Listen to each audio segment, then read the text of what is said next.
Hello everyone, and welcome to reviewing every Generation 1 Pokemon. How are you all today? Lovely to see you all. Hello SMA, Itchy Bun, Nad, Popple's Rookie. Lovely to see you all. We're just getting started, obviously, and I'm excited. We got a lot to talk about. We got a lot to go through.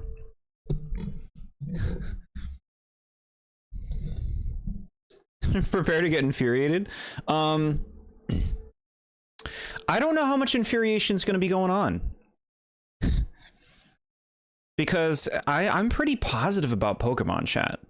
Like, I'm negative about a lot of things, but Pokemon designs impress me. And we're going through the classic Generation 1 today to start this all off. Was that the legendary Pokemon battle theme? That was the Mewtwo battle theme that is in Pokemon X and Y when you fight Mewtwo in that game.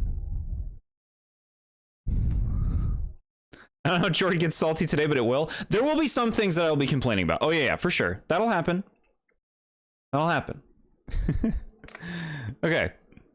So, how do we even begin? There's so much to talk about. Today we're talking about Generation 1. Now, this is known as the nostalgia generation, right? I mean, like the quintessential nostalgia generation. This is the Gen 1er. The infamous Gen 1er generation, right? Because Gen 1 has kind of received a reputation over time for being for how much it's been given attention to over any other generation. And it makes sense why they do it, but it also, people are tired of it today. Hello to you, Dame. Welcome. Yeah. I'm just giving general thoughts on Generation 1 right now, before we get into it. The thing is, though, like, despite, like, I get it. I'm totally there. Like, I was very irritated, especially around, like, Generation 6 and 7, with the praise that Gen 1 was getting. Just in everything. Like, Alolan forms came out, that was a thing, and they were all Gen 1 Pokemon. Megas came out in Gen 6, and a lot of them were Gen 1 Pokemon. And I mean, even Gen 8, with the introduction of Gigantamax forms, a lot of those were Gen 1. Like, half of them, practically. I used to be somewhat of a Gen 1er. So here's the thing. Despite the fact, it is annoying. It's annoying that Gen 1 still gets so much attention compared to the other generations. They are getting better with that, I would say. But I also think Generation 1 is incredibly impressive for a starting generation. To make 151 different Pokemon designs and such a great variety and, like, such lasting designs, at least in my opinion. Like, just absolutely packed with icons. Even a lot of the filler is icons. So yeah, a lot to say. We're just gonna, like, be talking about anything and everything Pokemon.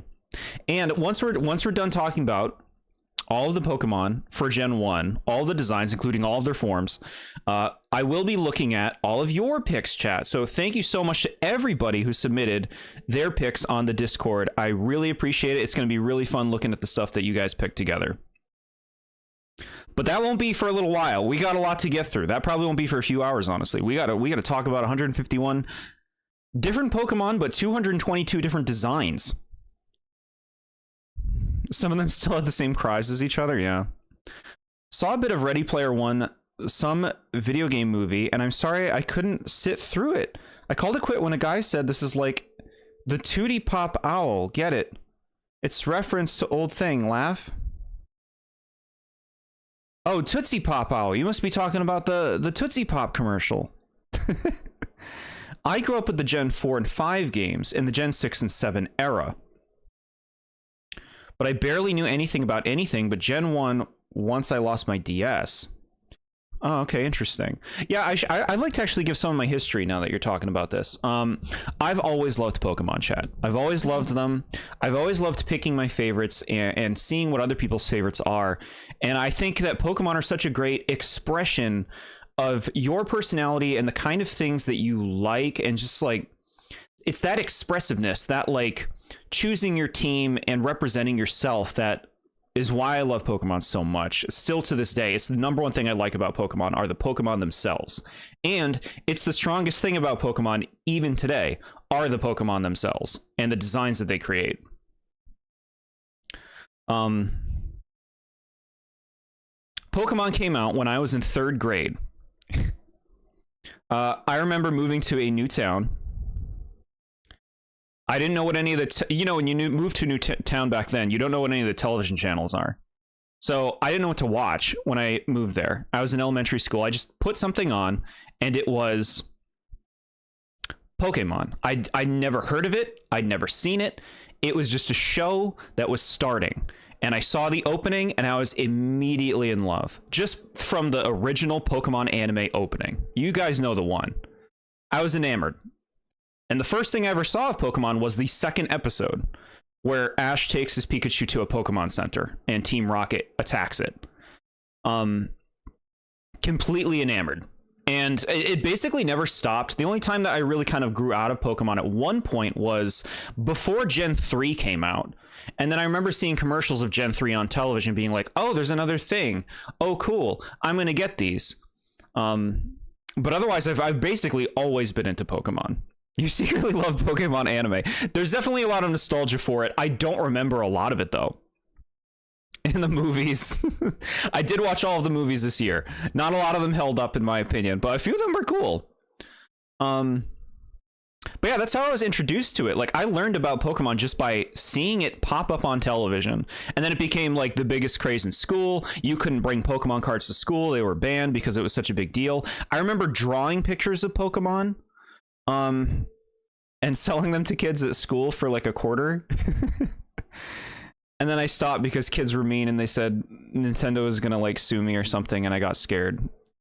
I was only in elementary school, but yeah, I've always loved Pokemon ever since. So Gen 1, in terms of my history with the games, I actually never got Red and Blue because I didn't get video games until I was in 5th grade, where I got my first thing, which was a Nintendo 64. So I had a book. I bought like, you know, like a player's guide book that showed me all the Pokemon from Gen 1. I brought that shit everywhere with me. I absolutely loved it. And I knew a lot about Gen 1 because I had the guidebook. I just read through the whole thing. But my first Pokemon game wasn't until Gold. And I actually didn't play Gen 1 until I ended up getting Leaf Green years later. I actually do not like Gen 1 very much as a region. Like the layout of Kanto, not a big fan. Pokemon came out when I was in 3rd grade, Jake. Come on now. You also secretly love the Mario and Luigi games, damn it. I've always been obsessed with Pokemon. Watched Gen 1 and 6 to 7 anime on repeat. Played the Gen 4 and 5 games. And released my Giratina. I collected the cards. I drew them, everything. Still love it. That's where I'm at. I'm telling you, that's the passion that we appreciate. You forgot to do that? That's okay, Ichiban. There'll be more. Make sure you're caught up, by the way, Ichiban, in case you may be behind. Just checking. No, I see that you're cooking. That's good stuff. I don't know what creme brulee tastes like, but I would try it. Nintendo does love suing. I mean, like, yeah, who knows back then what they would do. Little child. Just I remember getting my mom to draw me a Starmie because she was an artist growing up, and I remember I was having a hard time drawing Starmie, and I'm like, can you draw Starmie for this kid at school? So like even then, you know, like, they should have shut me down. I was selling other people's artwork. I still remember my first Pokemon cards because a kid on the bus gave them to me. My first ever Pokemon card was a Machop. It was the original Machop where he's like flexing. Second card was Ponyta. Third was Poliwag, and fourth was Weedle. And I love them. I remember my first deck was the deck with Hitmonchan on it. I forget what it was called. I remember this stuff. I'm surprised they do. Kanto is the least interesting region in terms of towns, lore, and locations and stuff. Yeah, there's not a lot of identity to the region. Like, the towns are all kind of the same in terms of, like, the general vibe. I would say, like, you know, Lavender Town is an exception there, but just a very generic starting region. I didn't know Pokemon was a game series till the DS games when I saw a kid in daycare play it, and I was like, Pokemon Electric Rat is a video game? Oh yeah, I was so enamored watching other people playing Pokemon. I wanted them so bad. Who's Starnad? So now we got like the basic, like, that's my introduction to Pokemon. Let me show you all where we're gonna be looking at them. Look at that. Johto is an immediate step up, and towns peaked in Gen 3 to 5, as did the games. The thing is, I like the towns in the new games. There's just no point to them. Like, there's no reason to stay in them. There's nothing to do in them, you know? I really wish they had more substance, because, like, when I think of the towns in Sword and Shield, I know Sword and Shield get a lot of flack. The towns are really cool, though. Like, and just, like, thematically, they're all very different from each other. And I'm like, man, I wish there was a reason to be in these places. And y'all know I don't like Gen 3. We'll get there. We'll get to Gen 3 eventually. Smax the Swallow has been reincarnated in my Mystery Dungeon playthrough. That's so awesome. The void of Super Paper Mario. I wanted the game he played, which was Pearl, I believe, but instead I got Heart Gold, which I was like, the heck, I got the wrong game. I mean, you must have had a great time with Heart Gold. I would imagine. All right, so, chat. We gotta talk about Pokemon. Let's see. There you go. I know, I thought we would have like a nice big amount of empty space here, and we would just look at the little tiny Pokemon. It would help you guys, you know, work those eyes. Right? Obviously, we're going in numerical order here. But no. We can't just fill the screen with such things. We need more for y'all to look at. And no, I'm not putting any music on. So if you guys want music, you can put something on in the background that's low. You can choose your own music. You don't want me to force something on you. Do you really want to hear right now? No. This way you can focus. You can play this while you're in the shower and it'll play over the rain. I got Diamond, best version between that and Pearl. I got Diamond first with those. The ghost with the most. Look at you're in time. We're just getting started. We haven't even fully started yet. I'm just unveiling the way we're going to be looking at these things. So, step 1, the Pokemon itself. Put something on. Time to listen to Teto Territory on repeat. Ever since yesterday, I've been obsessing with that song. I don't know what it is. You should share it in Discord. I can check it out later. Mirror B theme. Yeah, now you're talking. And 2 different flavors of Mirror B theme. I got stuck in the Kanto region, mainly the Snorlax part, because they changed the Pokeflute to the Pokegear by putting the cursor to a random location of the gear. Yeah, definitely sharing it. Cool. All right. So, okay, we have the Pokemon. Second thing, let's get some pics. TheBoredJord stream. We got to have some pics, chat. So this is the card showcase to show you guys 3 different versions. I kind of picked the artwork that I liked the most. That just kind of represented the Pokemon in different ways. So you guys, you know, can just check out the many faces of Bulbasaur. The many faces of Bulbasaur. And then what do we do with this space? What do we do with this space, chat? I mean, is this really enough? We need a clean view of these Pokemon. We got to really feel the form. Now, what better way is there to feel the form than with the 3D model itself? Oh, you're so mad. All right, so here it is, chat. The setup. Definitely not YouTube appropriate. No. You guys would be in the shower listening to the stream.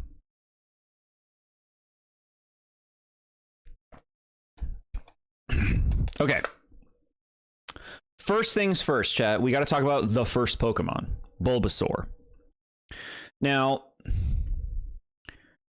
starters are a big deal in Pokemon. Okay, actually, first thing, I've reviewed these starters before. Some of my earliest videos are Pokemon reviews. Including the Kanto starters. So I've actually given my thoughts on these Pokemon before in a video I made about 5 years ago now. But let's reiterate.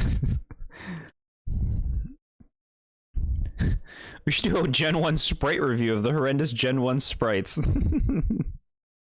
I got supplementary material for when it's relevant.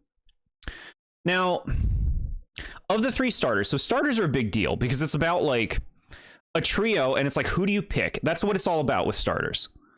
And Bulbasaur has always been the most appealing of the Gen 1 starters to me. I was immediately in love with Bulbasaur's design when I saw it back then. It was very me because it has like a coolness to it, but also like a softness to it.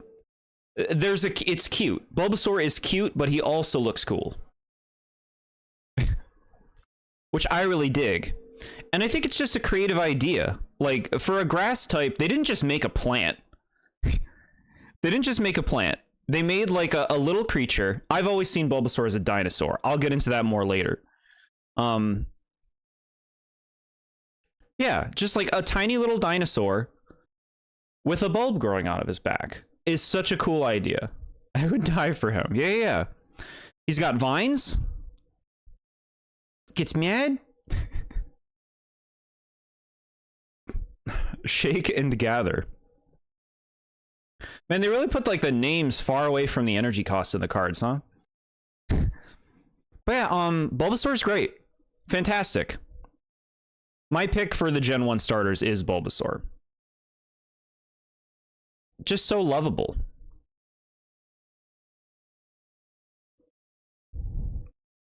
Okay.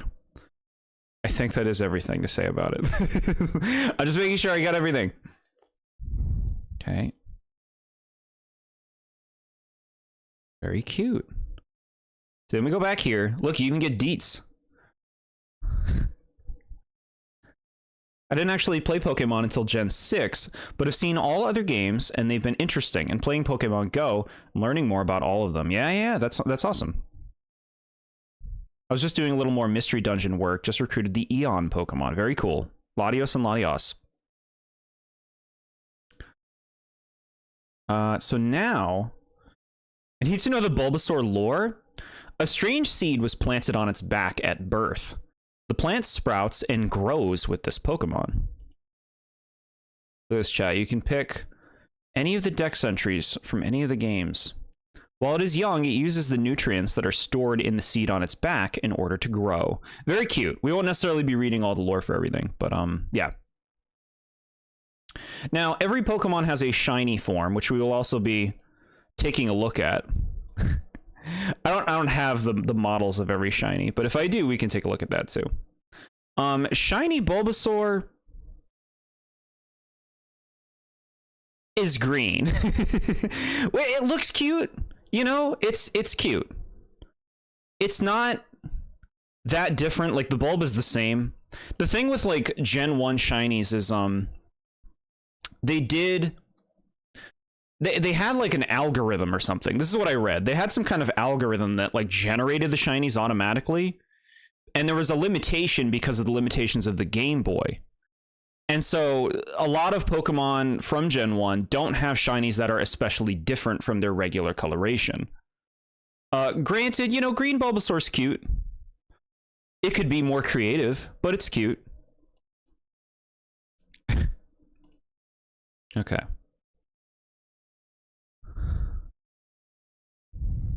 I'm going to listen to the stream in the shower. Itchy Bun, you are totally behind again. You're totally behind. Latios stole TMs to save his sister from a place called Pitfall Valley. So we beat him up and ended up rescuing his sister. So nice. He looks like a lime. Sure. All right, so then we move on. All right, chat. Ivysaur. Now, Ivysaur is an interesting and kind of special Pokemon because Ivysaur is playable in Super Smash Brothers. Kind of lucked out in that regard because Squirtle and Charizard, a fully evolved and a completely not fully evolved Pokemon being in Smash, Ivysaur just kind of fit the last slot.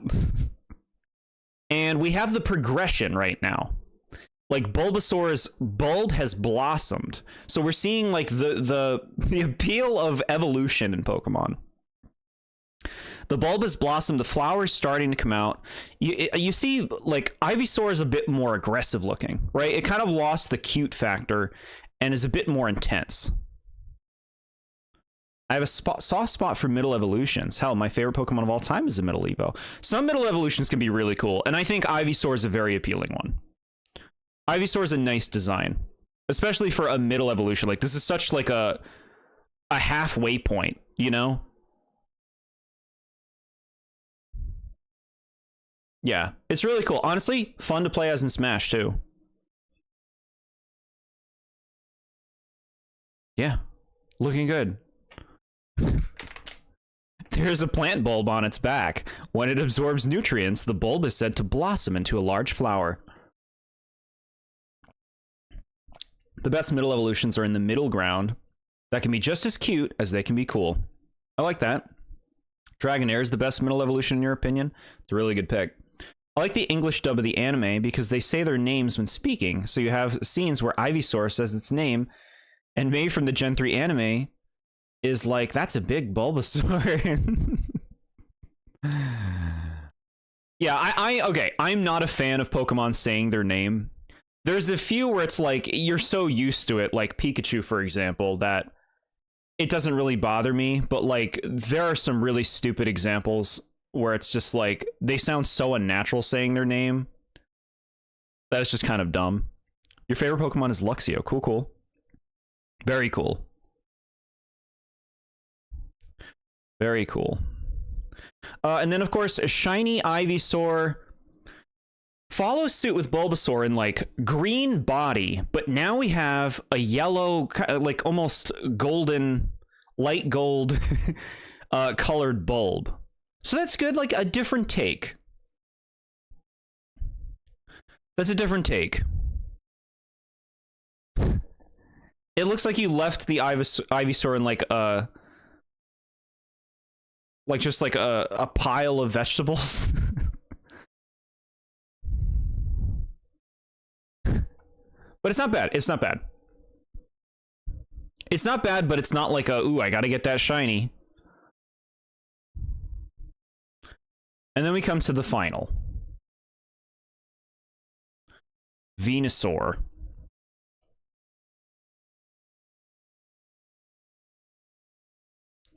So... so this is kind of like the biggest dip.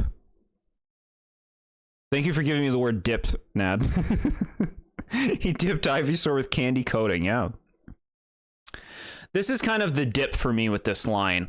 I don't dislike Venusaur. I think Venusaur is cool. It's just like doesn't have the same level of appeal as Bulbasaur and Ivysaur to me. It's cool, it's just I'm not in love with it. And I think part of it is just like the face. I mean, the model could use a little bit of work. It just looks like a big blob from the front. But okay, we have the evolution has reached its peak. The plant has fully blossomed into a giant flower. It looks great. The beast is big.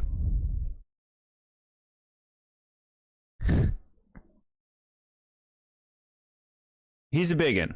I love Venusaur. He was my first starter Pokemon when I became a trainer. Yeah, so like Bulbasaur being my pick, essentially Venusaur is what I would end up with. But Venusaur I would not say is my favorite design of the fully evolved Gen 1 starters. Hi, Beebsin.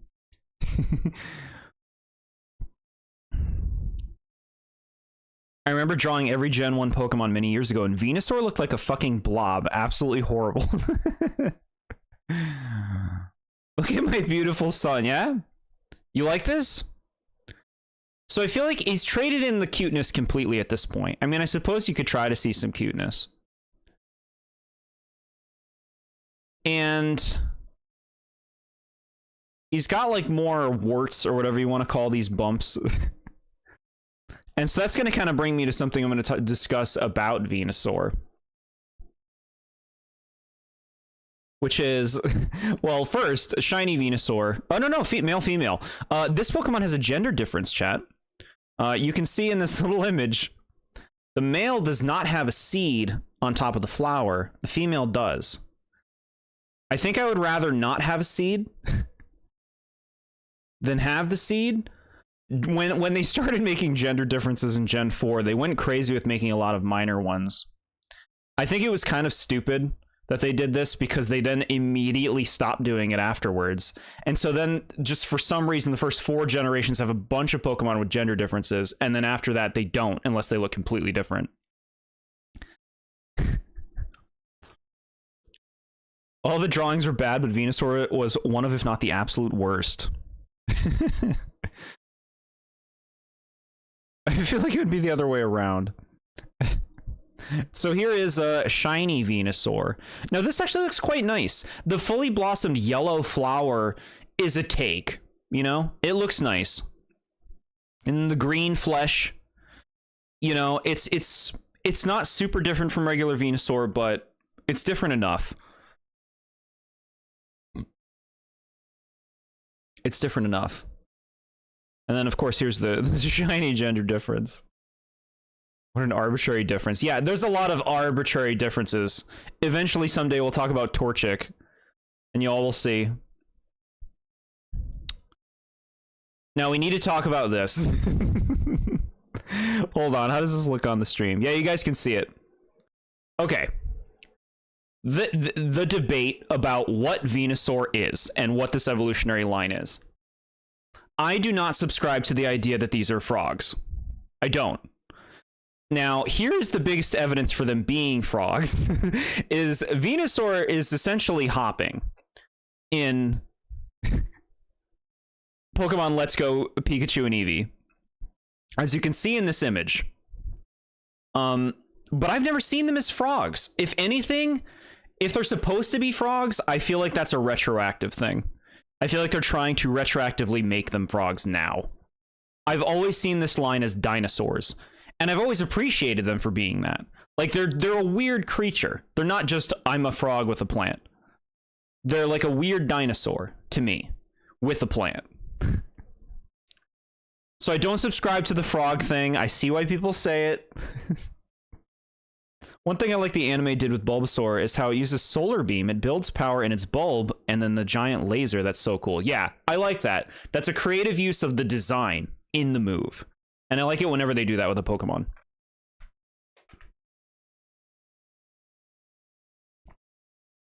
Hello to your brother, SMA. Very nice.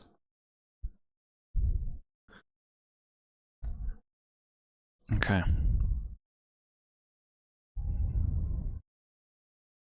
Now, let's see, I do that. You guys should still see everything. Now we move on to the next starter. Oh, no, we don't. Forgot about this. We got to talk about this. We got to go into forms.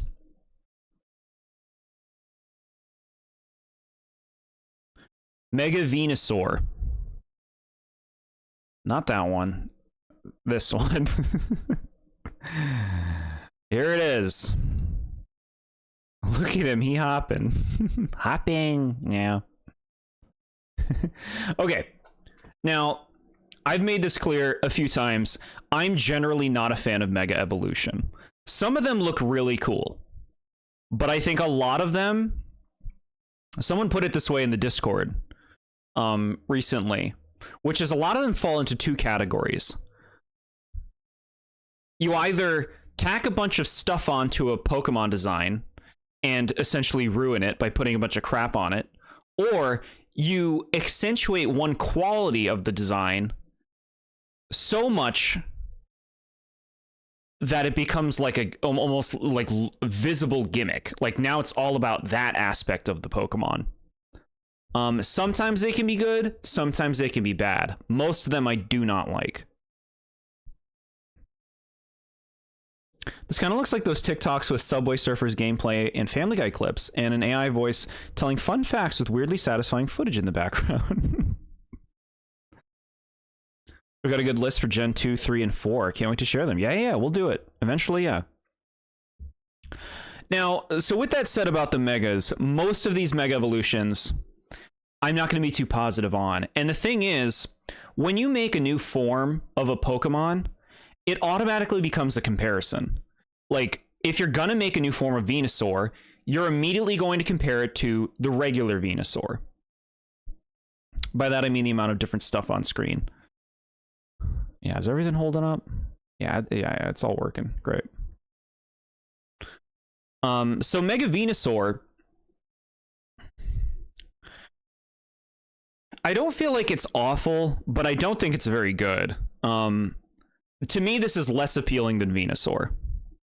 The tree grew bigger. I guess that makes sense. It has like more so like a series of trees on its back, and then they slapped a fucking flower on its face, and then put a design here. To me, this doesn't have like a strong design, a strong idea behind it. You know? You just like, well, we're gonna throw some stuff on it. All the vines is cool, right? But yeah, like, to me, this is not an improvement over Venusaur's regular design. This reads to me like somebody had to make a Mega and didn't know what to do. And they just kind of like, were like, well, I guess I could make the flower bigger. I'll put a flower on its head, a SpongeBob flower on its head. I really like Mega Evolutions in concept, but a lot of them are kind of unoriginal. I've designed a few Mega Evos myself, which actually change a reasonable amount of the Pokemon, like they should have. It's a tight balance. It's a tight balance between, like, when you make a Mega, it has to still be the same Pokemon in its appearance, not too different where it would be a different Pokemon, so they end up just like throwing shit on a design already.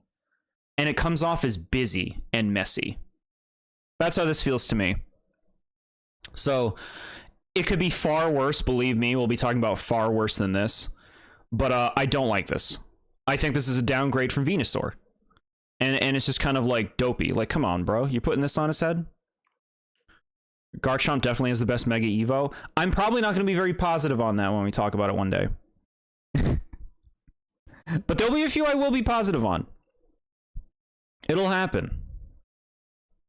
And then, of course, Shiny Mega Venusaur follows suit with the yellow and green color scheme. Looks good. Yeah, good colors. More Toad-like. More Toad-like. Which brings us to Venusaur's next form. Which they don't let me look at on this app. Look, they don't let you make it big. You have to look at that. Now, so Megas... You got my stance on Megas. Gigantamax forms are kind of in the same boat, where it's like you're going to automatically compare it to the original design. In this case, Gigantamax form is all about being giant, being big. And so they tend to accentuate something about the Pokemon and make it big. A lot of the times they end up looking pretty stupid. In the case of Gigantamax Venusaur, I actually think it's one of the more okay ones. What they chose is like, let's make the flower really big and kind of like hug the Pokemon. Now it's like a big old demon. Very Toad-like here too. Something I hate that they do with these is they put these fucking clouds over all of them. These turd clouds. That's stupid.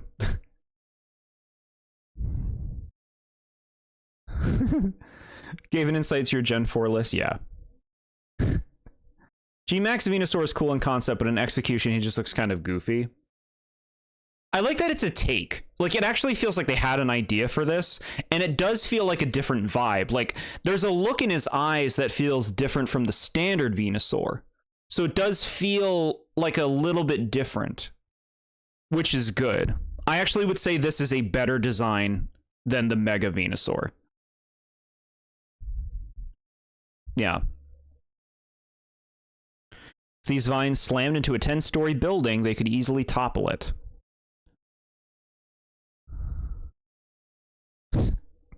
Aren't these things, like, canonically supposed to be holograms? Aren't they not actually giant?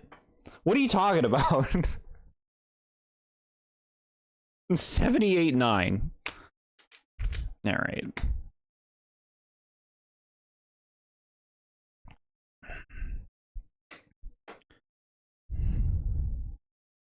Gen 4 favorites are obvious compared based on what you brought up in previous streams. Yeah. Vaguely P-Man. Pie-Man? Hey, man. Soga King? I'm not sure what you mean by that. Dynamax Warlord do body slam. Way too big. No. And of course, Shiny Gigantamax, same thing. Green and yellow. Looks good. We finally get to move on.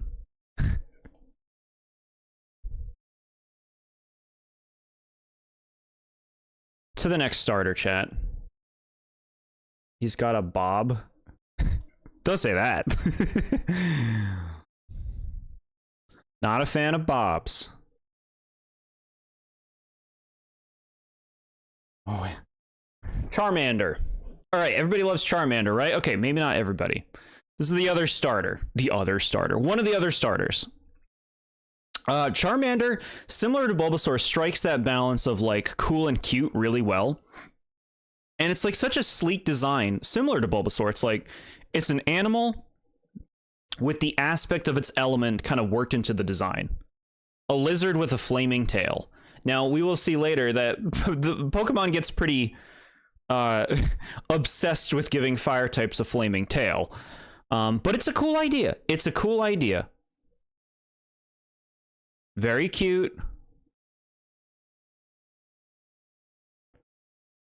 Everybody loves Wailord in Pokemon Coliseum. I like that it's to scale. I think that's pretty cool. Meh. Yeah, Charmander, very cute, classic. Makes sense why it's so well known and so beloved to this day. Charmander used to be one of my favorite Pokemon. His design has weirdly gotten slightly less appealing to me somehow. Although I still love him in the anime especially. I see, interesting. I don't care what the stupid lore says, that is a dragon. Does this look like a dragon to you? This is a little lizard. Lizard Pokemon.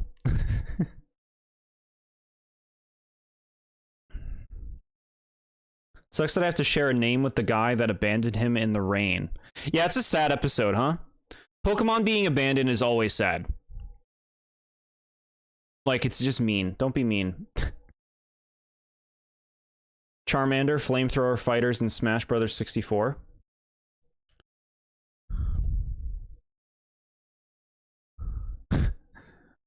This is slander.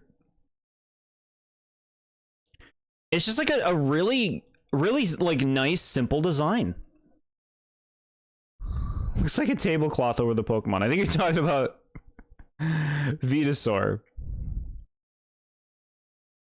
Shiny Charmander. So it looks like they kind of did just another simple, like, new shade. Now it's light yellow, I guess. It's kind of like a weird yellow.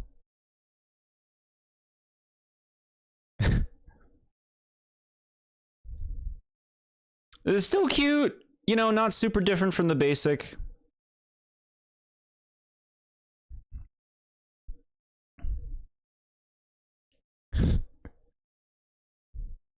And Charmander evolves into Charmeleon. So Charmeleon is just like the... This is like the I'm the badass, right? Of like... No, go right there. Okay. This is like the edgelord of the Kanto starters. In his like teenage phase. Shiny Charmander looks just like they pulled up the saturation. He kind of looks like piss and it's lazy as hell. Yeah, a lot of the older shinies are gonna have some lame shinies. It's not a phase, Mom. Yeah, it has that. Charmander has completely traded in the cuteness here. And now it's just angst. Angst and anger. But this is a nice design, a nice progression, you know? Getting taller, getting a horn, longer tail, claws.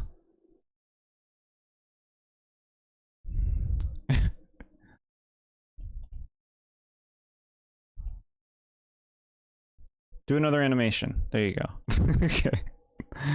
Yeah. No, it's good stuff.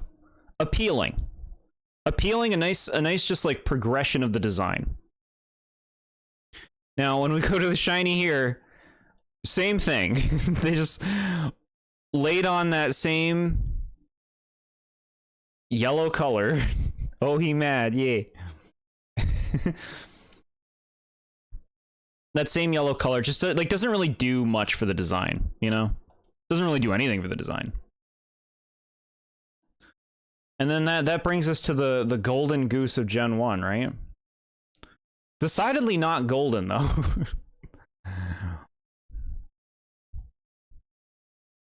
Here it is, chat. The Mac Daddy.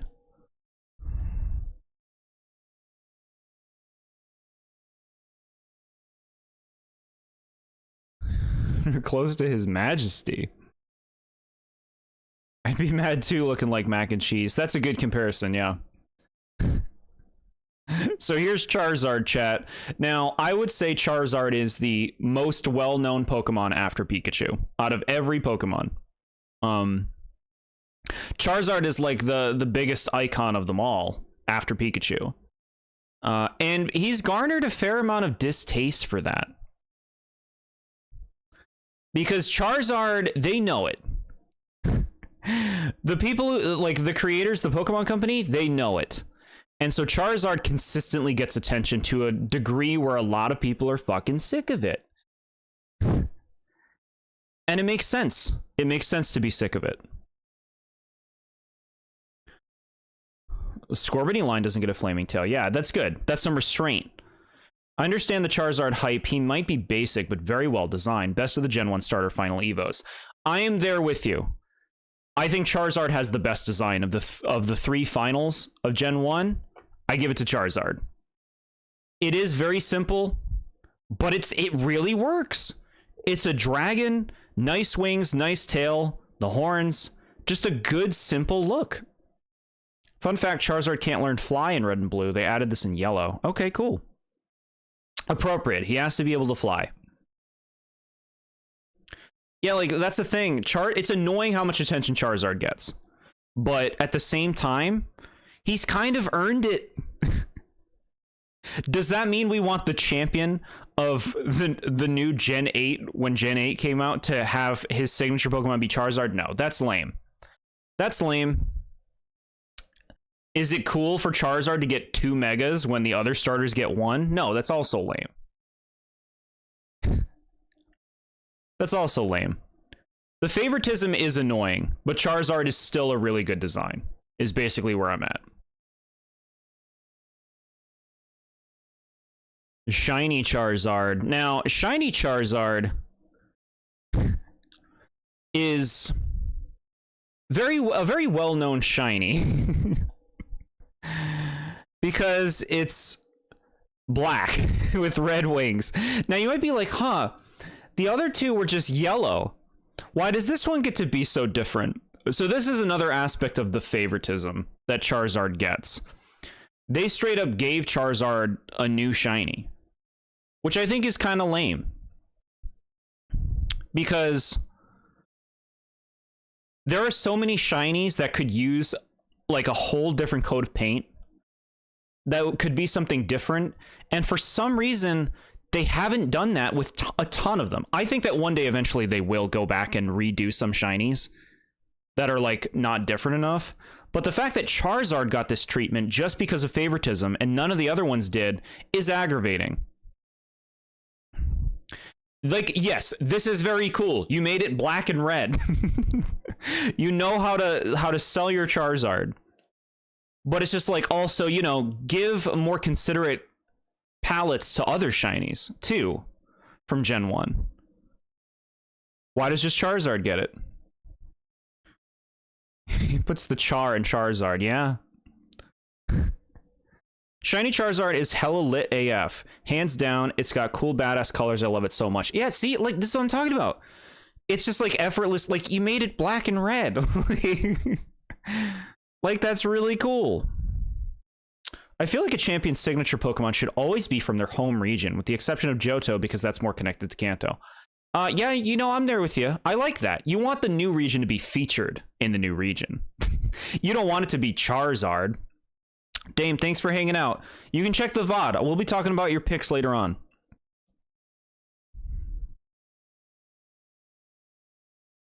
Charred Lizard. Wasn't as shiny purple in Gen 2. We'll be getting to it. Yeah. So, should be the next screen. Let's see if I did it right. Here it is, chat.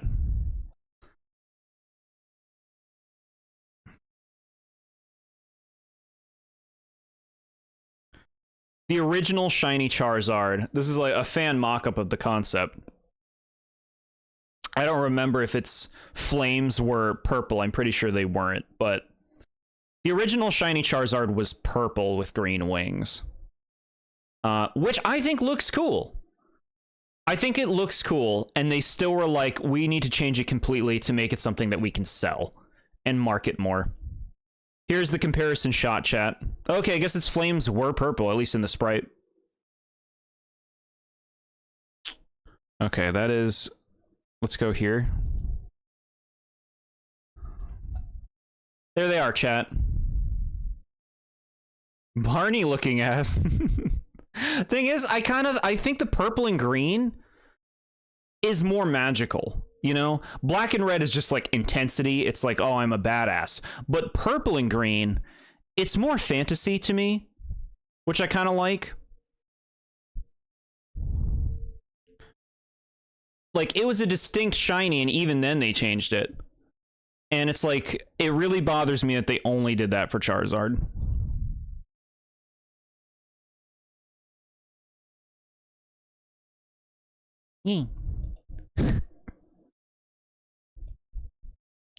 Why are you so special, Charizard?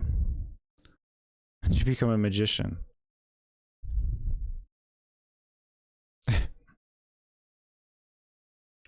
All right. Now, like I said before, Charizard got 2 Mega Evolutions because of super specialness, right? Which is also lame. It's like, how much special attention are you just going to give to this one Pokemon? I'd have preferred a shade of blue over the green, but it's still not bad. Yeah, the shiny, not bad. So the first is Mega Charizard X, and this is the much different looking Charizard for the 2 Megas. And what I appreciate is, this is a take. They tried something different with this one. The color scheme is totally different. They redesigned it in a way where it just looks like a different kind of dragon. It gives it a different kind of vibe. The face looks different. The wings are more like sharper, I guess. I know they look paper thin. And you got blue fire as a theme. This is an idea. Hey boy, ain't he wonderful? I think it's fine for a Mega. I don't think it's an upgrade over Charizard's regular design. But this is an idea. This is a concept. And it doesn't look too over-designed either, which is nice.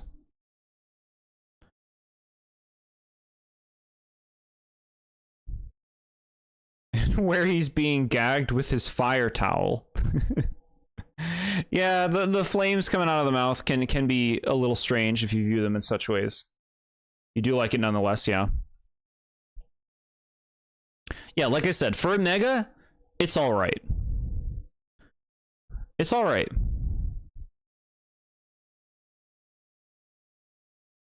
Okay, so check out the shiny here. A little interesting. Like, the regular one is black and blue. And I guess for some reason they made it green, like a greenish color with red wings. I don't think it looks terrible. But it also looks kind of silly. Like, is this an upgrade? Is this an upgrade? I guess it depends on what you like. Again, it kind of has that, like, more magical color aspect to it than the more serious one of the regular look.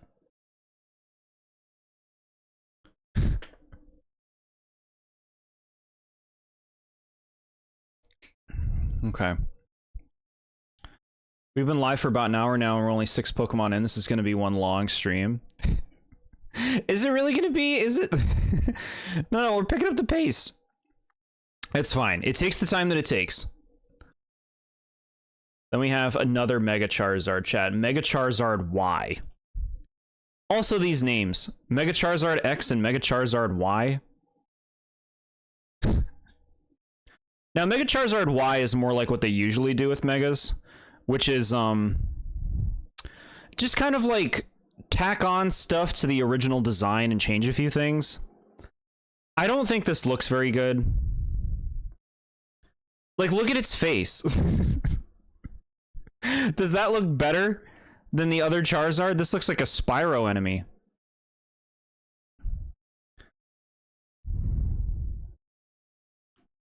Shiny Mega Charizard X does look really cool. The tattered effect on the wings is kind of a cool thing, but like, why do you have why do you have these wings on your arms? Does that help you? Does that help you fly better? And then just like the 3 spikes, I'm not feeling this. This does not feel like it needed to exist. Mega Charizard could have just been the other design, and this could have just not been a thing, but they were insistent on making 2 Mega Charizards. This thing just looks like an even more glorified Charizard, way too extra. Yeah.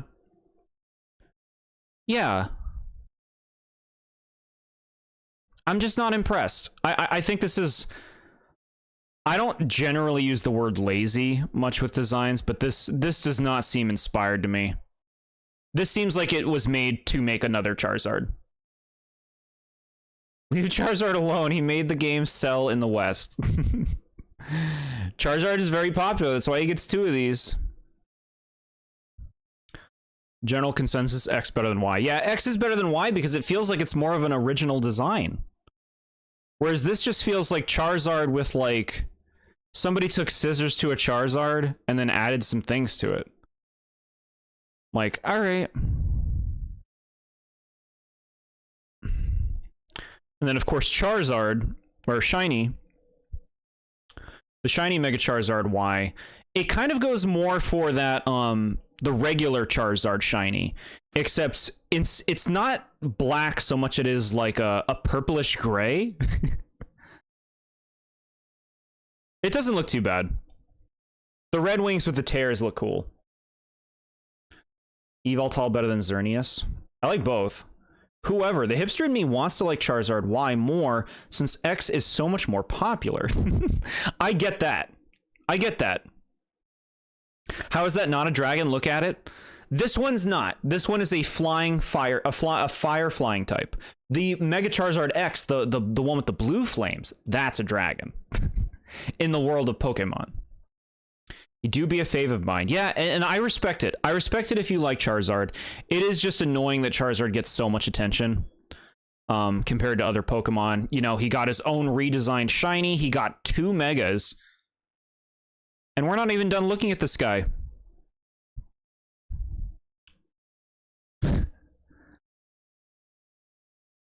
Gigantamax Charizard. Which I can't make big. Now, I actually don't like this design. I want Charizard to eat people. That's not going to happen. I bet you can guess why I love Yveltal, though, considering the fact I played X before Y. Yveltal looks really cool. So, Gigantamax Charizard is just big Charizard. Big Charizard, big belly, flames on the shoulders. I'm just a big hazard, but I just don't think anything is really appealing about it.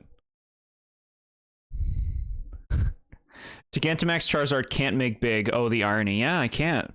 They don't let me on this app. But, like, to me, this is just isn't much of an idea. To me, this is just somebody like, well, I don't know, let's, like, put fire on its shoulders and it'll just be like a big demon thing. Demon Charizard. I don't know. Lame. Not interesting. It's not interesting as a design. Like, it's not particularly bad. But I don't like it. Yveltal is red and black, much like my favorite video game character, Shadow the Hedgehog. Yeah, I figured it's something like that. You know, it's got that edge factor. Charizard ate a Mega Mushroom from Super Mario. Yeah. Yeah, this is such a forgettable design. And it's just like, well, Charizard needs to get one. The champion of Gen 8 uses Charizard. This has got to be what he uses. Not feeling it. And then the shiny, which is... It's black. It's black. It might actually look a little bit nicer because the flames stand out a lot more against the black body, which is cool. I'll give it that.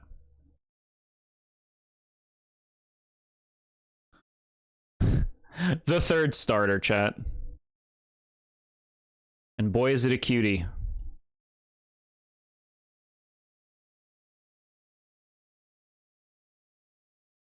Squirtle. So Squirtle is another, along with Charizard, playable character in Super Smash Brothers, and dang, is he a cutie.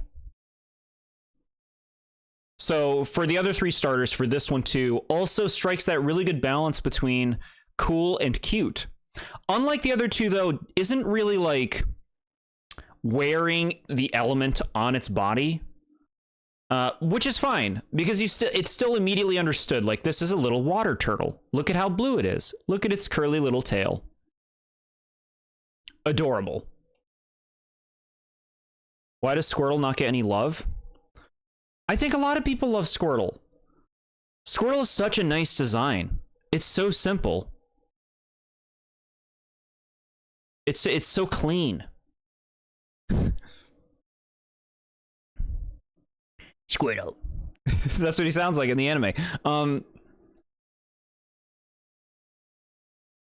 I would say it's really hard to pick between Bulbasaur and Squirtle as like the cutest Gen 1 starter, because Squirtle just looks like such a great buddy.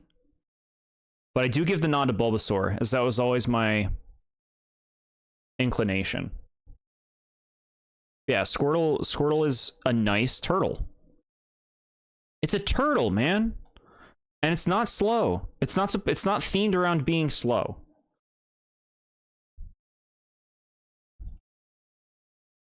Now, shiny Squirtle's actually not bad. Like the regular body color, you know, it's still just kind of like a duller blue, which isn't great, but the shell's nice. A green shell is a nice change. And even the eye color looks a little bit different, which is pretty nice. Very cute. People only like Squirtle for the anime, if anyone remembers the Squirtle Squad with their cool sunglasses. That does stand out about them. Squirtle haunts me with Origin's rendition of Pokemon battles, where Green tells Squirtle to use Bite on Charmander, and it was the most horrifying realistic depiction of horror, with Charmander screaming for help. It's so sad. I have seen that. Yeah. I have seen that. It's like a realistic Pokemon battle of a Charmander screaming in pain because the Squirtle's biting it. He looks the most edible out of the original starters. We don't eat them. We only eat Pokemon that are made out of food. Gigantamax is not the move, though, yeah. For Charizard, yeah.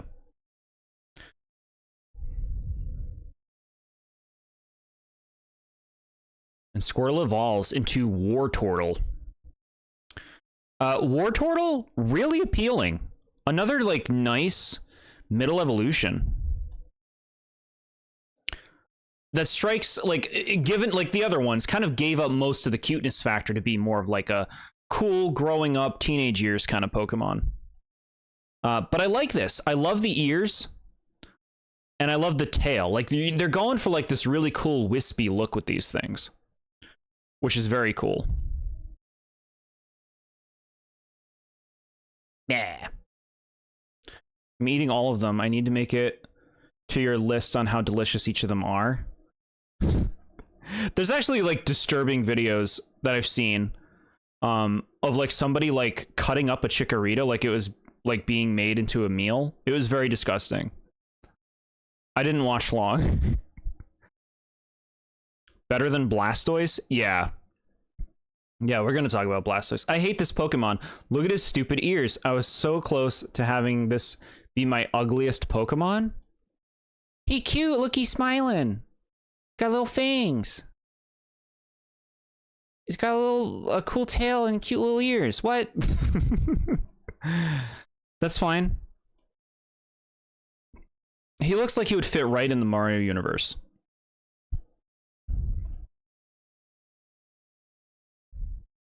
So shiny Wartortle, same thing as Squirtle, you know, body looks a little bit more purplish, but green shell, orangish front, not bad. Looks like a rejected elf.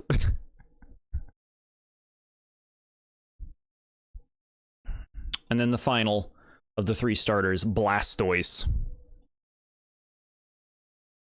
Blastoise. So Blastoise is very nostalgic for a lot of people because this was one of the starters. This is like the starter for like the, I love cool things, but I don't want to pick Dragon. I don't want to pick Charizard, but I love cool things. I'm going to pick the big turtle with the cannons on its back. He was on the cover of Pokemon Blue, you know, like he's a big face of Gen 1 for a lot of people. I can't wait to say why I dislike Omastar. We'll get there. Yeah, that'll be in a while. Now, I don't think this is a nice model. This thing looks like it has a hard time moving. I don't know if they could have made him look wider. Like, is it me or is he... They really make him look big. He looks like he struggles to move. His arms look like they can't move from that position.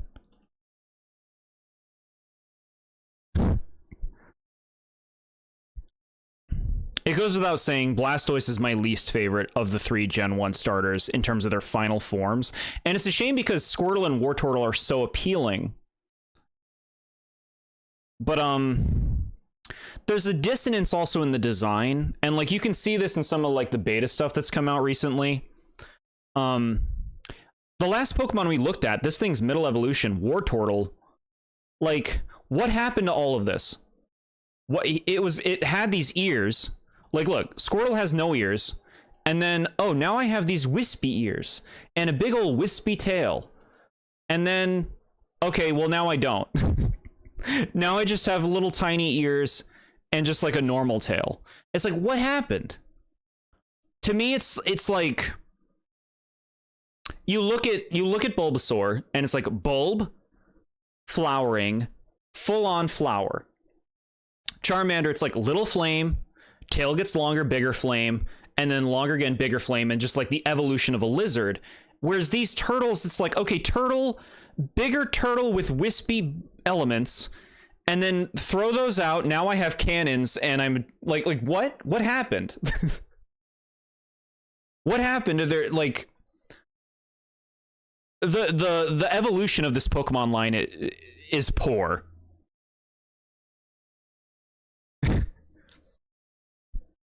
My favorite types used to be grass and water, probably some other types, but ghost type was not one I liked until Cofagrigus became my favorite Pokemon. Cool. We only eat Pokemon that are like Alchemy and Swirlix and Vanillite. Traded them in for cool water cannons. Like, the cannon concept isn't a bad one, but it has absolutely no theming with the rest of the Pokemon. Like, Squirtle and Wartortle don't have anything like this going on. All of a sudden they evolve, and now I have mechanical artillery in my back? Like, what? I'm a Blastoise stan, unfortunately. Its red sprite is terrible. Looks like it's out of shape. Uploaded that sprite in the Discord. I know the one you're talking about. It's like where he's, like, puffed out. Yeah. Yeah, to me, like, Blastoise is the weak link of the 3, but I totally get it if you're a fan. What is cool that you can't really see here is Blastoise can actually fully retract itself into the shell and, like, shoot itself around with water, which is cool. But, yeah, I just think that this evolutionary line is a mess. I mean, it wasn't a problem. People love Blastoise. But it's just strange. It's strange that it's so inconsistent with the rest of the line. And then Shiny Blastoise follows suit with the others, with the green shell and definitely a more purplish body. It looks okay. It's Big Turtle, and I like Big Turtle, like Bowser, so it works for me. Yeah. Okay. Good comparison. Mega Blastoise. Goes into its shell and moves around. I see where Bowser got the idea for his move in Smash Bros. Okay, so Megas.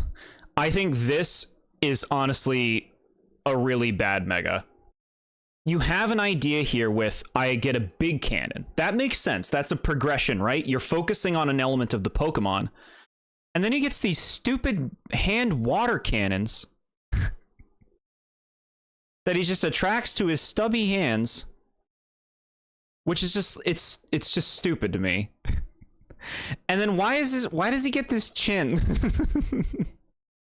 You're driving me nuts. This design drives me crazy.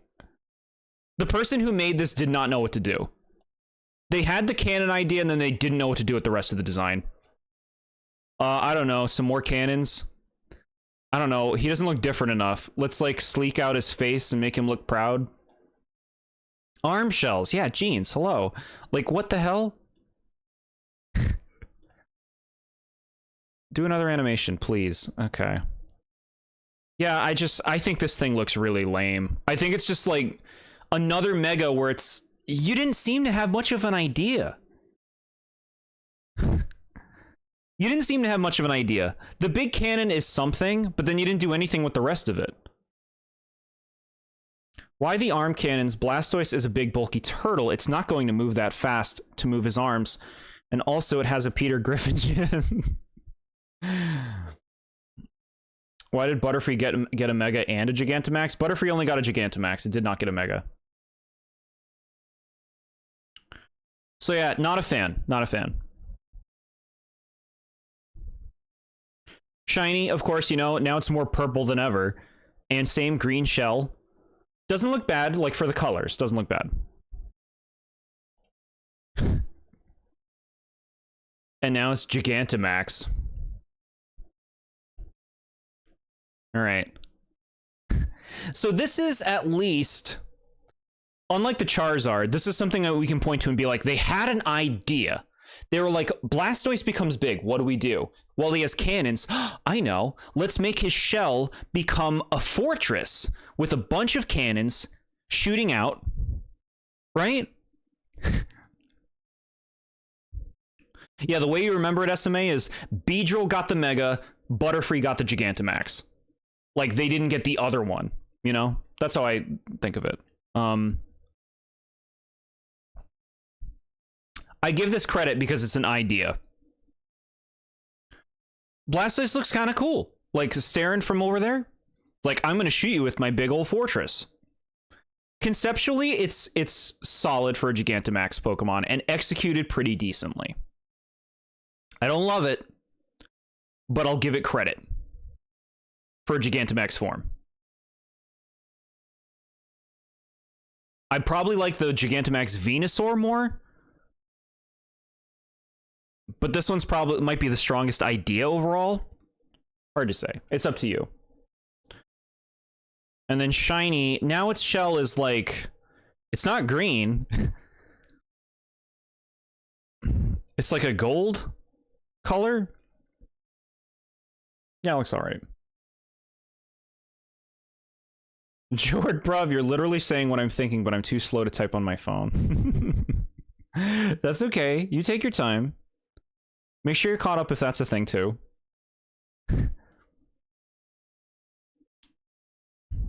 Blastoise is the kind of Pokemon I see them making a random water Pokemon in a new game, not a starter. Yeah, I kind of hear you on that. The overall progression of what starter design has become, which brings us to what we're going to be talking about next. Here we go.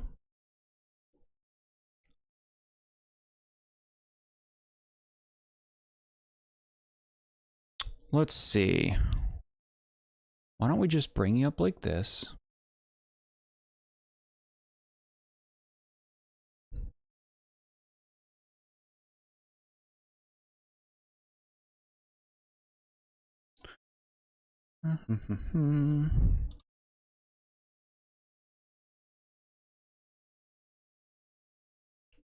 One moment, chat.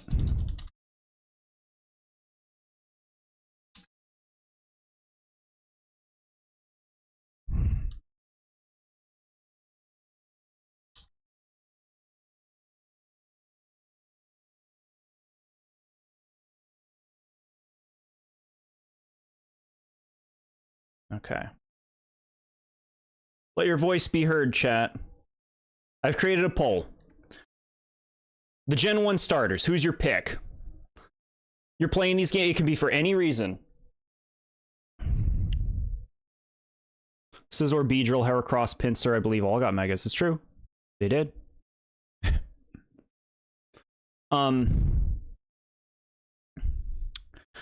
Looking at the Gen 1 starters overall, I think this is a very strong selection of first starters. It's actually crazy how much these designs hold up today.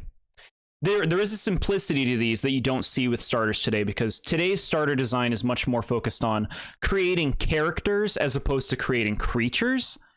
They want to market starters in the modern generations more as characters with specific personalities and basically professions baked into their lore, whereas back in the day they were just creatures. And as creatures, these really stand up well. There's this, like I said, there's a simplicity you don't really see with starters today here. I made my point clear. I think the Squirtle line is the weakest just because of the progression being the weakest. But it's still a really strong selection. All three of the, like, Bulbasaur, Charmander, and Squirtle are all cuties. And the finals are all cool in their own way. And I even like all the middle evolutions. I like the manga's choice of making Red the main character and his name being the color red. What's his starter? Oh, the green lizard. I like squirrels, heck yeah. No surprise I voted for the Bulbasaur line. Yeah. How is this turning out? I don't see any votes for Squirtle right now. Right now it's 50-50 between Bulbasaur and Charmander lines, chat. So like I said, it's weird for me because Bulbasaur's my favorite of the basics, Charizard's my favorite of the fully evolved. So it's like, what do you pick? Inevitably, you end up with a fully evolved Pokemon. So like, to me, I would pick Charizard essentially. But if I'm following like my heart and picking the one I resonate the most with, I'm picking Bulbasaur. I never chose Blastoise in my Gen 1 playthroughs because water Pokemon are so good in Gen 1. Blastoise is the vanilla ice cream of the starters. Yeah. You have a lot of options. Where that's always kind of the advantage fire Pokemon get, is because grass and water types tend to be a lot more plentiful than fire types, even if fire struggles against the early gyms. That's still true. Something I would say about modern starters as well is modern starters seem a lot more considerate towards creating a selection of starters that has variety. That has a variety of personalities. And something I would say about these, look at Bulbasaur, Charmander, and Squirtle. To me, all three of those designs are made to appeal to the same kind of person, which is young boys of the 90s. You know, they'll have that same kind of appeal. It's like, look, I'm cute, but I'm also cool. They'll have that same vibe to them. And I feel like modern Pokemon generations are a lot more conscious about making Pokemon feel very different from each other. So it's like, oh, this starter captures my personality a lot more than the others. Whereas these they feel like they're all being made to appeal to the same person. Which I suppose is a knock in a sense when it comes to variety. Charizard is the chocolate. Yeah, it looks like Charizard won the poll. Not surprised. I am surprised Squirtle got no votes.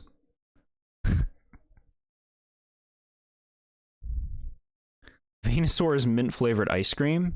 Delicious. Yeah, mint chip? Delicious, chat. That's some good stuff. That's top-tier flavoring. So yeah, just that's my Gen 1 starter review here. We can actually move on from the starters at this point. Good job, chat. Modern starters, it's like, okay, we need an anthropomorphic human, one with big ears. Yeah, modern starter design, like, we'll get there when we talk about those generations eventually, but there is a much bigger focus on creating, like, humanoid characterized Pokemon. Because they want to sell characters with the starters. They don't just want their starters to be, oh, I'm a big turtle. You know? And there is a dissonance with the fan base on that. Because a lot of fan base does just want cool, simple stuff like this. All right.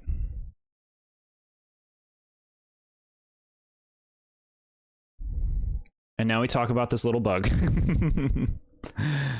It's time for the little bug.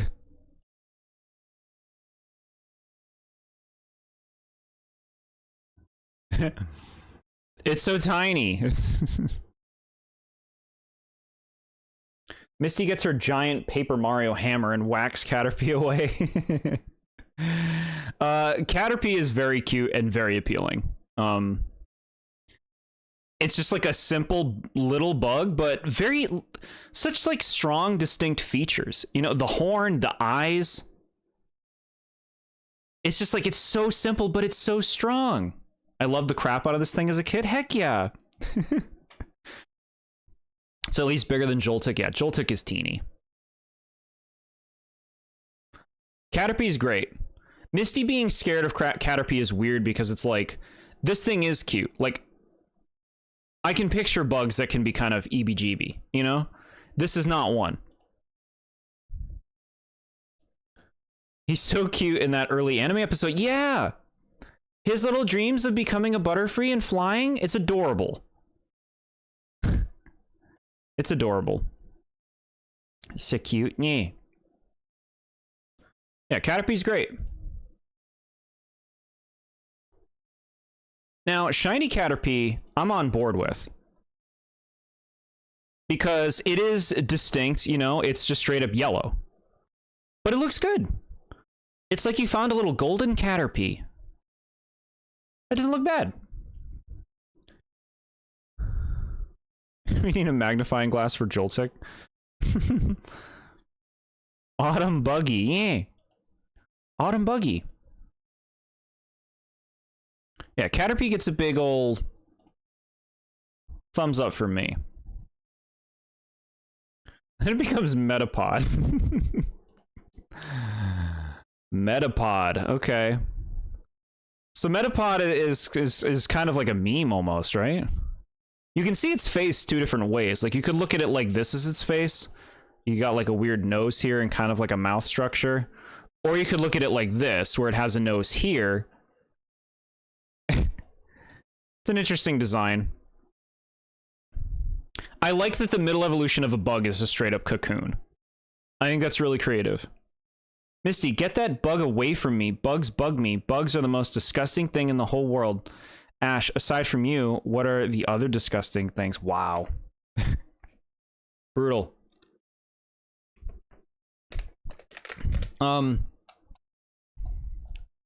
Yeah, so Metapod doesn't do anything.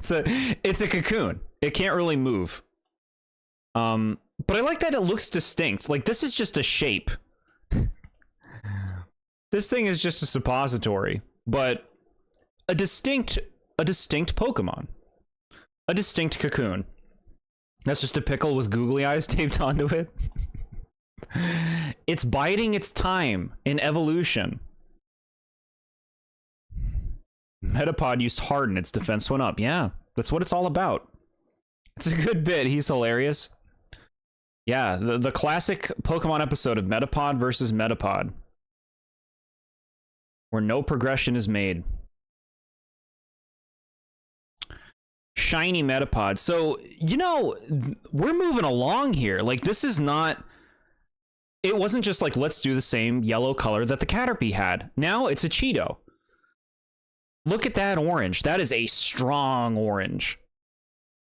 It looks really nice. These are the kind of shinies that we want. Shinies that pop.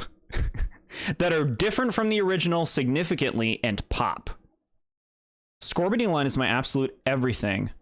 I'm a rabbit in the Zodiac and a fire rabbit at that, so fire types are my spirit as a Sagittarius as well. I like all of that reasoning. That's really considerate. This was the immature boy moment of naming Metapod some appendage and used Harden. Yeah. All been there.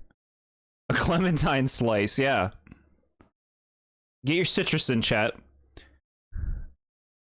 Anyone remember how annoying it was to get a good picture of this thing in Pokemon Snap? No. In new Pokemon Snap, it's not too bad. Major recommendation for new Pokemon Snap, chat. That's an incredibly fun game. You're the rat, and I don't like Cyndaquil at all. I guess it doesn't always work out like that. And then we finally, Caterpie gets to blossom. Caterpie blossoms and becomes Butterfree. Now, I don't know about you guys, but Butterfree is just so incredibly lovable. I don't know how much the anime is responsible, but I don't even think it needs to be responsible. Like, look at it. Look at Butterfree, man. It's so cute. A nice color scheme. Like, that's a nice Pokemon. What a little butterfly. And they've made a lot of butterflies since then in this series, but this is still one of the best designs that they've done for butterflies. It's just so charming. Gen 2 starter is and always will be Totodile. That checks out. I nicknamed Butterfree as Butterfry. Yeah, I love it. I love Butterfree. It's adorable. Look at its little hands. Butterfree also has a gender difference.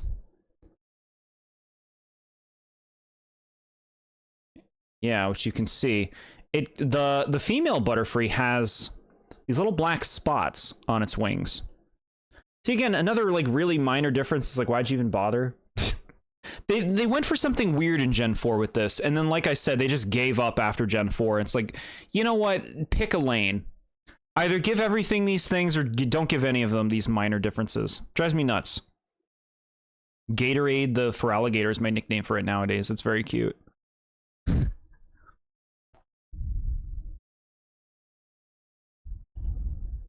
Shiny Butterfree. So this is a big step down after that. Metapod. Because the Metapod was so... Are you okay, app? Okay. The Metapod was so distinct. Now, this isn't terrible, but, like, it's not that different. Like, it has green eyes now and some pink appendages. It just doesn't seem... I don't know.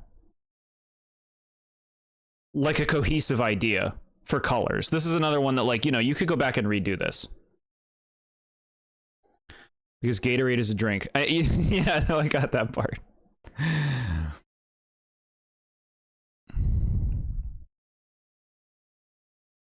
You know what you're looking for now in terms of shiny hunting mystery dungeon. Get that Butterfree. And then same thing, gender difference, it gets the spots. I think shinies are a lot better when they're deliberate, and the older generations aren't deliberate in a lot of them. And so you wind up with stuff like this, which is like, what? What were you going for? Like, well, I wasn't. The computer generated this. Okay. Gigantamax Butterfree. So... I like the idea of a giant Butterfree because it's like basically a reference to Mothra, right? From Godzilla. A giant moth creature is cool. This is still a butterfly. But like, so it gets really big wings. Its basic body is not different, except now it has like a cloud behind it. So it's just like extra cuddly. But I feel like not much is really done with this. Not much is really done with this. It's just, I have big wings. Mothra reference. Are you happy, gamer? It's okay. It's not, like, unlikable. It's just, like, they didn't do much with the idea. I suppose it is an idea, but it feels like the most basic level of reference. I can shiny hunt for Starmie in Mystery Dungeon. Heck yeah.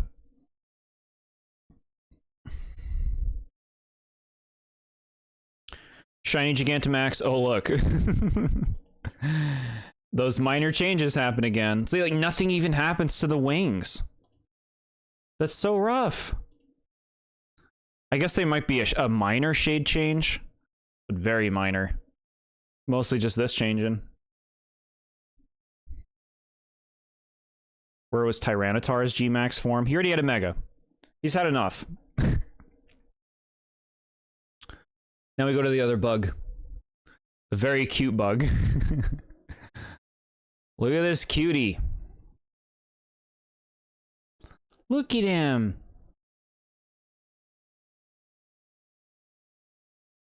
In one more week, TheBoredJord star nad. My Switch 2's name will come next week alongside Mario's DMV appointment. World. Remember, I got my Switch 2 pre-order on stream, and is naming its middle name Jord. Very honored. Very honored. Very happy for you. I'm gonna see like what the availability is looking like once they're out. If I can just pick one up, that would be nice.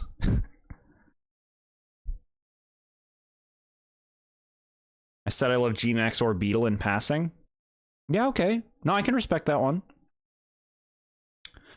So I think Weedle's really cute. Between Caterpie and Weedle, I honestly think it's a pretty difficult choice between the two, but I would give the nod to Weedle for cuter, for me personally. It's very Wiggler-like, right? But a spiky Wiggler. But just like its little face. It's like Captain Olimar. Little Weedle. Look at it. I'm enamored. Again, it's so funny how simple Gen 1 designs are, huh?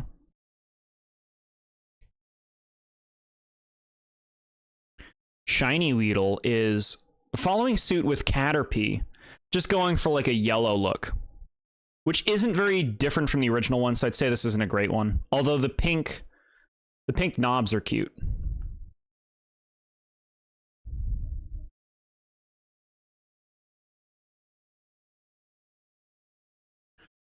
Evolution is Kakuna. Now, so here's our second Cocoon. Metapod was kind of like basic. It's just, in terms of its design, like it was just like, well, a shape with eyes. Now this is still that, but I feel like this is so much more distinct in terms of its form. I really like Kakuna. I think it's a really cool design. The eyes, the fact that it looks like it's biding its time, like this looks like something dangerous, which is nice because that is essentially foreshadowing for what it's becoming. It almost looks like it has a little tie on. Like Metapod, you know, it's in a cocoon, it can't really move. But I've always dug Kakuna's design. It's just simple. Mario's DMV appointment, $80, or Luigi's apartment hunting, $80. Leaf green also better than fire red because I can get my little Sandshrew buddy. All right, all right. Gatorade was created in a Floridian university where the mascot was an alligator. Gatorade. Huh. Didn't know that. Cool. I mean, is that real? Is that a real story? Shiny Kakuna gets green. You know, not super different, but I think that looks nice. It's a take. Leaf green because I can get my Starmie.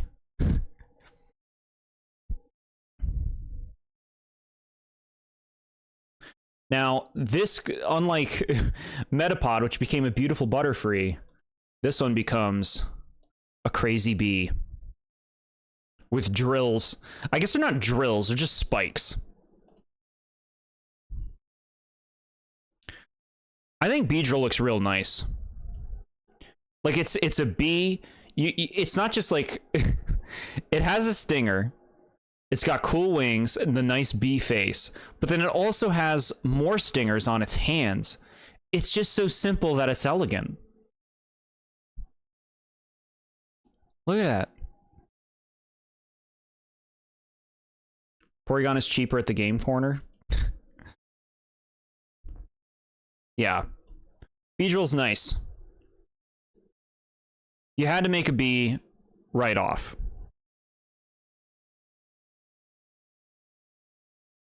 Shiny Beedrill, that's pleasant. What's nice is, like, instead of yellow, green body, and then the blue eyes really stand out against that body. It's a take. It's a take that looks nice. Okay, chat. Now here's where the gushing begins. Now, I trash a lot of these mega designs. And so it's important that you guys take a nice look at a mega design that is good. Not just good, but, like, honestly, phenomenal creature design. Mega Beedrill is one of, if not the best designed megas in the series. This is so elegant. This is such a take on Beedrill's design. You changed its legs to have more spikes. You changed its spikes on its arms to be more like jousting spikes. And then even the wings are different, so it's more bee-like. And look at the look on its face. It's gorgeous. That is so sick. Wow. Wow, that looks wonderful. That is a really nice looking Pokemon. Like, so for Mega Design, they didn't just tack things on. They basically redesigned the Beedrill around the theme of the spikes. But it's just so considerate. It's so considerate and like well balanced in its form. I'm just really impressed. I love this thing, chat. It's gorgeous. That's how you do a Mega right. It can be done.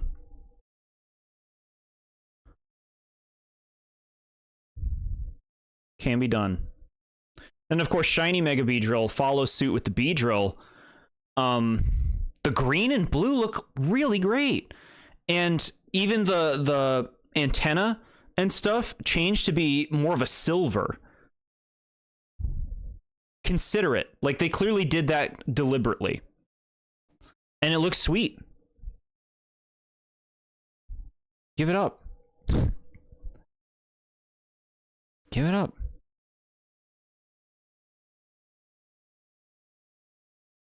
And then we go to this fucking bird. Pidgey. So, you know, you gotta have your basics, right? You gotta have a little bird. Pidgey is a little bird.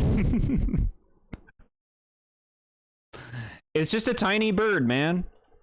But like, it works. It works. This is a very Gen 1 Pokemon design.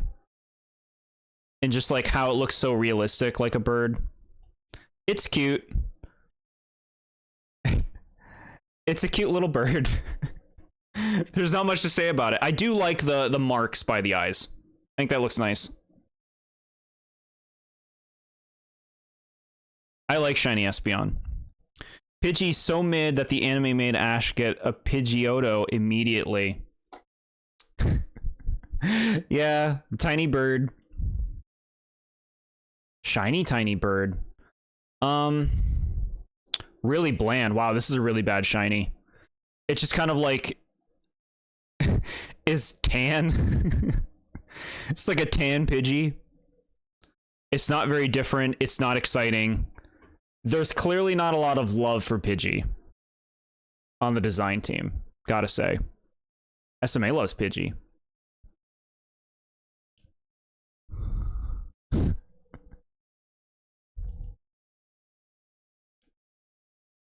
And now it's time for Pidgeotto. So, Pidgeotto, I like the name. It's a nice progression of the name Pidgey. And it's a nice progression of the design. Like, it feels more distinct. You know, you have the mohawk thing, you have the tail feathers. It feels a lot more like a design. It's still not exciting. But it's not bad. You gotta have your basic stuff sometimes. That's why Pidgeotto's here. Shiny Pidgeotto, it's still kind of going the tan route, but definitely a lot more yellow now. In the tail, the talons, the hair. Still not exciting, but better. It does just kind of look like a bird, not really a lot of pizzazz. Yeah, not a lot of pizzazz. And then it becomes bigger bird. Yeah, this evolutionary line is very bland. The final evolution, Pidgeot.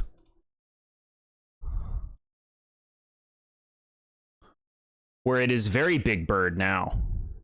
Chonky bird. It really looks incredibly similar to Pidgeotto. Like, the hair is longer, the expression's a little bit more serious, and certain elements are just bigger. I'm not excited. I feel like when you go to Gen 1 and you talk about bland Pokemon designs, this line's one of the front runners. I don't dislike it, though. And then shiny, kind of same thing as Pidgeotto. A big yellow focus. Which, like, it doesn't look terrible, but it's really boring. It's really boring and it doesn't pop very much. They gave this thing a Mega, chat. Mega Pidgeot. Oh. Why is it...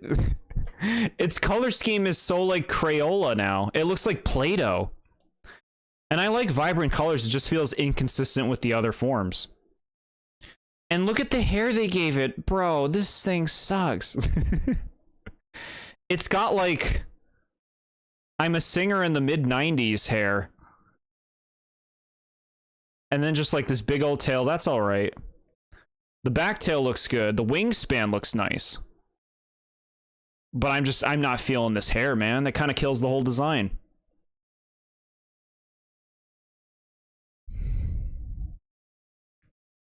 Complete Living Dex and Mystery Dungeon. Very cool. Mega Pidgeot, let's give it a bang and call it a day. It's just like they redesigned the hair completely to make it look dopey. I don't like it.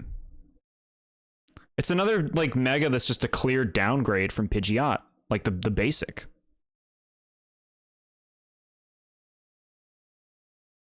There's potential here, too, for, like, a really cool big bird.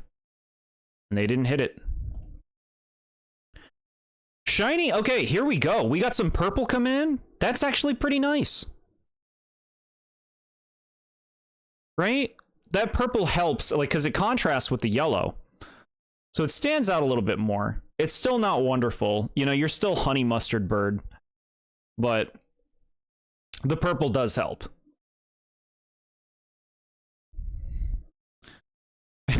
These are all just birds. What's up with that? They are just birds. Yeah. They're just birds. And now we're going to go to just a rat. But honestly, a really cute rat. Rattata is really cute. And yeah, like I said the other day, it's pronounced Rattata. It's not Rattata, chat. I don't know how many people you heard say the word Rattata, but that was never how it was supposed to be said. I like this little thing, though. It's just a cute little mouse. Well, a little rat. But he's so cute.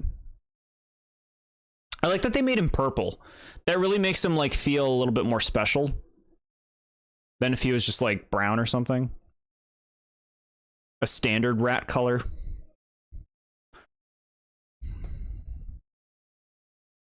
When Game Freak told the designers to redesign Pidgeot for its Mega, they all cried that day, contemplating how do they make a bird look more bigger bird. Yeah, they just, like, went in for the hair. It was a bad angle to go for.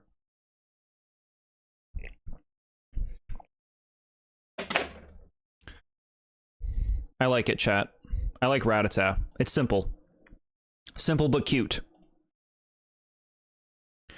This has gender difference, as you can see here. The male has much longer whiskers than the female. What a meaningful thing.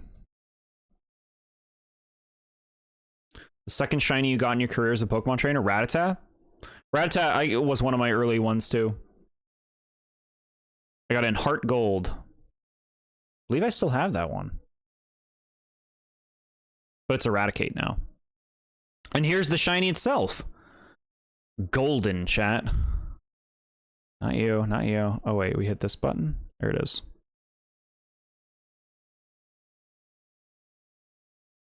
It's, like, kind of gold, but it also has, like, a really nice... I like this lavender color in its mouth and in its eyes. I actually think that's a really nice accent. Very cute. My Rattata is the top percentage of all Rattata. Good reference. Also got a shiny Rattata in Heart Gold. Yeah. That's where they're showing up. Nope. Gotta get better with hitting the buttons. There we go. And same gender difference. Now, Rattata is the first regional variant that we're going to be looking at today. In Gen 7, they created Alolan forms, which are basically like tropical island variants of old Pokemon, and here's the first one, Alolan Rattata. Now, you can see the major difference right off is the fact that it's standing up. It's not running around like a rat anymore. And its type's changed to become a dark type. It's got a lot more bells and whistles on the body itself in terms of all these like little, just like little accents to give it a more distinct form. I don't think this is an improvement over the regular Rattata. I don't hate this, but it doesn't really do much for me.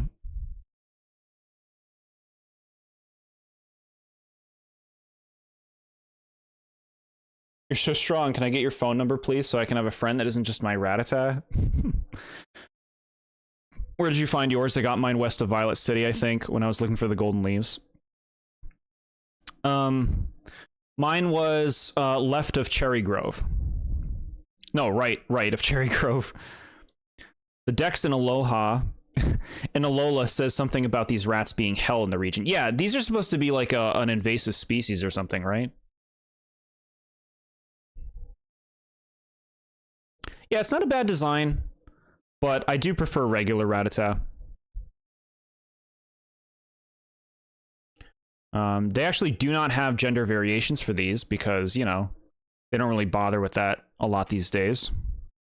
Here's the shiny. Not bad. Kind of like a comfortable red color on it. Doesn't look too bad.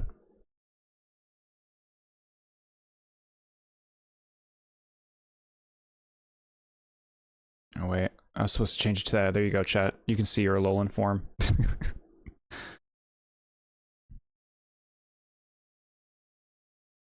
Yeah, so it looks like the poll ended up being 50-50 between Bulbasaur and Charmander. The Squirtle. For shame. 50-50.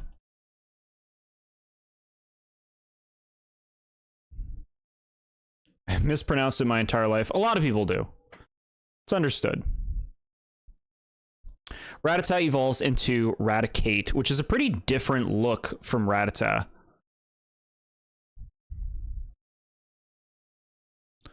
A much bigger rat. It honestly looks completely different outside of the fact that it's a rat. But I'm fine with that. I like that Pokemon can just evolve into completely different things. This looks good. You know, I could see why it's unappealing in that it does look kind of angry, but like distinct design. You know, look at the teeth, just how it holds its mouth open, its little claws. It's very rat-like. That thing is horrifying. Yeah, little cute rat becomes big rat. Looks like it wants to eat my flesh. It's implied that the Rattata your rival had died on his adventure. I don't like that. I hate these things. They get Hyper Fang that does half your health. So much potions wasted.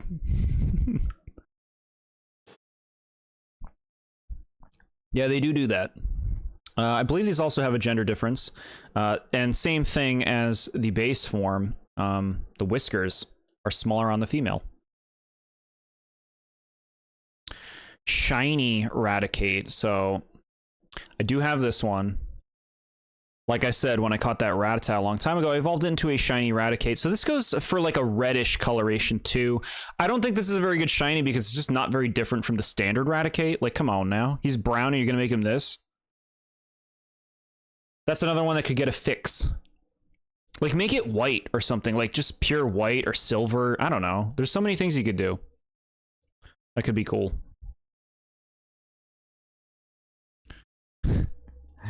Now for the Alolan form. Alolan Raticate I don't like, chat. I think that this is quite unappealing. This is a downgrade from regular Raticate. The thing is, this is an idea. They went for something with this one. This thing looks like a Goosebumps monster.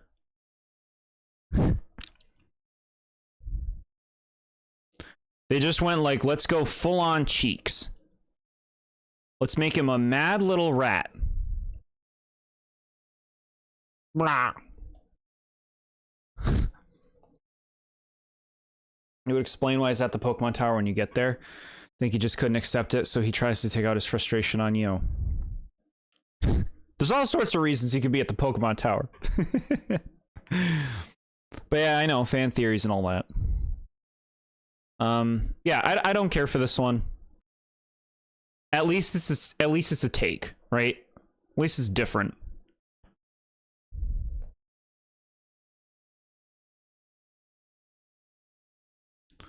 And then the shiny, just like the base form, goes for this red color, which is at least like a lot more different than the standard black Raticate. But it's not magical. Look at the color of the brown they put on it. Like, that doesn't pop very nicely.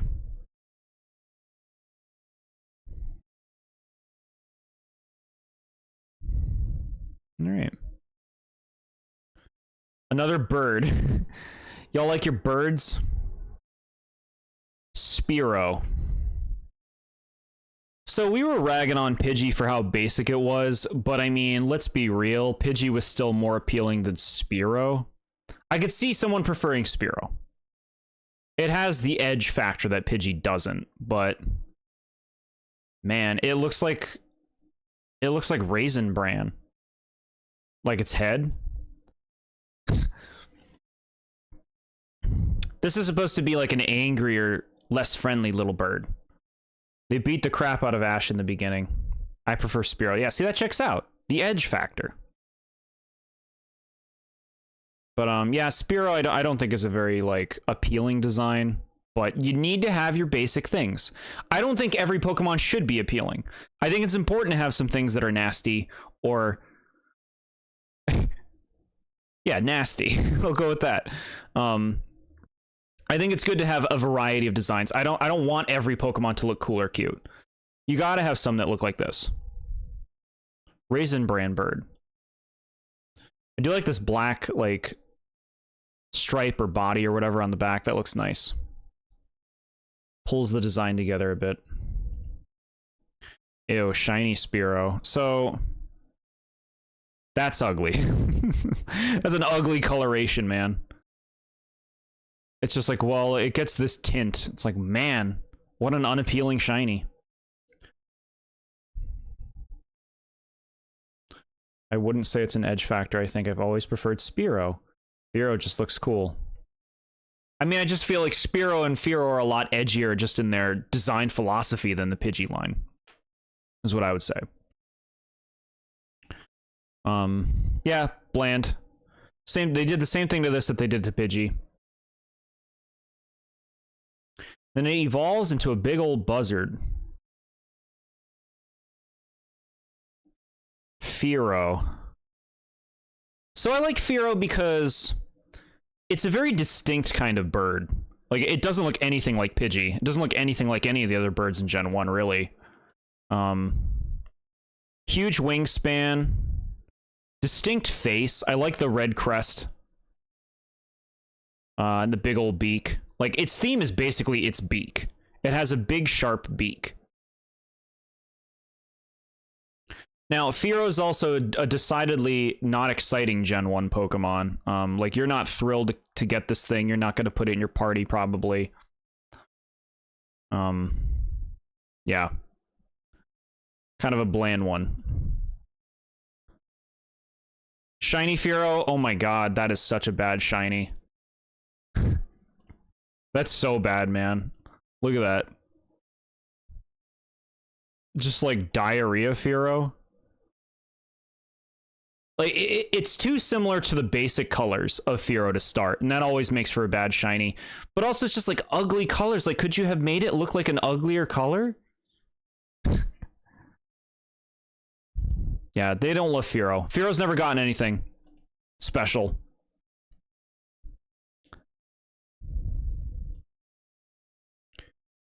Ekans. Okay, we're getting to some more exciting Pokemon. We're getting like a little bit through like the beginning kind of basic stuff that you find. The Let's Play I've seen, most of them use Fearow on their team, and that includes Kenya. Okay. So Ekans' name You might not you might not notice at first, but if you spell it backwards, you might understand where Ekans' name comes from. This snake is awesome. You like it? Let's take a look. I like Ekans. What's cool is it has snake eyes. They didn't make it cute. They didn't make it like Pokemon-ized, really. It is very just like normal snake in its vibe, which is cool. I like that it's purple. I like the stripe. Like it's there's some good deliberate design here. That's pretty appealing. He's a little cutie, yeah. Ekans is generally portrayed as pretty violent in the anime, from what I remember. Do another animation. You won't. Pretty long. Yeah, I like Ekans. That's a nice little snake. It's kind of derpy in this art. I want more violent Pokemon, yeah. They're coming. There's some of those. Shiny Ekans. So yeah, they're given this like yellowish, tannish tint to a lot of things. Like I said, it's just how the algorithm worked back then. I don't think it looks bad. Like, it's pretty different from the regular Ekans, but I don't love it. They could make something much nicer for Ekans than this. Ekans eats Pokemon, yeah. A lot of Pokemon do. Then Ekans evolves into Arbok. Arbok is very cool. More cannibalism Pokemon. That's just what animals do. They eat other animals. Arbok is very cool. The thing that, like, you know, this is like an unfortunate element of it, but sometimes usability and stats does affect a Pokemon and how it's received. Arbok is not good. Arbok is not a very good Pokemon, and that does make him a lot less interesting, because it's like, you see Arbok, and it's like, that's a cool design, but like, how much can you really use it? And that's true for a lot of Pokemon, honestly. It is a shame. Love this design on its belly, this pattern. It's actually looked many different ways throughout the generations, and this seems to be the one that they've kind of settled on with the 3D games, and it looks really nice. It looks like a face.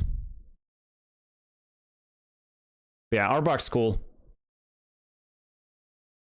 Yeah, like the bird Pokemon eat the bug Pokemon. Yep, precisely.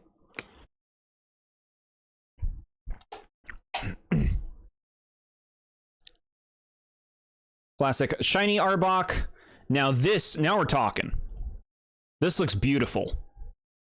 So you have like the yellow look for the snake, but what pulls it all together is that like indigo color on the eyes. That looks so nice. That looks so nice. Like, it almost makes the shiny Arbok look like something you'd find in like a desert temple, right? Some kind of like idol. I dig it. That's pretty. Oh, who's this Pokemon, chat? Y'all know this one?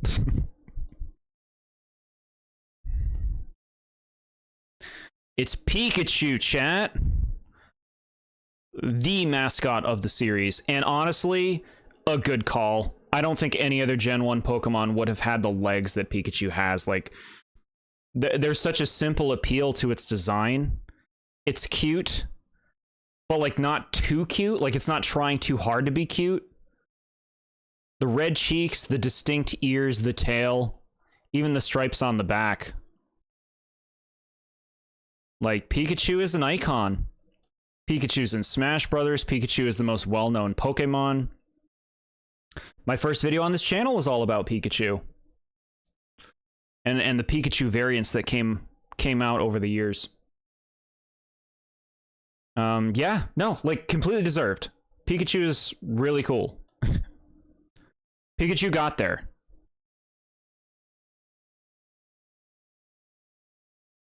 They made a variation here, as you can see. The male has like a jagged lightning tail, and the female has a heart tail, because women are all about love and feelings. I don't love that, if you can't tell, chat. I don't love that they that they do stuff like that, but it is what it is. It wasn't the first designed Pokemon, that's true. And over that Pikachu twerp. Team Rocket's so pathetic, man. Team Rocket's so pathetic.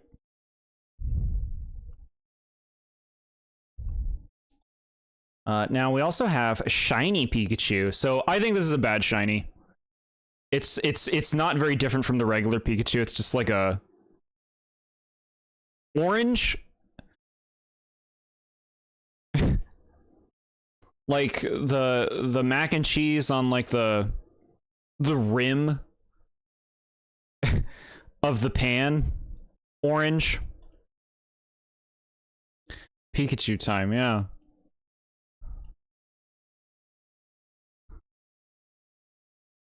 And it has, of course, the same gender difference there.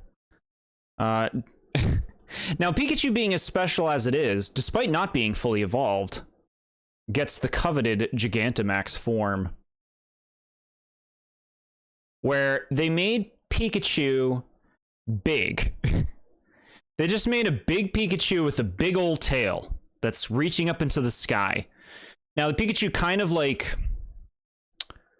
harkens back to the original Pikachu design, where it was like a more portly Pokemon.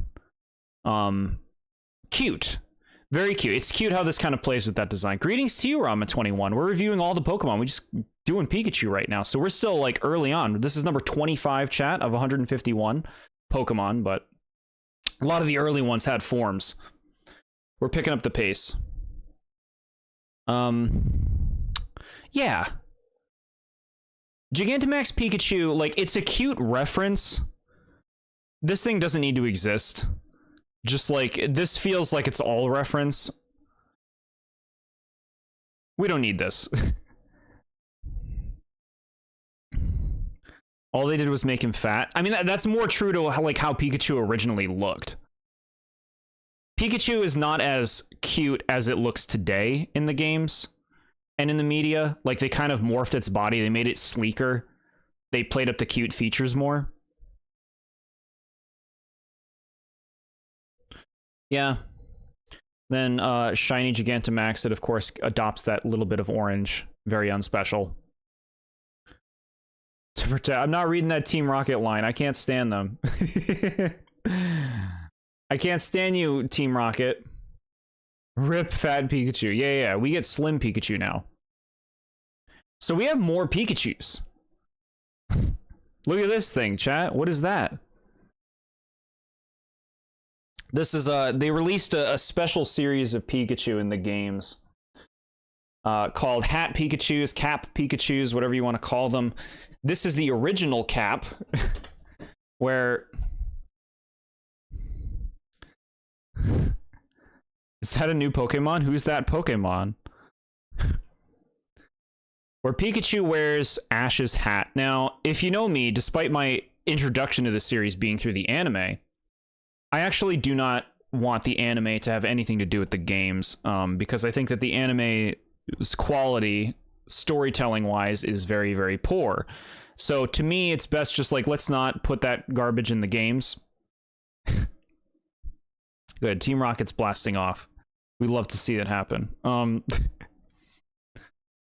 So they made all of these hat Pikachus wearing different hats of ashes, as you can see here.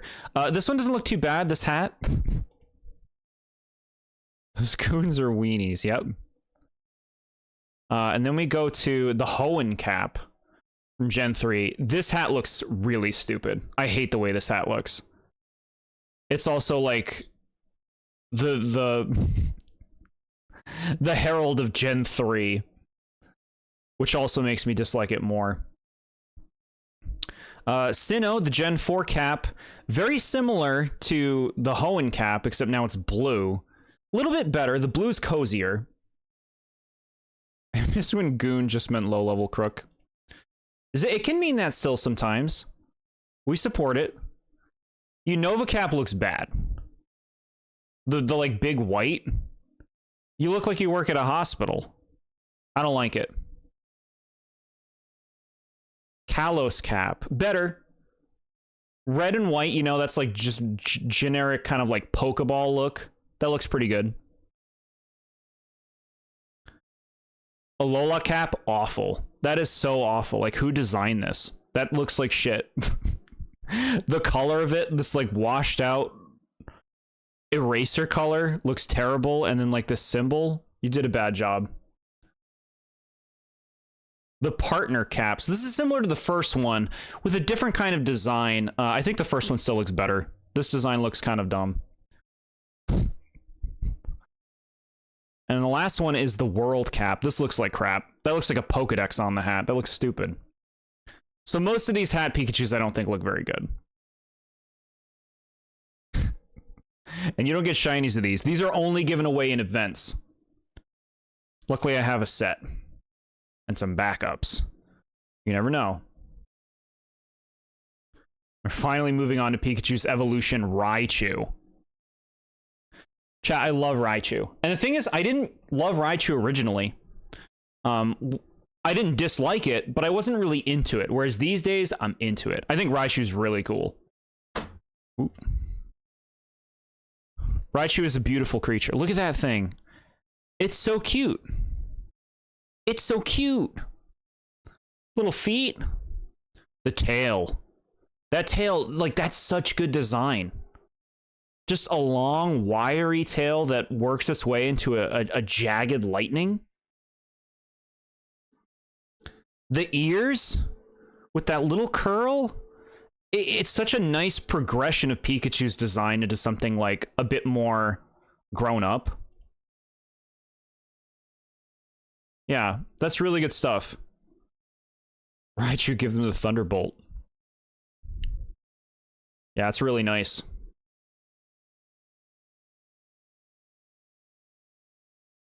This one also has a gender variation regarding the tail. I hate this one. As you can see here, the male just has a lightning bolt tail. The female, they just cut the tail in two places, and so it just looks stupid. Like, it doesn't even look like a lightning bolt now. Now it looks like somebody took scissors to their Raichu. Like, that's terrible. You did a bad job. You did a real bad job with that design. Look at that. Come on, man. Shiny Raichu.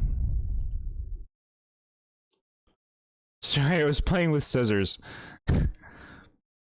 So shiny Raichu, you know, the regular shiny Pikachu was just like this orange color on Pikachu. It didn't look very good.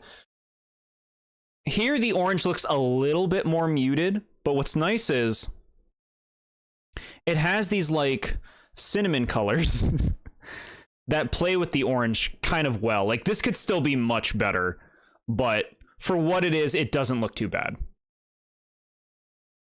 It's just like a little bakery Raichu. It's pretty cute.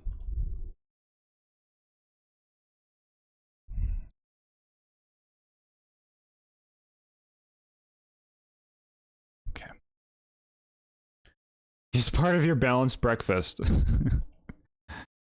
Now, Raichu was given the honor of having an Alolan form, and my word, is this a good Alolan form. Alolan Raichu, chat, surfs on its tail because it is now a psychic type. It's insanely cute. The smoothed ears, the smoothed tail, but now it's also like its surfboard, its little happy face, and this thing's lore is all about eating pancakes. It eats pancakes. And it's a psychic type, but look at it. Just adorable. This is such a nice variation of Raichu that feels really different. It can do another thing. Do another thing. There we go.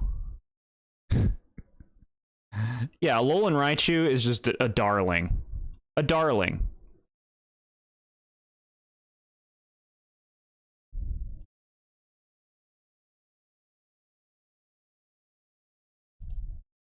Shiny Alolan Raichu.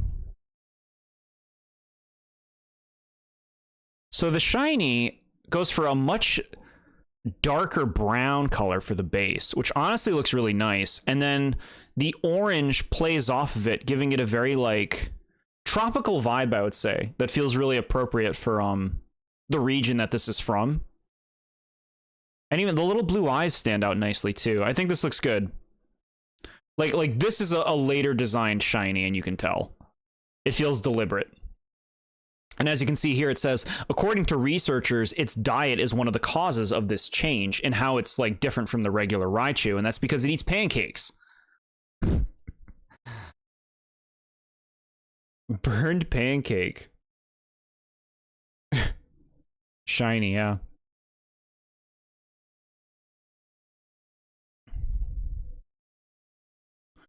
Sandshrew. Sandshrew's cute. We all know it. I love little Sandshrew. Yeah, we all know it. Look at this thing. It's just like a little critter. A little ball critter with hard skin and cute little eyes. Very simple design. Very Gen 1. Now this thing can roll up into a ball, which it's not going to do here, but it does roll up into a little ball and rolls around like a ball, which is very cute. Just cute, simple design. Sandshrew works. I would say it's not especially exciting as a Pokemon or a design, but you like that it's there. We appreciate Sandshrew. Shiny Sandshrew. We're getting green. It's greenish. It doesn't look bad. It's different enough. Not exciting, but it's different enough. Now that's very mint chocolate chip ice cream.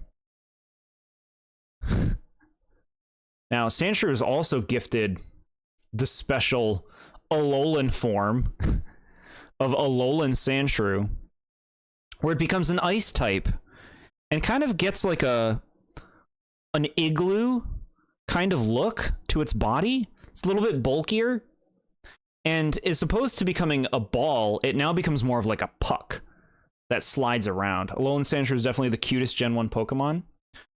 Yeah, it is very cute. This is very cute. Just a little pudgy Sandshrew with like a little hood thing. Snowshrew.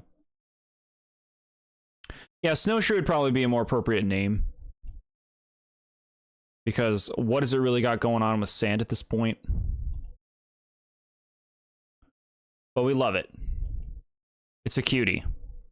Do another animation. Do it. There you go. Like, why would they make that randomized? Just go through the animations one by one. Do you know how to design things? Alolan Sandshrews shiny form. So this is interesting. They changed the inside color to make it like a dark blue. It doesn't look bad. Yeah, it doesn't look bad. But I also feel like they could have done something a lot more interesting with it.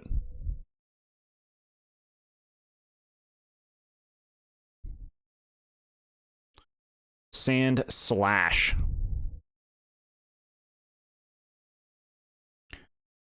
Sandslash is a cool progression. It can still become a ball, but when it does, it becomes a ball of spikes. It still has like the sweet eyes, but it's just like clearly a more developed creature. The sharp claws, it has a theme. Sandslash, very cool. Like, there is kind of like a blandness to it, I would say. Like, it's cool, but it's also like, it's kind of like Arbok in that, like, you know this Pokemon's not going to make waves in combat in any way. It's going to probably be disappointing and die easily. Which can, like, you know, affect your stance on a Pokemon. It's still very appealing, though. It's still a very cute Pokemon. It would be better if instead of claws, he just had hands. So he just slapped people. Sand slap. Maybe one day they can make Sand Slap. Be pretty easy. I like Sandslash though. That's a nice design. Nice design, just not like super exciting. Shiny Sandslash. So now we're coming in with like a distinct red. Like, the red does pop. Basic color is still, like, pretty just, like, basic flesh tone. Looks nice. Not crazy, but looks good.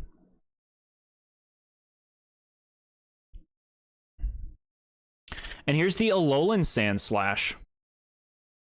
An ice type. Now it's all about having icicle kind of spikes on its back.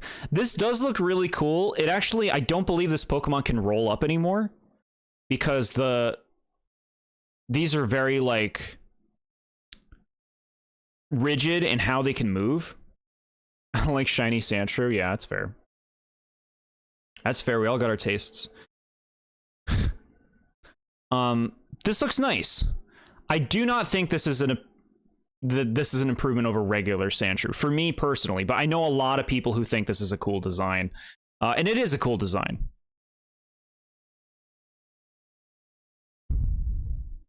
Yeah. Yeah, these big old spikes, they look nice. They look nice. I love him. See, people love him. People love him, chat. Shiny Alolan Sandslash. So we go for that dark blue again on the inside. It looks kind of better on this because the big spikes are also blue. It makes it almost look like a more consistent color pattern, like more deliberate in a way, like it was always supposed to look like this. It looks pretty good.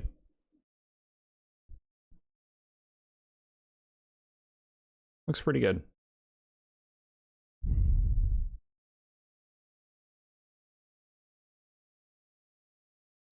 Nidoran. The female Nidoran. So, in Generation 1, genders did not exist for Pokemon. So, Nidoran is unique in that this is the female Nidoran, but it takes up its own slot in the Pokedex. Welcome back, Ramen21. Nidoran takes up its own slot in the Pokedex for female, and there's also its own slot for male.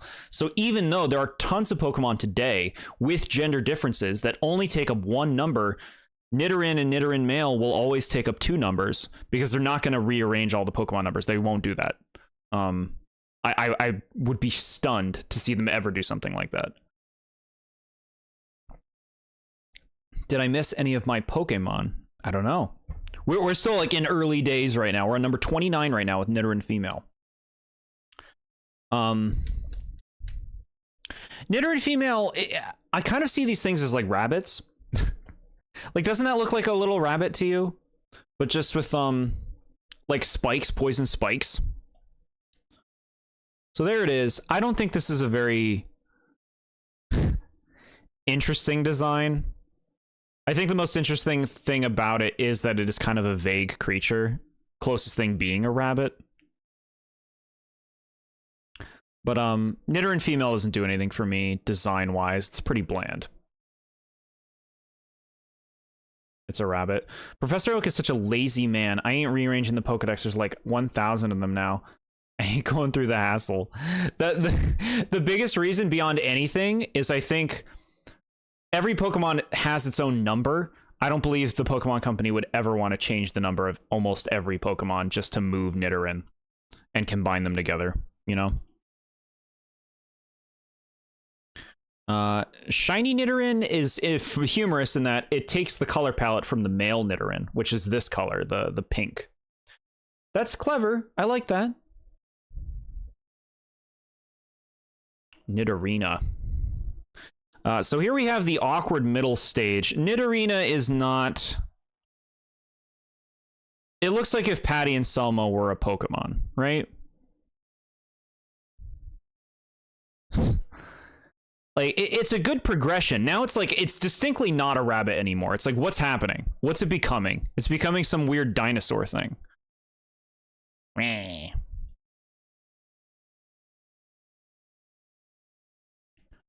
It's interesting, but I wouldn't say Nidorina is especially appealing. But there's fans. There are people who Nidorina is their favorite Pokemon, chat. Every Pokemon is someone's favorite, right? To some degree. And then shiny Nidorina also following Nidorino's normal coloration, that pink color, can be kind of confusing. Can kind of make it seem like you're just using a Nidorino at that point. But I mean, it's a fun idea to do a shiny like that. Nidoqueen. Nidoqueen is maybe an acquired taste. So in its final evolution, it becomes a big old beast. This is very like Gen 1 kaiju beast, right? They have a lot of Pokemon like this that have like a lot of spikes and are very like monsterish looking in this way. No, so Nidoqueen, of course, being like the female leader as opposed to Nidoking. I don't think this is a bad design. I don't think I love like this these cup things going on here. But no, I mean, like, it's pretty appealing otherwise, I suppose. Like, it has spikes, kind enough face. I guess it is. I guess it is pretty bland.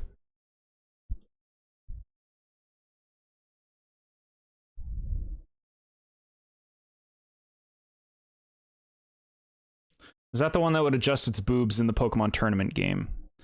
I don't think so, but I could be wrong. I don't remember it doing that.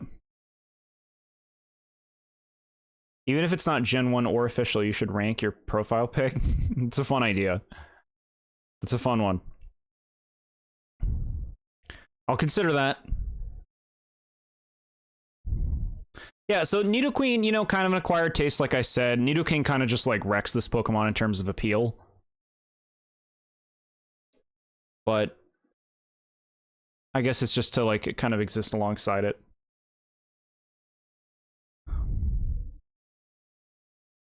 Shiny Nidoqueen, so this is pretty gross. They gave it this, like, public bathroom green, and then they made these other aspects pink. That just looks bad. Like, that looks gross and bad. They gave up on it being Nidoking colors and they just made this. All right, male Nidoran. I think male Nidoran is pretty dang cute. Look at this little guy. His little face, his little fang. That's a cute little poison rabbit.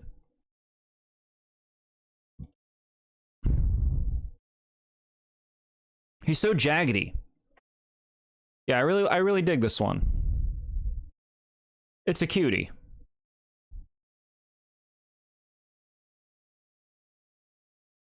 I used a shiny Nidoqueen on my shiny Heart Gold team. Very cool. Very cool. Shiny Nidoran. So this is also following suit like the shiny female one. The male one goes for those colors and becomes blue. This is very nice. That looks really attractive. That's a nice palette.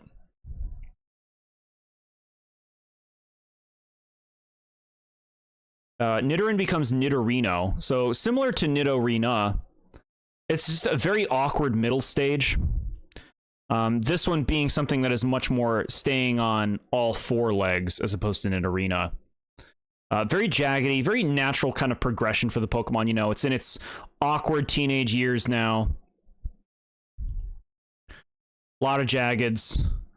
It's on its way to its final evolution. I'd say Nidorina itself is not very exciting. These are the kind of middle evolutions you don't really see them make too much anymore, which is like very clearly middle evolution designs, whereas I feel like nowadays everything has a very distinct look to it, whereas this does just kind of look like a progressive thing between the two forms.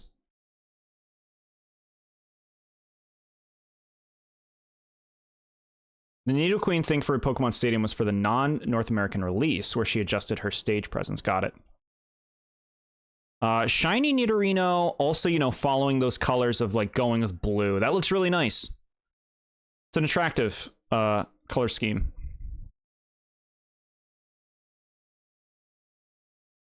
And then the final of this line is Nidoking, which has its fans for sure. Nidoking, I don't think it looks too wonderful in this model. Like, look at its face here. But, you know, it's a big old, like I said, kaiju monster. Powerhouse beast. It is not a rabbit at all anymore. Now it's a beast. Which, like, it looks fine. I would say this one doesn't really do much for me. I don't dislike Nidoking, but I don't find its design to be very compelling in that it really is just like a big, bulky, spiky monster. And that's kind of that. The lore's not very interesting around Nidoking. It's a fine design, but it doesn't do much for me personally. I know Nidoking has a lot of fans, though. And then Shiny Nidoking. So this one sticks with the tradition and just, like, is blue. It's not quite the Nidoqueen blue, but it is blue, and I think that looks pretty good. It's weird that Nidoqueen, like, her colors palette just changes from her pre-evolutions and her Shiny, whereas this one stays consistent in staying blue throughout all of them. Yeah, they really need to clean up these past Shinies, but this doesn't look bad. It doesn't look bad. Clefairy. The first real fairy Pokemon, right? And so, well, I mean, eventually they, of course, had to make this fairy, because fairy came later, chat. The typing. Clefairy is cute, but I wouldn't say super cute. This thing looks like it might do something nasty to you, you know? I like the design. Little curl, little ears. The little wings and the tail, like... It's, like, practically designed to be a plushie. I like that it has a little fang.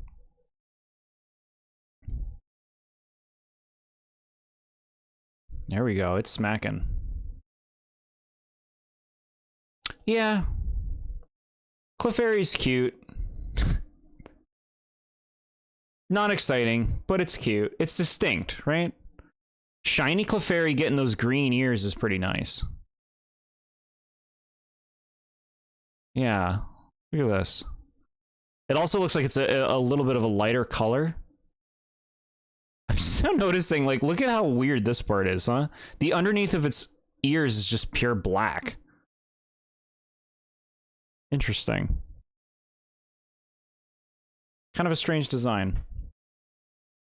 But no, Clefairy's good. Like, very classic Pokemon here. I want to say this was a Pokemon that was considered to be like one of the mascots of Pokemon back in the day, but it didn't really have the legs to go as far as other ones. And this, of course, evolves into Clefable. Really just like a bigger version of Clefairy. Yeah, like the ears are a bit more like normal ears. Wings are bigger. Pokemon overall is bigger. I know some people really like Clefable, but it doesn't really do anything for me. It's just like a big, doughy cutie. It's fine. Clefable's fine. Shiny Clefable. So this follows suit with the Clefairy, keeping the green ears and like the lighter coloration. I think the green honestly like really works on this Pokemon with the rest of its palette. Again, it gives it that like more magical quality, like we saw with the green that was on the Charizard and stuff. The unnaturalness of it makes it feel a little bit more magical.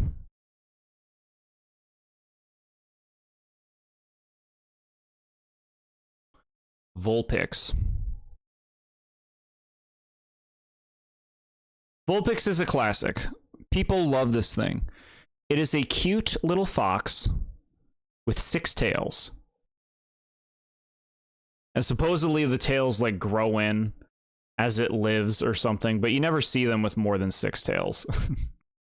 That pink thing looks like it wants to sell me something. Yeah, okay. I could see it. Yeah, Vulpix, effortlessly cute, you know? I mean, okay. It was conveyed to me that it has Peggy Hill hair, which doesn't help it.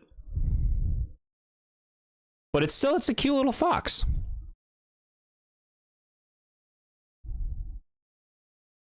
Do another thing. Do another thing. Do another thing. You can do it. Someday it will. There it goes. Yeah, so the tails are supposed to like sprout in, and I guess when it gets all of them, it evolves or something. That's like the lore. Yeah, Vulpix, very cute. What's nice is like this is another fire Pokemon that we're talking about, but it's not on fire. It's not like its tails aren't fire this time. It is just a creature that creates fire.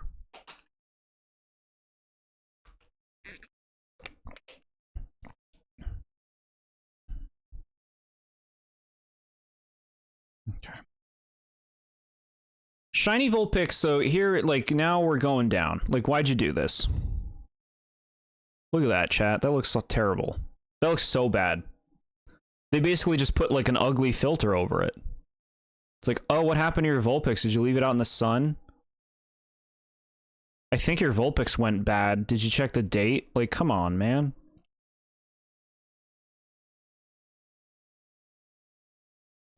There is another form of Vulpix, though, that is also super cute. Cuter? Is this cuter? Is this cuter? I think it might be. Look at how fluffy it is. It looks like it's made out of clouds. It's an ice type now. It's got sweet eyes. It looks so serene and graceful. This fucking card picture in the middle. That's great. I want that card.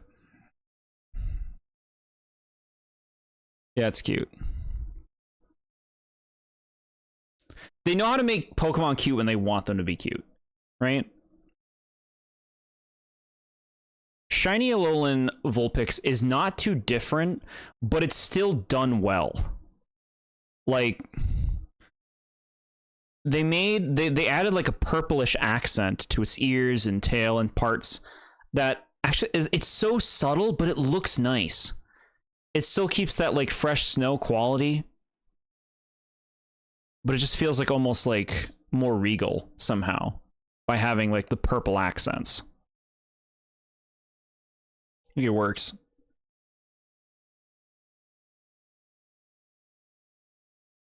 Then it evolves, chat. Someday it evolves. Becoming Ninetales. Man, look at Ninetales and some of this artwork. They show up for this thing. Ninetales is a very popular Pokemon, chat. It is a nine-tailed fox. Fox dog.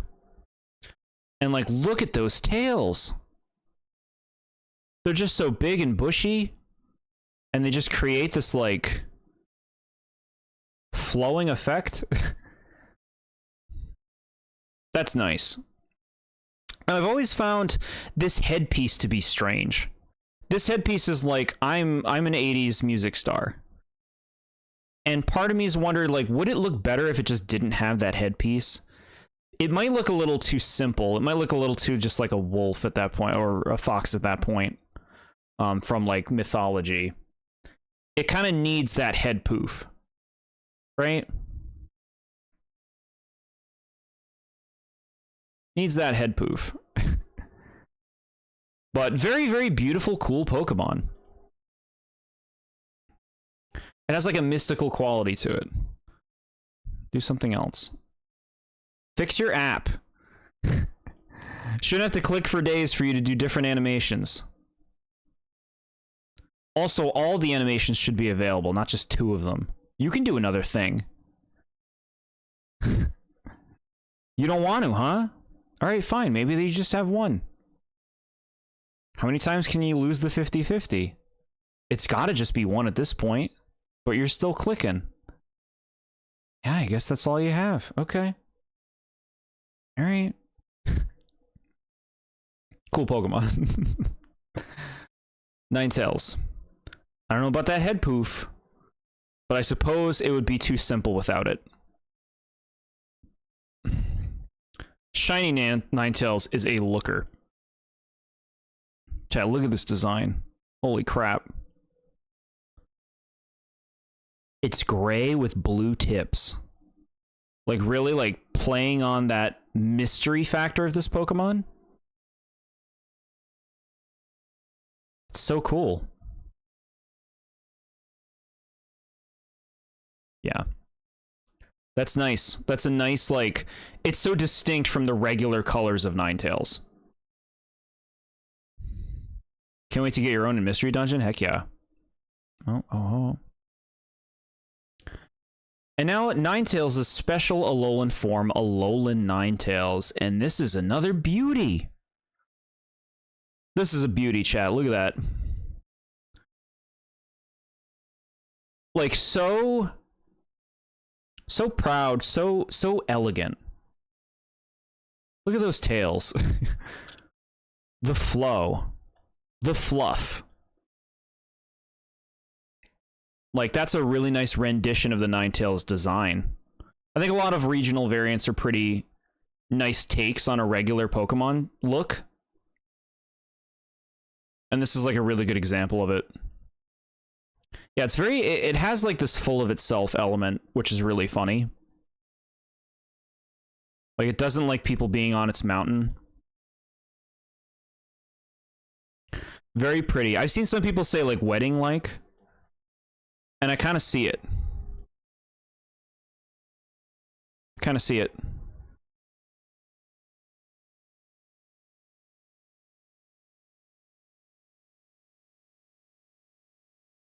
Okay. How we doing, chat?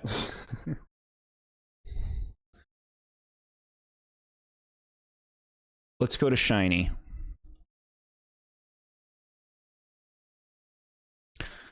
Now here's the purple stuff that we saw with the Vulpix, but on the Ninetales.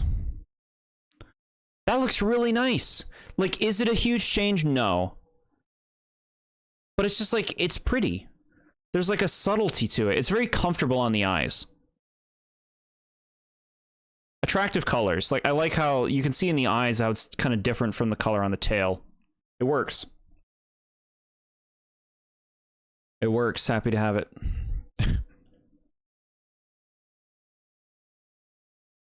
Now, I think most people know this one. This is called Jigglypuff. Jigglypuff is a balloon with big ol' eyes and a cute little tuft. It's very similar to Clefairy, I feel like, in just like some of the philosophies of its design. But a lot sillier, a lot more like straightforward, I guess, in what you're looking at. Jigglypuff, as we all know, is in Super Smash Brothers as a playable character, which is an interesting pick, and you would not see Jigglypuff put in the games anywhere near today. So like, Jigglypuff used to be a pretty big Pokemon icon back in the Gen 1 days because of its role in the anime, and because it's just like a really distinct look to it. But after Gen 1, they haven't really done anything with Jigglypuff since. But Jigglypuff's still in Smash, and so I would say Jigglypuff being in Smash is the biggest reason Jigglypuff is still well known today. It's trying to sell me its album.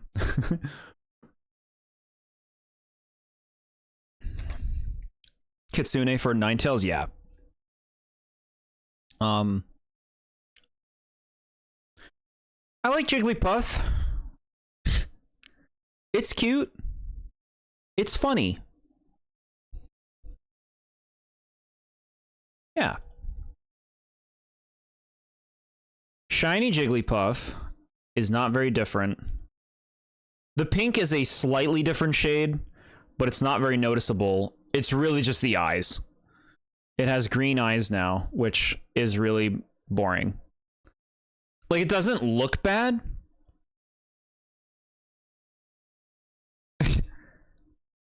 It just doesn't really do much. It doesn't do much. Not that, like, sometimes changing the eyes can be good. We'll get there eventually someday, but like, this isn't bad. It's just not very interesting. Jigglypuff evolves into Wigglytuff. Wigglytuff is funny. It's going for that cuteness factor. It's less of a balloon, and now it's more of like a What would you call this? Like an egg. I like the bigger, more like rabbit-like ears. It's a good progression for Jigglypuff's simple color. It's a lighter shade of pink, the shiny, yeah. I like it. It's simple, it's weird, it's almost like kind of unsettling, but I like it.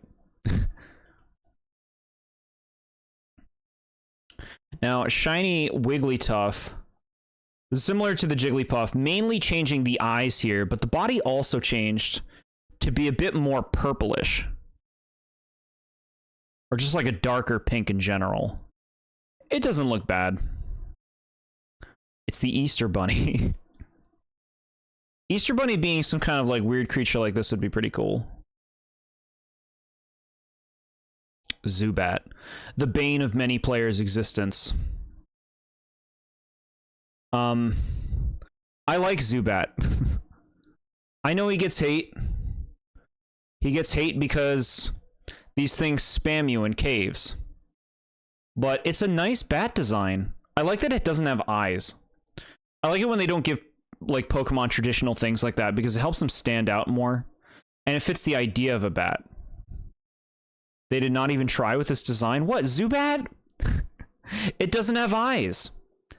It just has a big old gaping mouth. The two like tails, I feel like those are very distinct. And just the color palette being blue and purple, really fitting that like night palette. It's kind of cool. Zubat was my first ever shiny, which we will look at now. Oh, well, actually, the male and female difference. So chat, look at this. The fangs are slightly smaller on the female. Like, just check this out. You don't need this. Just have them look the same. Unnecessary. I actually think shiny Zubat looks pretty good. Because it's a distinct difference from the regular one. Like, it's green. Is it the most attractive shade of green? No. But it stands out. Doesn't look too bad. That was my first ever natural shiny, I should specify. You know, not including Gyarados. You got Zubat and I got Bidoof.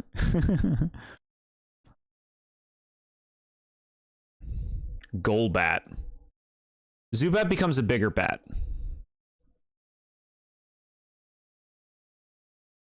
They used to get pretty crazy with Golbat's look. You can see it. You can almost see it in some of this artwork. So the progression here, Zubat evolves and now it has eyes. Isn't that interesting? Like, imagine that. You live for like the first 10 years without eyes and then you have eyes. You evolve and you have eyes. Very flimsy looking wings. Big mouth. That's what they capitalized on. It's like, let's make it really big mouth. It's going to suck the blood of all the Pokemon, which it says in the dex.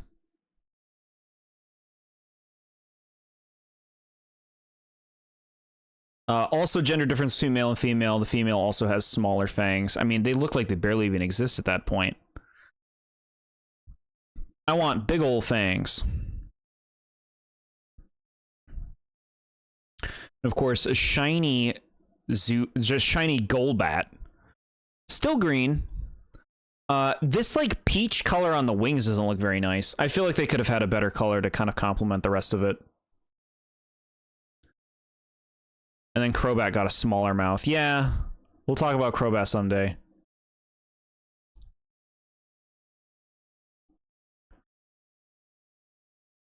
Now, this clip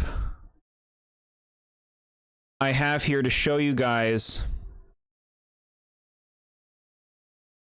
Golbat used to be pretty freaky. And like you can see here in Pokemon Coliseum, Golbat's a weirdo. He just kind of like bobbles around holding his mouth, wrapping himself in his wings. And when he opens it, he just has such a big mouth and a big tongue. Like, there's a really just different vibe to Golbat in the older days that I feel the current 3D model doesn't really capture. It's Ein. Nice recognition. Sorry, y'all, I'm back. Welcome back, Nan. We just looked at Golbat, and now we're starting with Oddish. You're right in time for little Oddish. Chat, I love this thing. It's adorable. This is like elegant Gen 1 design. It's just like cute little face, simple structure, simple concept. A little plant creature. Oddish is super cute.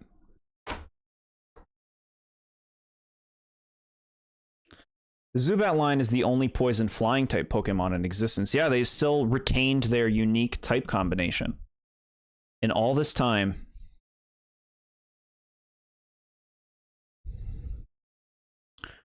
I'd be disappointed if I didn't recognize who he was. Yeah, you got it. You got it. It almost like a little blueberry or something. But it really is just a vague plant. It's just supposed to be a sprout. These things are nocturnal. They come out at night. Very cute. Shiny Oddish, we're going for like a... It's like the Bulbasaur thing, where it's like, well, now it's just all green. It doesn't look bad, but it's not very different from standard Oddish. So I wouldn't say it's very exciting. Gloom.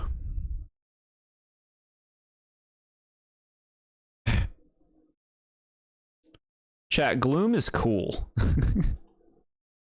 Gloom is so cool. Look at it in this card artwork. Laying down. So if you don't know, Gloom's drool is actually a really appealing like nectar to like certain Pokemon, but it smells really foul to people. I love this thing. It's just like, look, like, it's weird. It's so weird.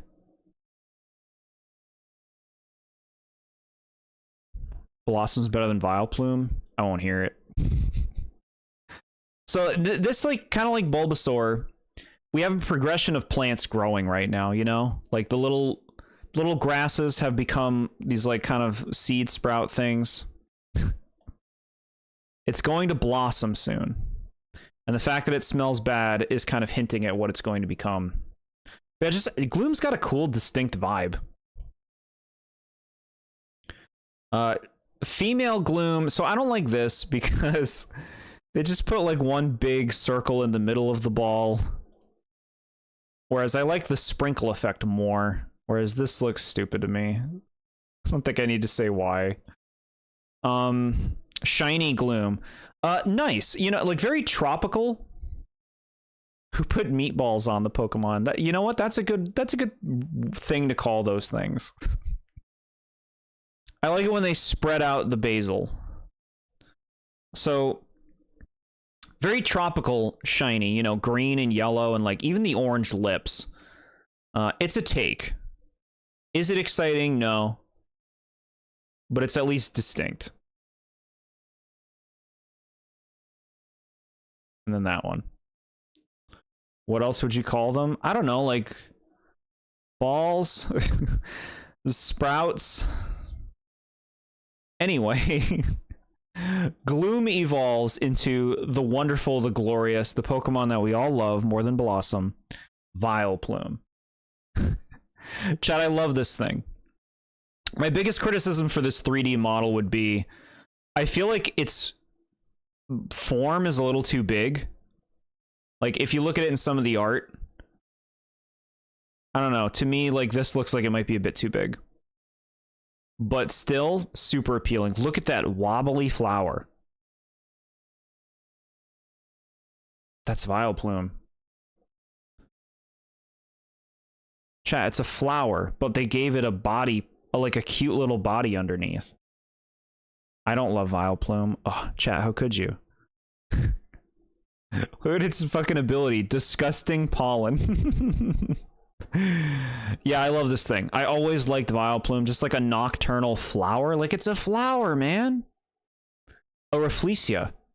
A very stinky flower. Just so cool.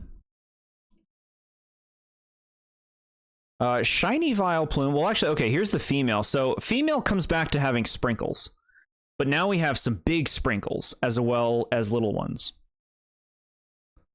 You get like the more consistent effect too.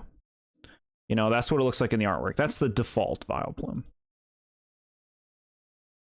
Shiny Vileplume, not bad. Still got that like tropical vibe, an orange flower with a green base. It's different enough from the original. Blossom loves to dance, and it's cuter than Vileplume. Does Vileplume not like dancing? I would say Blossom is very cute. I think Vileplume's probably cuter to me. Yeah, this shiny doesn't look too bad. No, it looks good. It looks good. It could be more interesting, but it looks good. Paris. Chat, have we been streaming for almost 3 hours and we're only now coming up to number 50 and like 4 more Pokemon? So here's Paris. Paris is a tiny little bug that collects mushrooms and puts them on his back. I like the eyes. Very, very distinct eyes. It's kind of a creepy looking thing. But there's also a cuteness to it. I'm sure you see what I'm saying.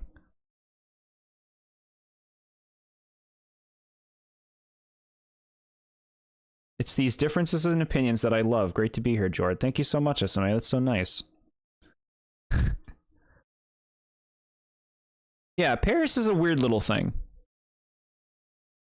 Kind of creepy, but kind of cute. But also not especially exciting. The mushroom thing is what makes it cool. Like, yeah, you do that thing with your mushrooms. So I know you can't tell. There's no way that's the shiny. I see. So actually, I messed this up. the Paris is the shiny. Yeah, they're both the same. So I messed that up, chat. You were looking at the shiny originally. So the shiny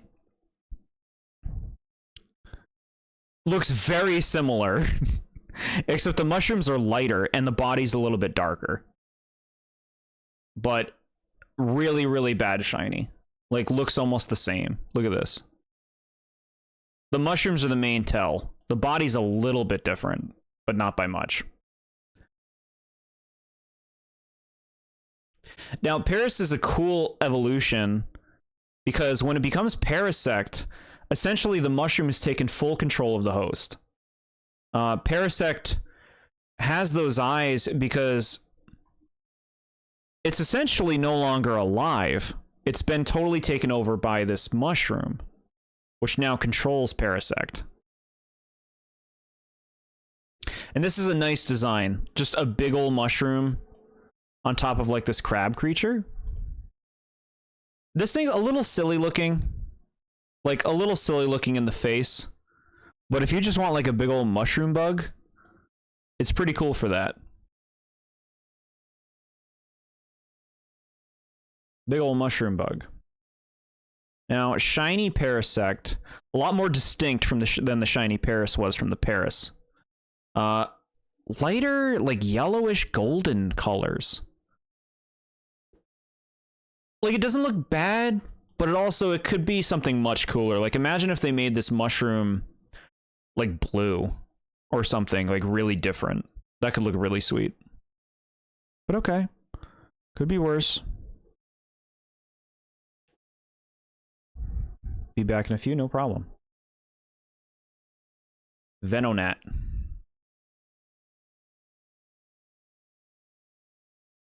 Venonat's cute.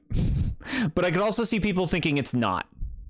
But I feel like what really gets you is the fact that it really is just a fuzzy ball with cute eyes. Or I mean, like, I could see somebody saying, well, those eyes aren't cute, those are bug eyes. It's a creepy bug. But it's just like a fluffy, fluffy cutie. I don't know. I dig it. Venonat. I feel like it's also cool in that it's kind of a vague bug. Like, what is this bug? It says Venonat. Is this a gnat? I feel like it's kind of its original design. Its unoriginal design.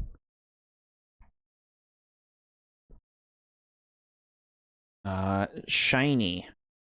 Shiny Venonat you can get right now in the game really easily, chat. In Pokemon Scarlet and Violet, there are outbreaks for Shiny Venonat where it's super common right now to find shiny versions, so... This is the shiny. Now, we did an eye change here for blue. It looks pretty nice. The shag is a little bit of a different color as well. Not bad. It's not bad. Major differences? No. Venonat, I would be nicknamed called Venonad. Yeah, that would work really well for you, huh?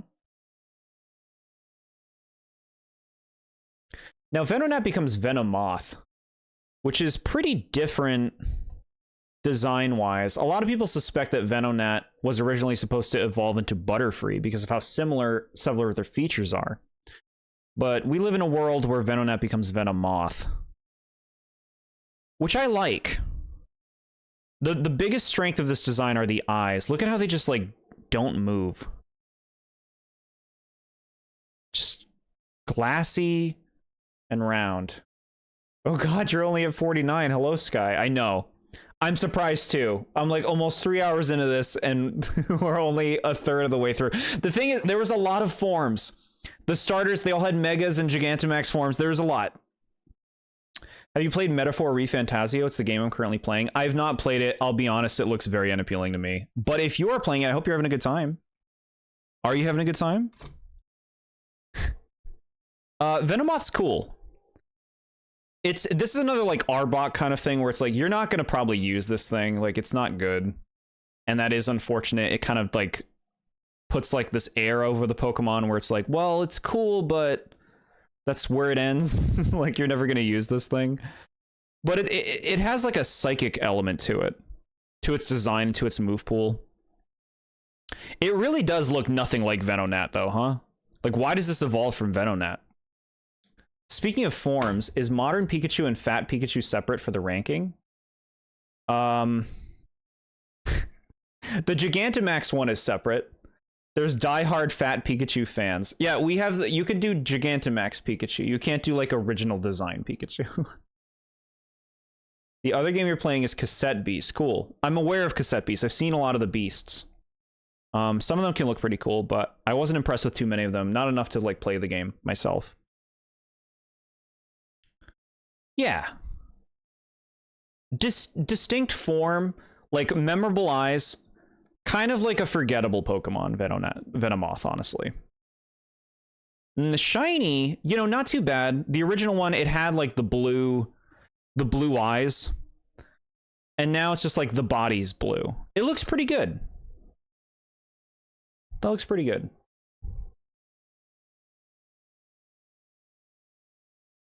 Diglett. We've hit number 50, chat. A very famous Pokemon known as Diglett. This thing lives in the ground, and we've never seen what its body looks like. This leads to situations where, like, Diglett makes no sense in terms of, like, where it exists. Like, how can you throw a Diglett out on the second floor of a building, for example? Can you? How deep does it go down? Diglett is very cute, though. Like, if you're gonna make, like, a weird little Pokemon that lives in the ground, how do you even get more simple than this? 2 eyes, a nose, and it's just like a cylinder? Diglett's very likable, though, despite the simplicity.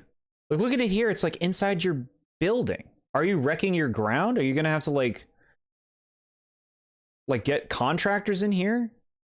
Like this Giovanni picture? Like when you threw your Diglett out of the Pokeball, how far down did it go? All right, you're overthinking it, but Diglett doesn't make sense. It's still very cute. Maybe this is a hot take, but I honestly think as time goes on, Pokemon is done a disservice by the fact they continue to add new mons. I'm in a completely opposite space. I think that Pokemon is the Pokemon itself, is the new Pokemon. I think that if they stop making new Pokemon, that will be the death of Pokemon for sure. I know Pokemon effectively take on the role of real life fauna, and there's tons of variations. Yeah, like to me, it's like it's all about the new designs. It's all about like finding things that you resonate with, discovering new things. I think that's the #1 strength of Pokemon, honestly. Diglett, dig, Diglett, dig. Yeah, Diglett's super cute. But yeah, I think the second that they stop making new Pokemon is the second that Pokemon goes down. Like, it's seen and like, look at how uninteresting the new Legends game looks. And why? Because they haven't shown any new Pokemon. There's going to be new Megas in it, I think. For me, I think for a properly sustainable model, it'd be to take those regional variations and have way less mons and instead do more radical variants.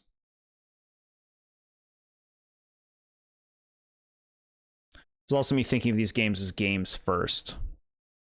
I mean, if they improve the quality of like the gameplay and a lot of, there's so many directions you can go in.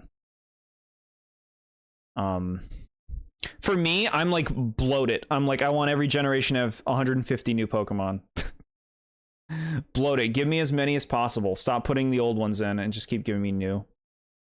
Not that I don't want the old ones to be there. It's just I would like something to just keep getting more things added to it. I think it's feasible.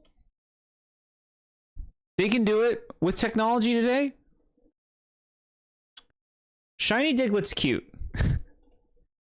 It becomes like a little bit lighter, but now it has a little blue nose. Is it amazing? No, but it's cute. It's a cutie. I mean, what do you do? Like, the Pokemon's not a very big one. Not a lot of surface space to work with unless you just color the whole thing. I also do wonder when the Pokemon world is supposed to run out of continents for Pokemon. It really never can. The idea that we'll eventually have like 10,000 Pokemon is funny. Yeah. Eventually. I don't know if I'll be there for that, but you never know. Like I said, technology today. Now, Diglett has a form. Alolan Diglett. No. This is where we want to go. Okay. Alolan Diglett. So, Alolan Diglett is a little bit darker and has 3 strands of blonde hair coming out of its head. So this is supposed to be like a volcanic region Diglett. Yeah, the golden hairs function as sensors. I don't love this as a form. Like, I get what they're doing. They're trying to be cute about what they could do with a Diglett in a tropical region, but design-wise, this is just boring, and it's not like the regular Diglett looks better than this. Bald Diglett is better. There's nothing about this Pokemon I can say on this website without getting in trouble. I thought this was the weirdly tall Diglett. Oh, you're talking about Wiglet? Wiglet we won't be talking about until Gen 9. Wiglet's a different Pokemon. And it is called Wiglet. Shiny Alolan Diglett, that pops. It has like more of a reddish coloration and it has the blue nose that the original one has. That stands out. Not bad. I still prefer the regular Diglett.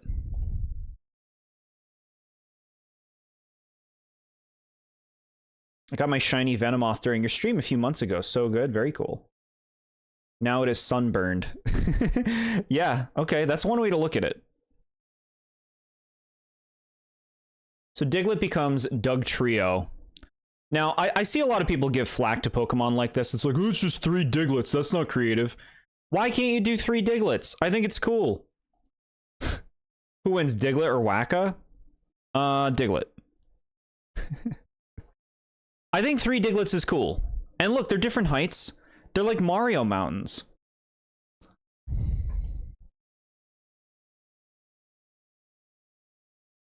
I don't know. I'm not against Pokemon that just become more. I'm not against rules against Pokemon being certain things. That looks so wrong. It's Dugtrio. Trio. Shiny Dugtrio, just like the Diglett, you know, we're keeping it the exact same format.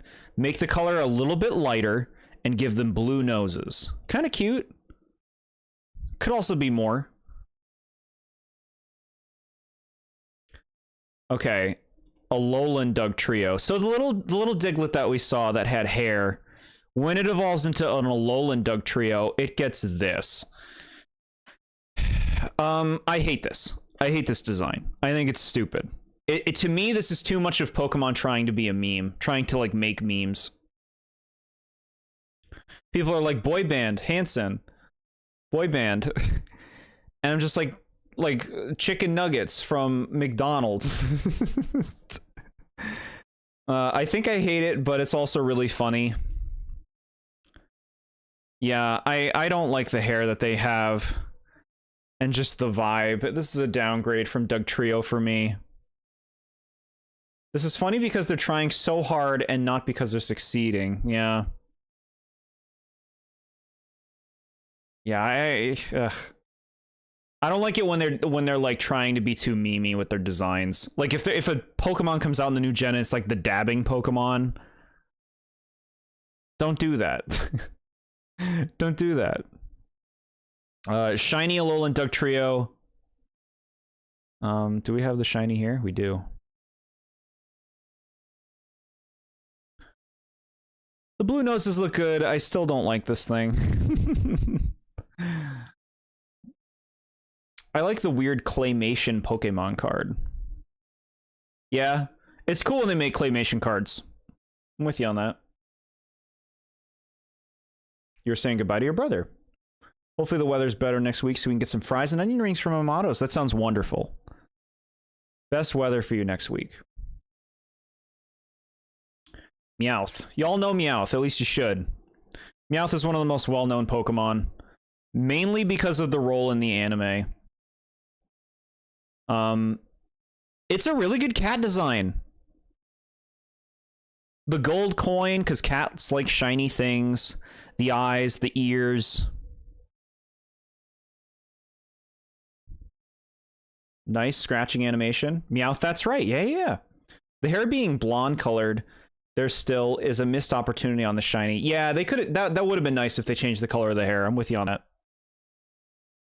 So I have a bone to pick with Meowth. I like Meowth's design. I don't like what they've done to Meowth in the games and in the media. And it's because of Team Rocket's Meowth. Meowth's the starter in Mystery Dungeon, cool. I assume the gold coin was a lucky cat reference. Yeah. 100%. Not just shiny things, it's also like a lucky cat nod. First, let's talk about shiny Meowth. Which, get ready. So this is a bad shiny. It's like a little bit redder, pinker. The skin tone's a little bit darkened. It doesn't look bad, but like it's a bad shiny. Like you want shinies to be a different concept. Not that. What do I have next on the list? Okay, so this is what I want to talk about. Team Rocket's Meowth ruined Meowth in the media. Because look at Meowth's model. What is Meowth doing that is different from old Meowth? Yeah, the old shinies were purely RNG. Yep. Yeah, I called that out earlier. A lot of the Gen 1 shinies are rough because they're just RNG. But the thing is, I also talk about how they went back and changed Charizard, and they should go back and change a lot of other ones. So here's my problem with Meowth. Meowth was a cat originally. Look at this old artwork, and you can even see this in some like sprite work and stuff, and even card art. Meowth was supposed to be a cat. The story in the show is that Team Rocket's Meowth talks and walks like a human because it taught itself to do that. But now all Meowths are just that Meowth. All Meowths talk and walk like humans. They're not cats anymore. And it drives me fucking crazy, man. Because it's cute to see Meowths be cats. But now they're all the stupid Team Rocket Meowth where we walk around. Drives me crazy.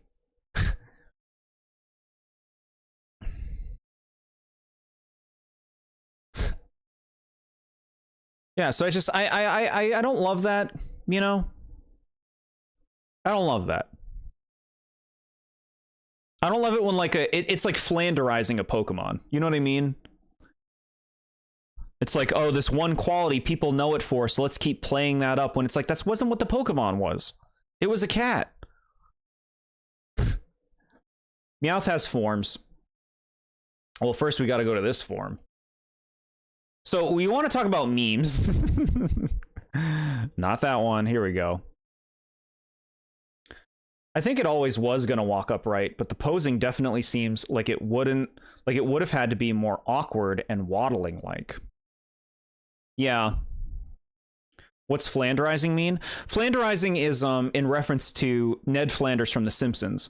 So flanderizing is, on The Simpsons, Ned Flanders is more of like a person.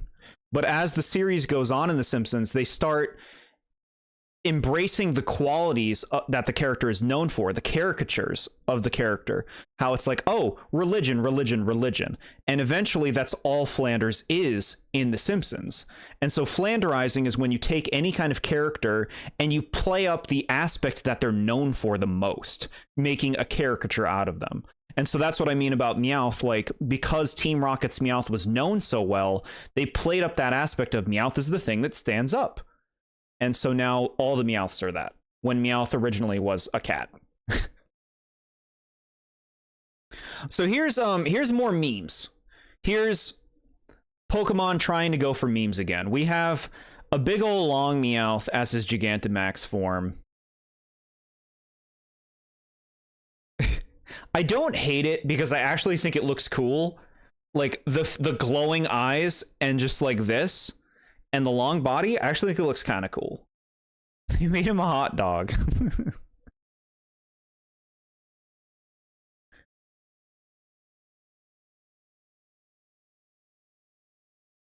Very cool SMA. And Persian is just a normal big cat for some reason, unlike Meowth. Yeah, it kind of like goes back to the normal cat element with Persian. So yeah, you know, Gigantamax forms, I don't love them for the most part, but like conceptually, even though this one's like trying to be like a meme, like, oh, isn't it funny? Look at the long Meowth. I do think this one actually looks kind of appealing.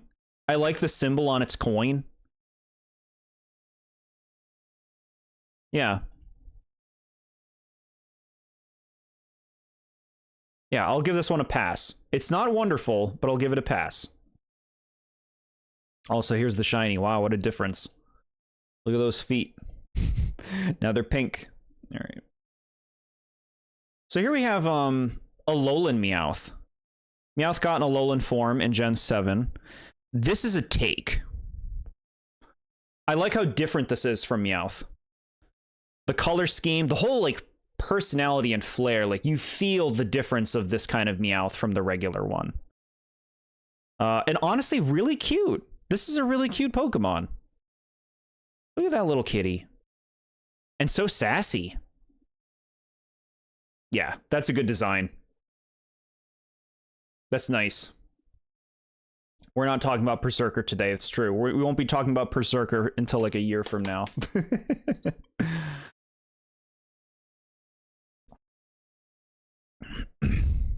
Yeah. Yeah, this is good. This is really good. Shiny, so they went for like a dark blue. Doesn't look bad. Very regal. The dark blue and the purple. Here, let's bring it up. Yeah, that looks good. That looks good. Deliberate design. You're doing this for every gen? 100% Ramen21. Today we're doing Gen 1. And eventually we'll be doing Gen 2. But yeah, we got to talk about every Pokemon. That button. So Meowth, like, it has been getting attention to the point where we have another regional Meowth, Galarian Meowth.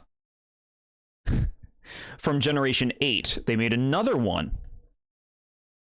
Now, this might not even appear to be a Meowth at first, chat.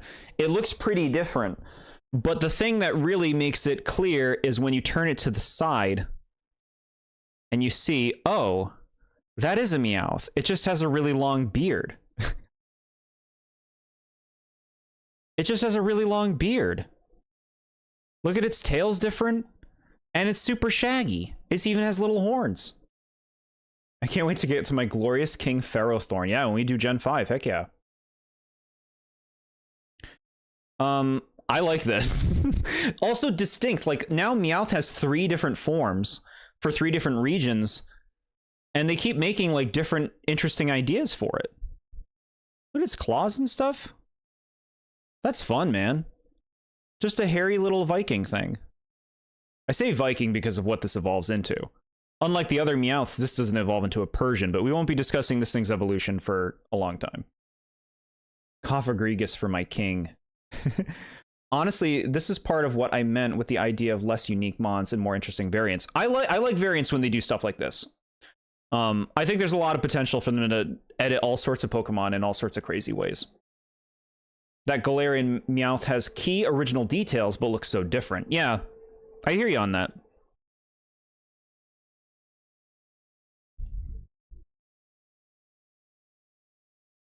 And then the shiny, kind of a boring shiny. They just make it yellow. Yeah, it's boring. Didn't think too hard about that one. Now Meowth's standard evolution Persian. So we go back to like just straight up cat here. This model doesn't look too great. I believe they improved this model in Scarlet and Violet. Not all the models on their home app are completely up to date. Like this model looks pretty doughy. Persian is not a very exciting design, but it's honestly pretty cool looking. Like it's very simple, but like look at it in some of this artwork. Like Persian can look awesome when they want it to.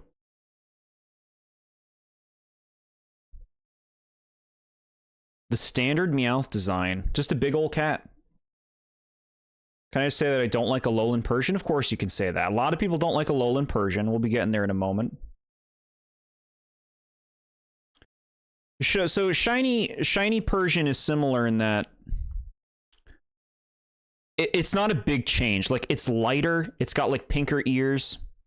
I think the gem adds a lot to this design. I'm happy that's there. But it's remarkable how little is going on this design overall, huh?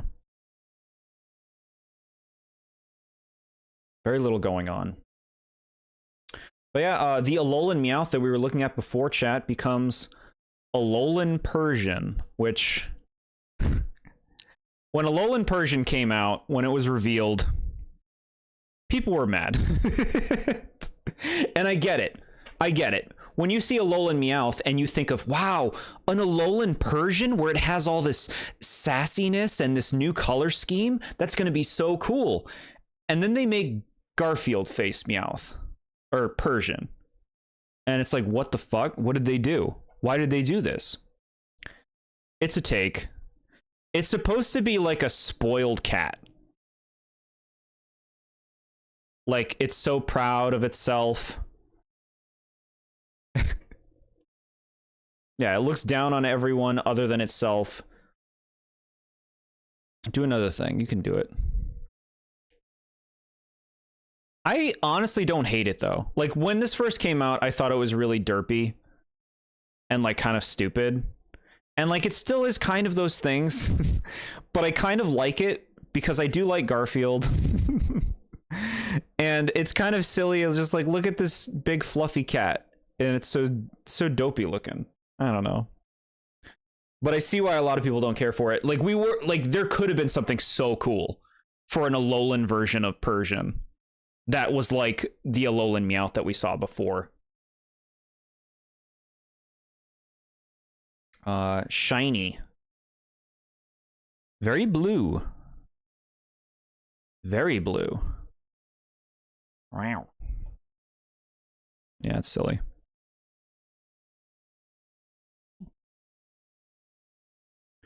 Psyduck. Psyduck's pretty famous. Just a plain old yellow duck who tends to hold his head, although he's not here.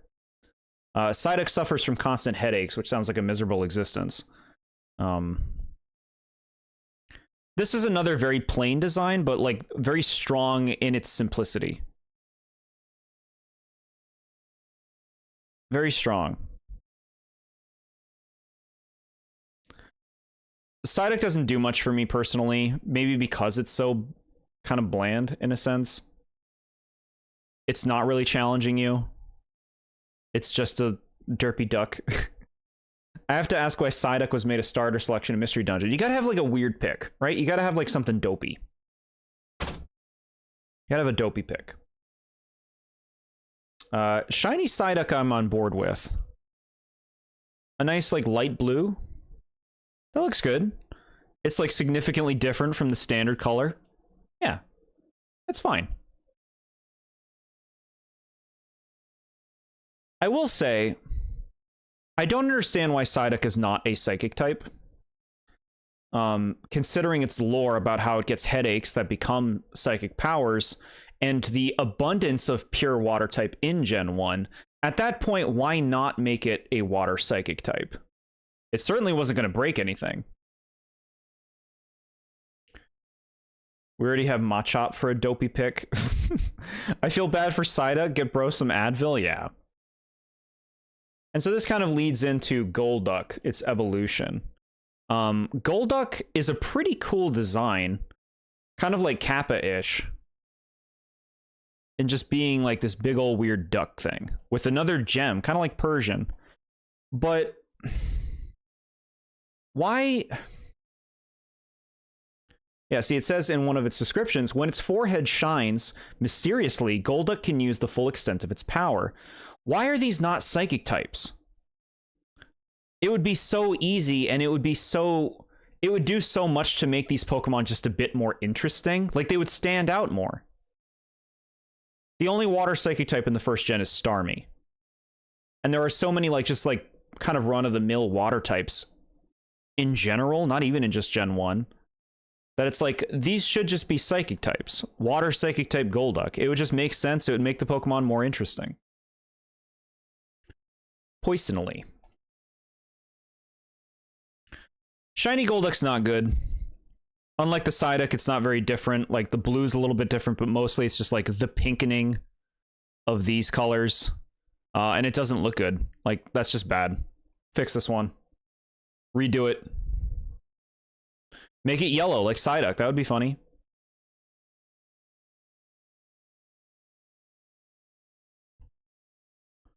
I should actually say, before we go, a little bit more about Golduck's design. I think it looks pretty neat. But also, like, there's kind of a dorkiness to it. There's kind of like an unspecial element to it because they're so common in the game. They can come off like pests. But yeah. All right, Ramen21. Thanks for chilling. Mankey. So Mankey's like a monkey. But it's a very like different kind of monkey. It's a fluffy monkey, and it's a pig monkey.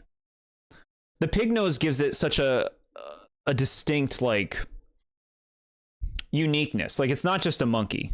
The fact that it's a combination of two animals helps it stand out. They're always mad. It's kind of a funny little thing.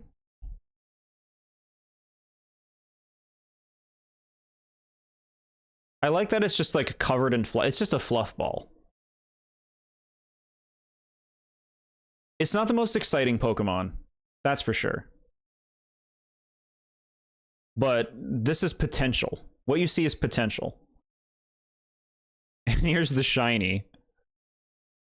Let's see. It's green now.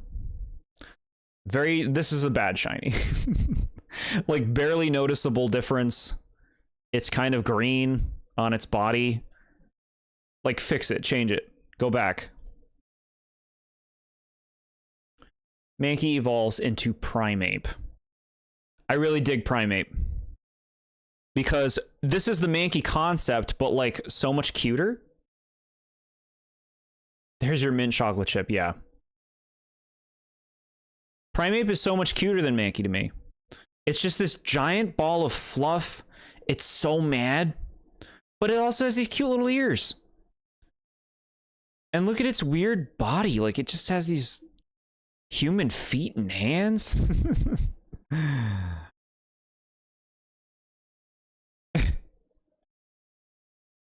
Yeah, it's cool. I don't know. I think Primeape is cool. It's no longer a final evolution. It evolves again in the modern age. But it's a cool little guy. I always liked Primeape. Shiny Primeape also let me down, though. Look at this. It's like... What, did you clean the toilet bowl with this thing? That's an ugly shiny, man. And it's not even, like, super different from the regular one. Like, do you want to use this? Fix this.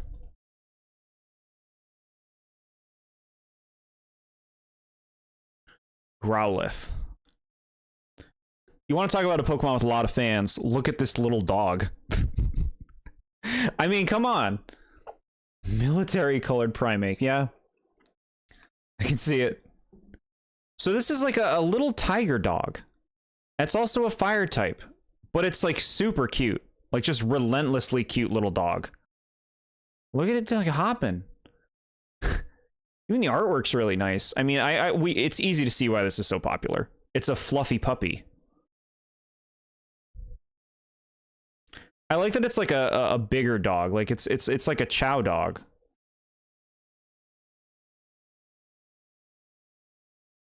Yeah. I don't know. Super cute. Just like the tiger pattern really works on it. The fluff really works. Shiny Growlithe, you know, you're not really knocking my socks off with this one. You kind of just left it out in the sun. It's like yellower now. It's pretty uninspired. That's one to touch up. Now, Growlithe does has a Hisuian form in this day and age. Which is pretty different. It's got like its own vibe because like you can't even see its face. The coloration a lot redder, stripes a lot thicker, and just like more fluffier cloud-like fur in places. So adorable. This one is still cute. I would say I prefer the regular Growlithe, but this is a cutie too.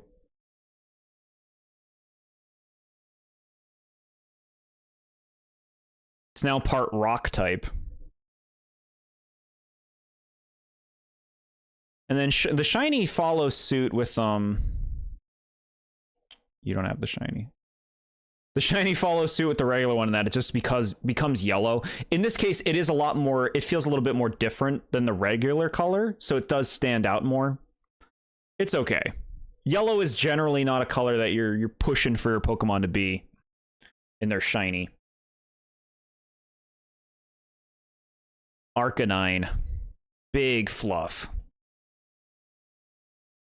It's the big fluff. Arcanine is very, very appealing. This is mascot material.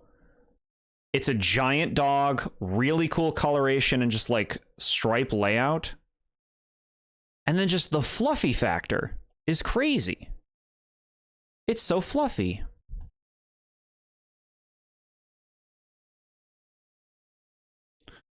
I always liked Arcanine, but I've never really like formed a connection with them. Like I've never really used one in a game and felt like, I don't know, like I said, developed like a strong bond with Arcanine as a Pokemon. It's a very cool design. I'd like to spend more time with it, get to know it better. Yeah, it is called the legendary Pokemon, which is very silly. But it's really cool. There is something very legendary feeling about this massive dog. Yeah. And then the shiny, just like Growlithe, it's now yellow. I think it might look a little bit better on this than it did on Growlithe, but they're really pretty similar. It is still a pretty unspectacular shiny. Even like as a shade of yellow, I feel like it could be more appealing. You know. And so then we go to the Hisuian Arcanine. So this is the new Arcanine that evolves from the Hisuian Growlithe we just looked at. I was honestly kind of disappointed with this design when I saw it. There was a lot of potential and directions to go with. I don't think this looks bad. I just think it could look a lot more appealing. And I think what I would boil it down to is this head part here. Like, it looks like it's wearing a mask. I don't know. Like, I get what it's going for with like a stone lion dog kind of face. But I do think it is a downgrade over the regular Arcanine. The coloration looks good. Like, the billowing fur can look cool. Yeah, not really doing much for me. Kind of a disappointing evolution for it, frankly. Then the shiny also becomes yellow. Looks like distinct, you know, stands out. But same issues. Poliwag. So something with me with Poliwag is I actually never saw this as Poliwag's mouth. It was only in like once we went to like 3D in the games that it became apparent that that was its mouth. I always saw that as Poliwag's nose. I didn't think it had a mouth because the other ones don't have mouths. So I just thought it had like a weird nose. But no, this thing is born with a mouth and loses the mouth as it evolves. Why? Yeah, like the mouth almost makes it less cute. Poliwag's not a bad design though. If you're gonna make a little tadpole, like you have a fun idea here with the spiral.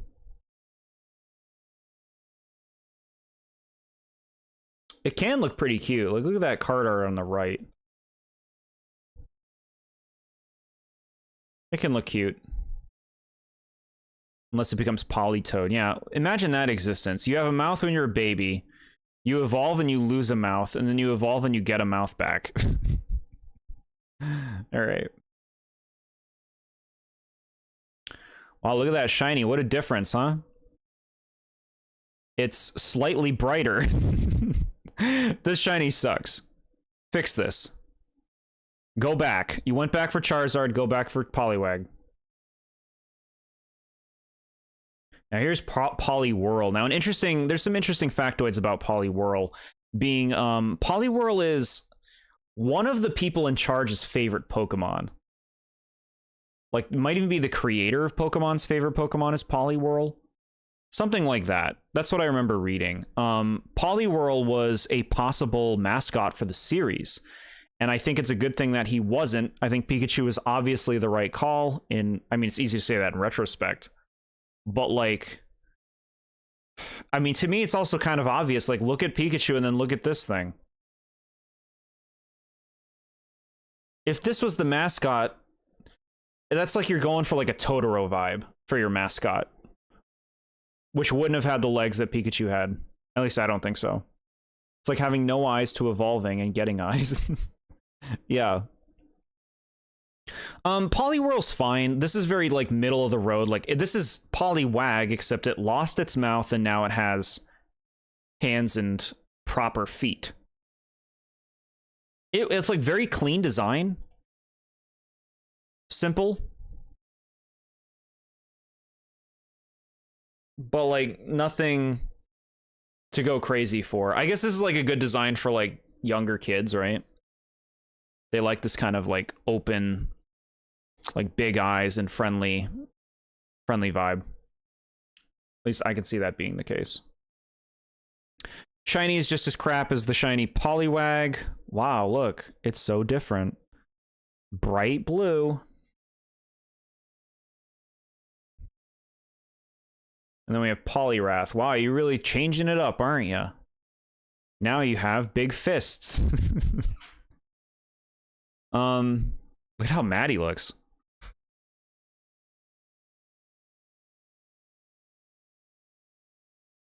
Yeah, so this evolutionary line is weird because it doesn't really go anywhere. Like, it just kind of gets bigger. Now it has gloves like it's Mickey Mouse, and it's ready to fight you because it's a fighting type. And he's mad. And he's just like a beefy toad. Like, what is this thing? I feel like the concept for this line could have been stronger. It feels like it went in a weird direction. I don't hate Poliwrath, but I'm not really sure where they were going here.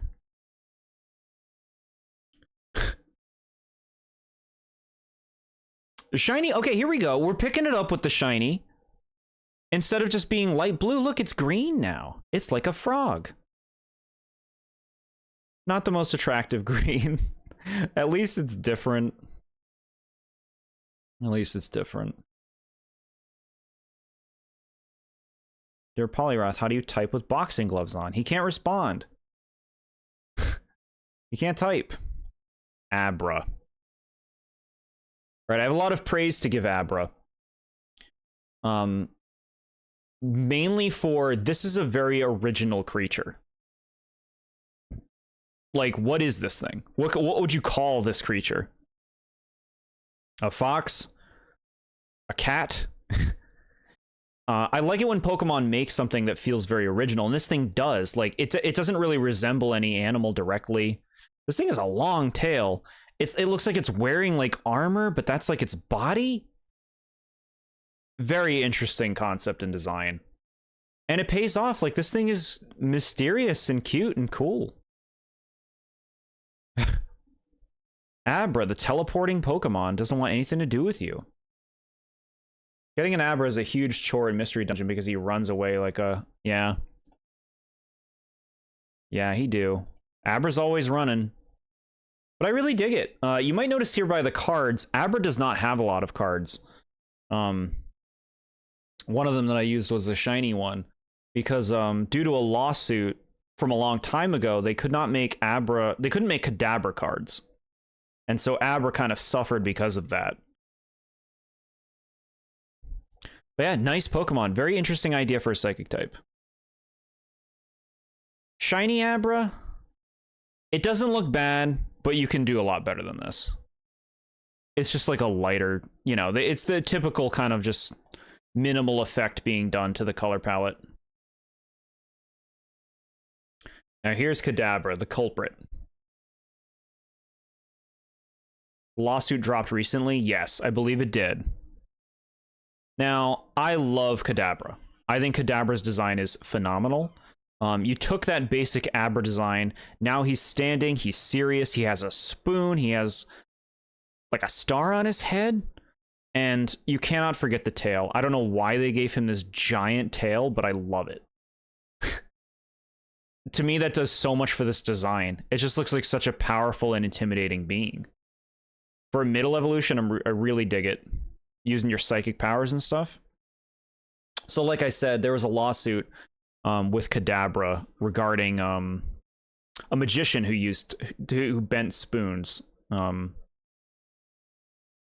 that put a stop to them making Kadabra cards for a long time. But that has ended, and now they can do that again. Then he loses that tail for an extra spoon. Yeah, we'll get to that. Shiny Kadabra, you know. Well, actually, there's a male and female difference you can see here, chat. The male has a much longer mustache. Females is much shorter.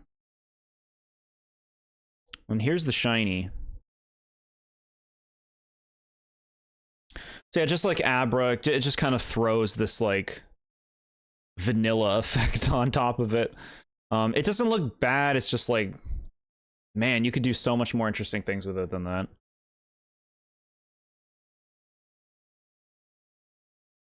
And we reach Alakazam. Alakazam is a big deal in Gen 1. Psychic type, it's no secret, Psychic type was really strong in Generation 1, and Alakazam was one of the best Pokemon. And this is a really cool, like, progression of the design, but I do hate that the tail's just gone. Like, that's like some weird, just evolutionary progression stuff that we're seeing. Like, Abra has this huge long tail. Kadabra also has a big tail, and then Alakazam just has no tail. It's just kind of strange when a design element is completely dropped. I like Kadabra as middle evolution looks cooler than his final evolution with the star on its head. I'm with you on that. I actually think Kadabra looks cooler than Alakazam. Alakazam I still think looks nice. You know, the mustache is really long now. We have 2 spoons. Head is more intimidating looking, and he's standing up ready to go.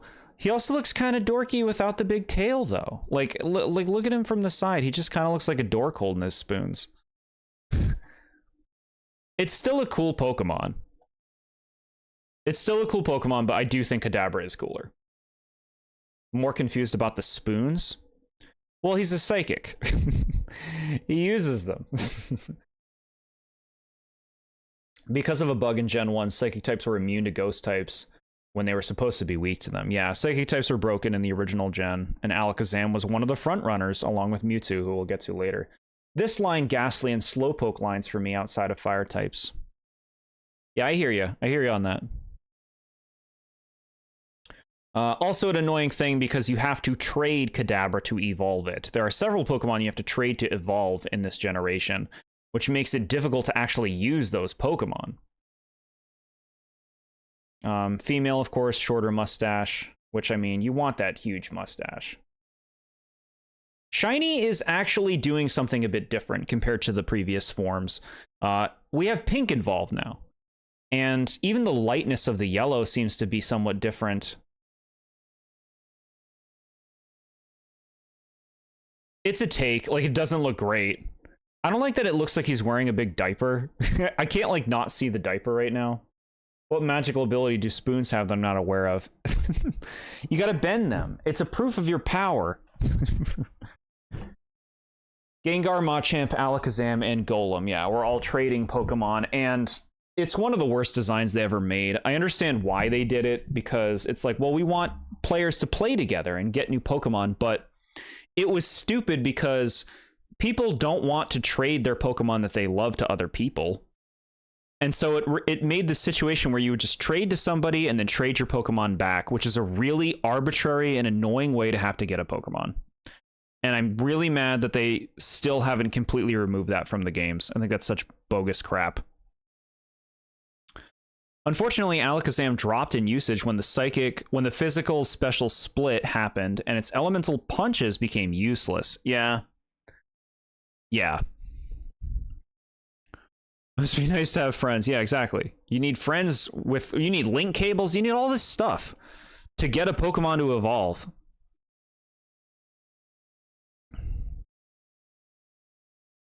Mega Alakazam. So Alakazam has a Mega. Now, as far as Megas go, what I will give this one credit for is this is a concept. Like, they were like, what should we do? And they came up with an idea. He has 5 spoons. He's got a big old beard. He's given, like, wise psychic elder vibes, right? Which is cool. But I don't think I like this. Even with that considered, I'll give it appreciation for its distinctness, even amongst Pokemon. Like, point to other Pokemon like this. What is there? Rabsca, and that's it. That give that kind of vibe. But I'm not into it personally. I don't really want a Pokemon that's like a wizened elder on my team. That's not my thing. But I will give it credit for being its own idea. They didn't just tack stuff onto Alakazam. They did make something original for him. I'm just not into, like, the vibe. I don't vibe with this. Shiny Mega Alakazam. So here it is, except it has pink. Abracadabra, Alakazam, Open Sesame, Hocus Pocus. Yeah, we need more Pokemon. Name those things. I saw the memes where in Pokemon X, a raid battle of Vanillix spawned, and the Mega Alakazam with the spoons. Oh, Mega Vanillish or Vanillite? Yeah. Vanillux. It's like, my time has come. That's really cute, yeah. So, like, Mega Alakazam with all these spoons ready to hit the ice cream Pokemon up. Yeah.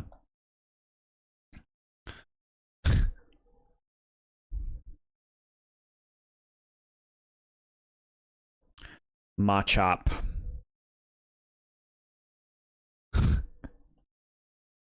So Machop is your typical little, this is your very standard fighting type Pokemon, right? It's like, look at me, I'm muscular, I'm kind of boring. I actually like a lot of fighting Pokemon. But I don't think Machop is very interesting. It is just like, I'm a little muscly guy.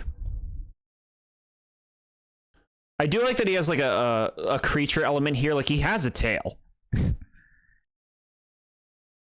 Like almost like he's a dinosaur or something, which is interesting. But design-wise, not really doing much for me. Very classic, well-known Pokemon, obviously. Shiny Machop, that is not nice. I guess it's like gold, but it doesn't look good. That looks real bad. I unironically love Vanilla, same. Same. Yeah, Machop, not digging you. Machoke. So this is a step up in terms of like, let's beef this guy up. I would say I don't love this because Machoke looks mean. He looks mean. He looks like a Teenage Mutant Ninja Turtles villain, which is not a compliment. He has a belt. He has a belt and he's wearing like pants. Where'd your tail go? You just don't have that anymore. He's still like a creature. He's like he's like almost like a Kremling from Donkey Kong. This is very not me. Machoke is my moving buddy. Yeah, that's what they're used for in the Pokemon world. They move stuff. Like your typical high school bullies. I see what you're saying there. I don't think I like the striped muscles either. I don't like this design. When I say it's a step up, I mean from Machop in terms of just how little Machop has going on. This is quite a step up from that, just conceptually, and with the details. I don't know why, like, what happens when it evolves? It just gets this belt. Where's the Macho cards? I'm sorry, here you go. There he is, chat. He looks pretty sweet in that center pick, right? He looks sweet in the center pick.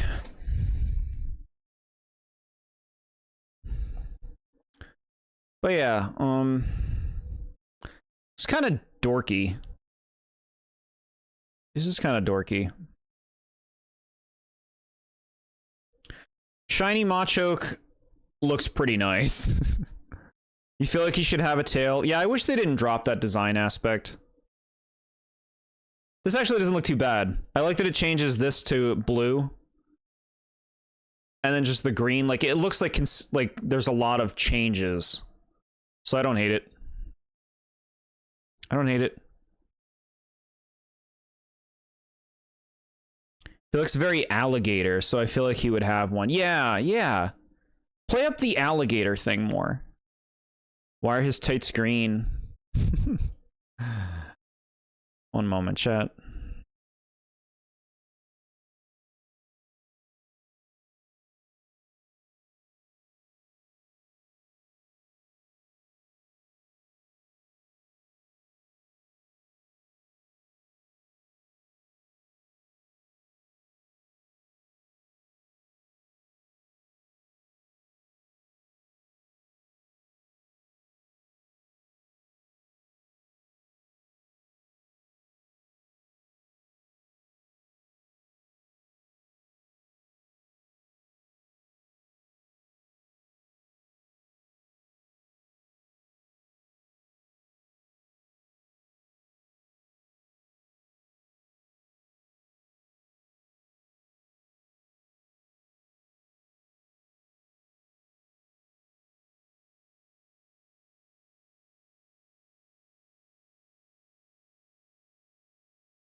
Thank you for your patience, chat. Who is the weirdo putting the Pokemon in tights? So here's the thing. The Pokemon just have this.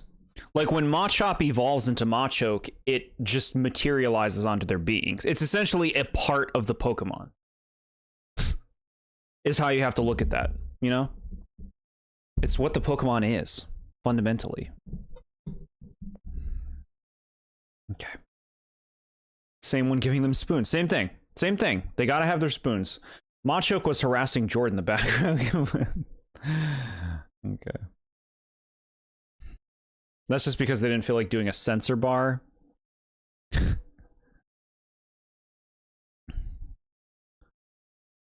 Okay. Final evolution, Machamp. Machamp is quite a big icon for Gen 1, I would say. Especially for, like, Gen 1 fighting type, Machamp is basically the poster boy for that. Here's the thing. I actually think Machamp is one of the lamest looking Pokemon in Gen 1 when we're just talking about, like, not their forms, megas, and all that stuff. When we're talking about just the Gen 1 Pokemon that were made in Gen 1, I think Machamp looks kind of stupid, and it really just comes down to the mouth. The mouth. The mouth looks dopey. I love the idea of, like, 4 arms. He still has the belt, no tail. I love the idea of 4 arms, but just, like, he looks so dopey, man. He looks so stupid. Yeah. Why do you go from an alligator to a duck? Yeah, you lost that too. You lost that too.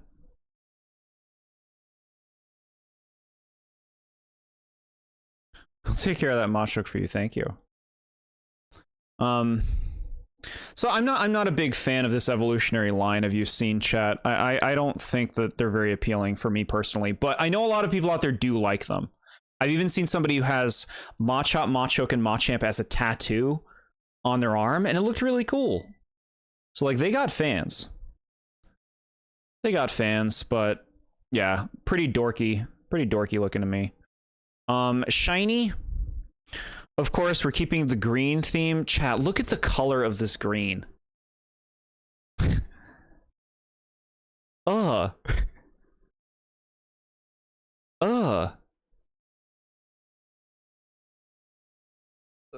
Fix it. Fix it. What is this puke green? Yeah. Smacks and Starnat will come back and deal with him. So, Machamp does have a special form, a Gigantamax form, where he becomes very big and looks like this. So now he has pants. He's got, like, volcano arms. They look like they're, like, lava infused. And it kind of looks like he has, like, a mask almost on. But his eyes are glowing. It's a take. I don't love it, but I actually think this might look better than regular Machamp. Yeah, I think the pants in particular look nice.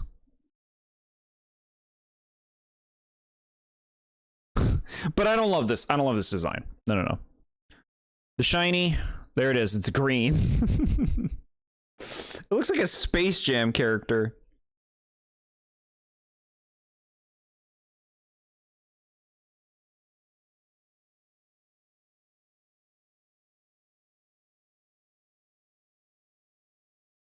Okay.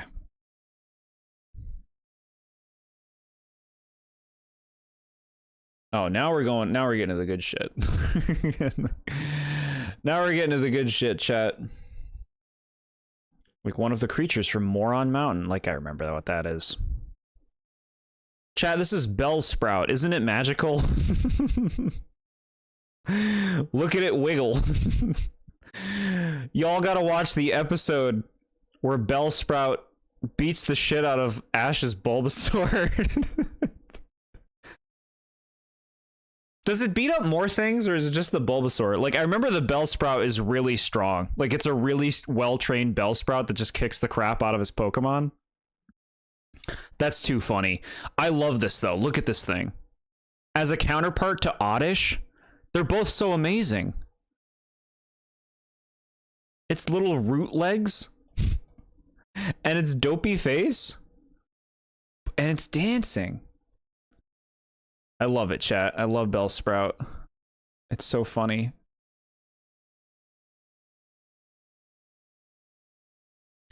Shiny Bellsprout. Okay. We're going for like a pear coloration. Not very different, especially like the bell isn't even changing color. It's not a very good shiny. But I guess you could say it's like an autumn Bellsprout. Weepin' Bell.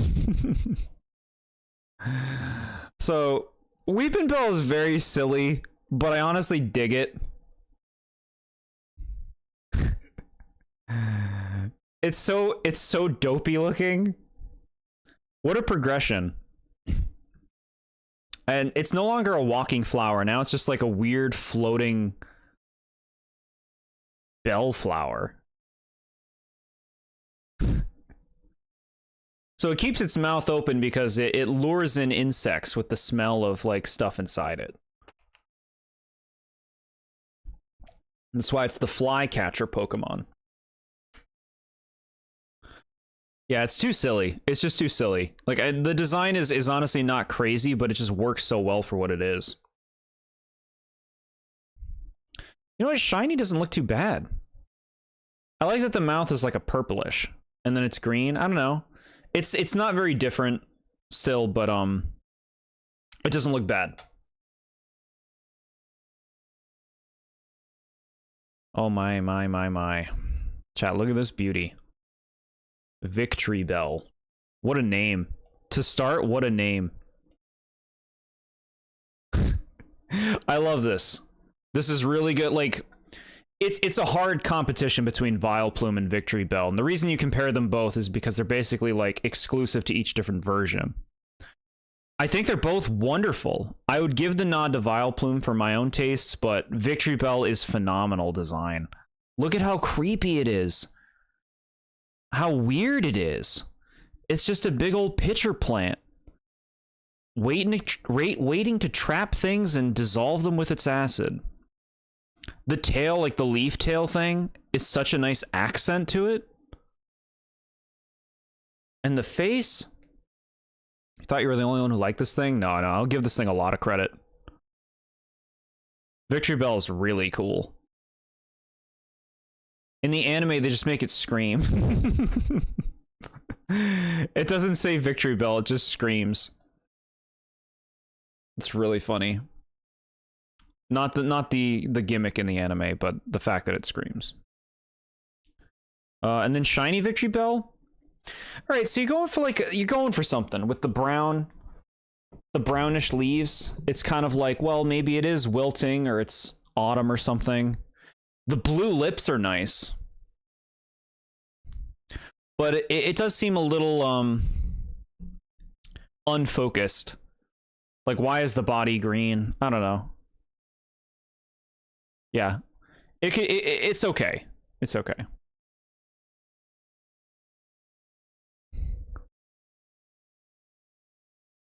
Tentacool.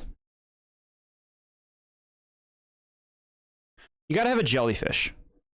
And for a first jellyfish, you know, this one's kind of interesting. I love the red orbs really stand out against the blue. Those look nice. Little face. Kind of looks like an alien, which is appropriate for a jellyfish. Tentacool are very common, which might make them a little boring as a Pokemon. But honestly, this is a pretty nice design. It almost looks like a helmet. Not a very cool helmet, but a helmet. Yeah, simple. Honestly, not a lot to say about this thing. The shiny, I think, looks kind of nice. Not super different, but the green is a pretty different vibe. And then combined with this, like, lavenderish gray. Pleasant on the eyes. You prefer Jellicent? Sure. There's room for both. And Tentacool evolves into Tentacruel.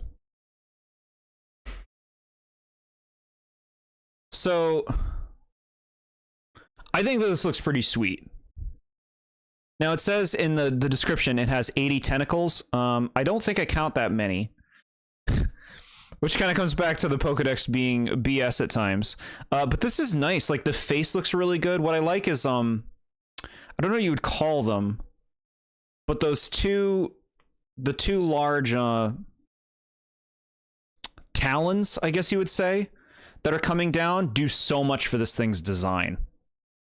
Like, the head is bigger, you still got the big old orbs, but it's like fleshed out more, and then just more tentacles coming off of a randomly just a black orb. But honestly, it looks really cool. I think Tentacruel's pretty nice. The Tentacruel episode of the anime is one of my favorites. That one is like lasts in your memory. That one stands out. I remember him destroying buildings. Yeah, I like it. Tentacruel, big old jellyfish. Shiny. Also a pretty nice shiny. Like, the green and the blue look nice together. It's very comfortable. The, like, vanilla tentacles are kind of strange, but it works enough. I guess they could blend better.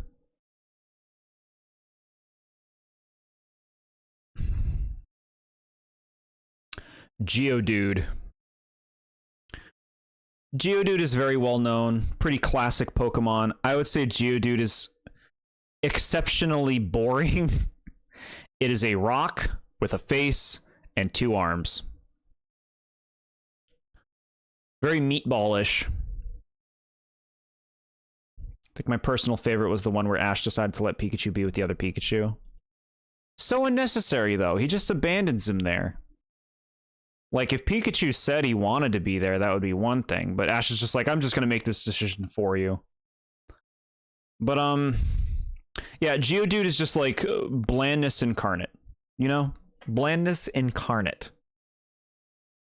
Meatball. With hands.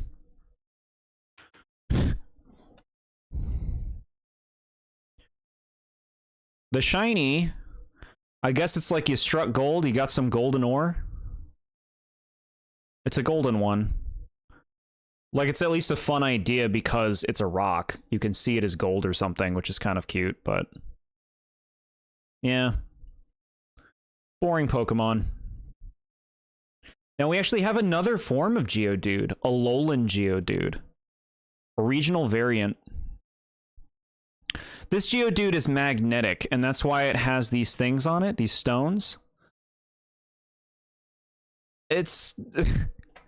I don't feel like you're gonna really feel differently about this Pokemon compared to how you feel about the regular Geodude. I mean, maybe the eyebrows will really do it for you, but kind of just as equally boring. I mean, it is interesting to make like a magnetic rock, an electric rock type variant of Geodude, but yeah. Yeah.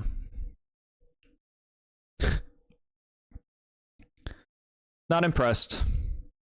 And then the shiny form of this. Not really gold so much as it is a cheese ball now. You're right. Yeah, it's just, that's a cheese ball. Graveler.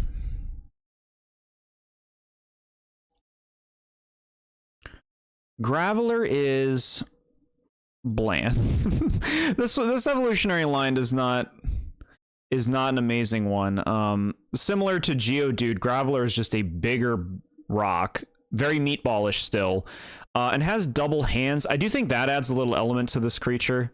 Now it just has 2 more hands down here for some reason, which is weird because it goes back to having only 2 arms. So this creature starts with 2 arms, evolves to have 4, and then evolves back to have 2. Back into having 2. To me, stuff like that is sloppy. That's like sloppy planning and design.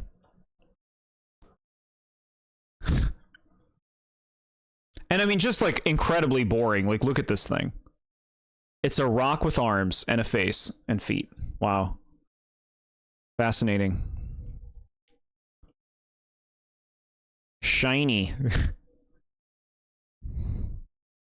You hear that, Pokemon? You're sloppy.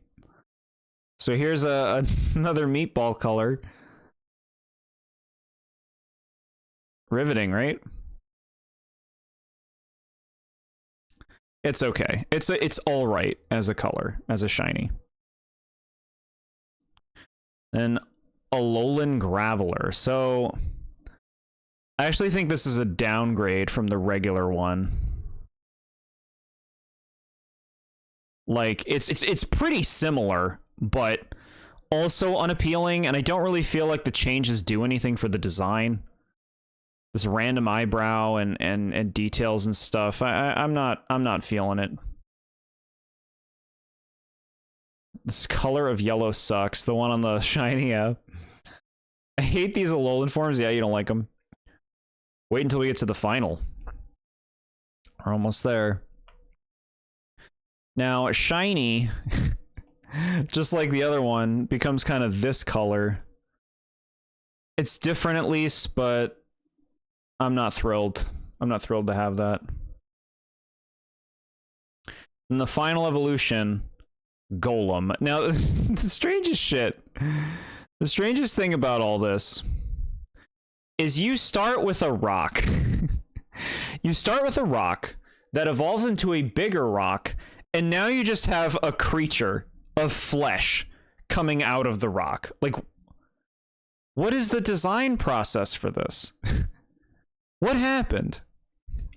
Now, like, to be fair, I think Golem is by far the most appealing of the three. This Golem looks kind of cool. He's breaking out of the rock. He's like back. He's like a Kremling again, and like the Machop was.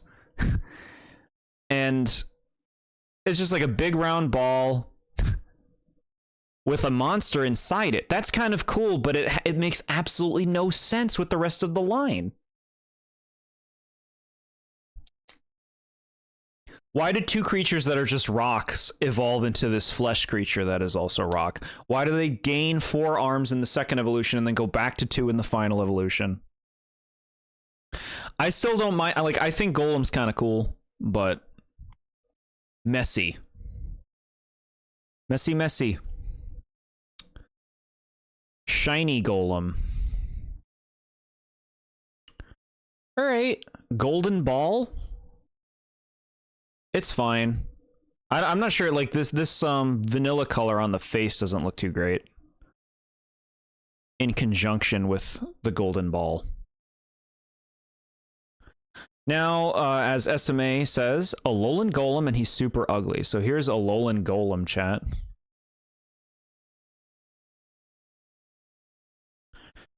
Alolan Golem. It's an idea, all right? This is what I say, like, not every Pokemon needs to be attractive. I think some Pokemon should be ugly. I think some Pokemon should not be readily appealing, because there are other people out there who do love this stuff, and there should be all sorts of variety of designs for the people who might like it. Granted, I don't like this design either. I do think this is a downgrade from regular Golem. They put a bunch of, like, facial hair on it. Like, is that rock facial hair, or is that hair? And it has a cannon now. This is actually a cannon. It shoots the ball out like a cannonball. None of the animations do that here because it's such a wonderful program, but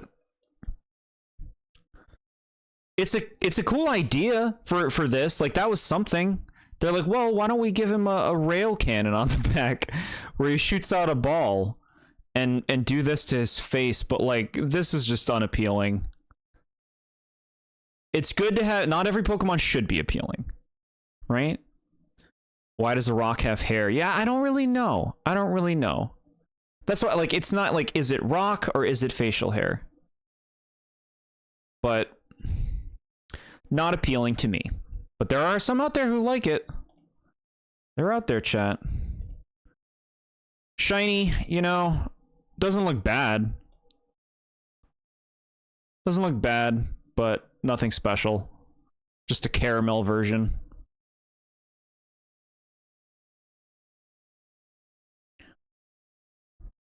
There are also some out there that make poor life decisions. Everybody's in a different place, and that's all right. Ponyta. Ponyta is really cool. I think this model needs work. Look at this. The flames are cool, but like the actual form itself looks like it could use some care. I love a fire horse. I think the concept of a fire horse is really awesome, and how they do it in this series is really cool. The idea in the anime is, it's like, yeah, the Ponyta has to accept you for it to not burn you. So you can ride a Ponyta as long as it trusts you, essentially. I think that's really cool lore. And this is a nice design. Like, it's very cute. Ponyta's very cute. But I do think the model could use work. Shiny Ponyta is beautiful. Chat, look at that. This is how you do a shiny. That's how you do it. You make it totally different, but also cool in its own way. Blue Flames Ponyta is awesome. You can get a Blue Flames Ponyta pretty easily in Pokemon Legends Legends Arceus. I can also ride it if I'm wearing fireproof armor. Yeah, I guess so. I don't think it would be easy to. This is a small Pokemon. Yeah, beautiful shiny. Beautiful.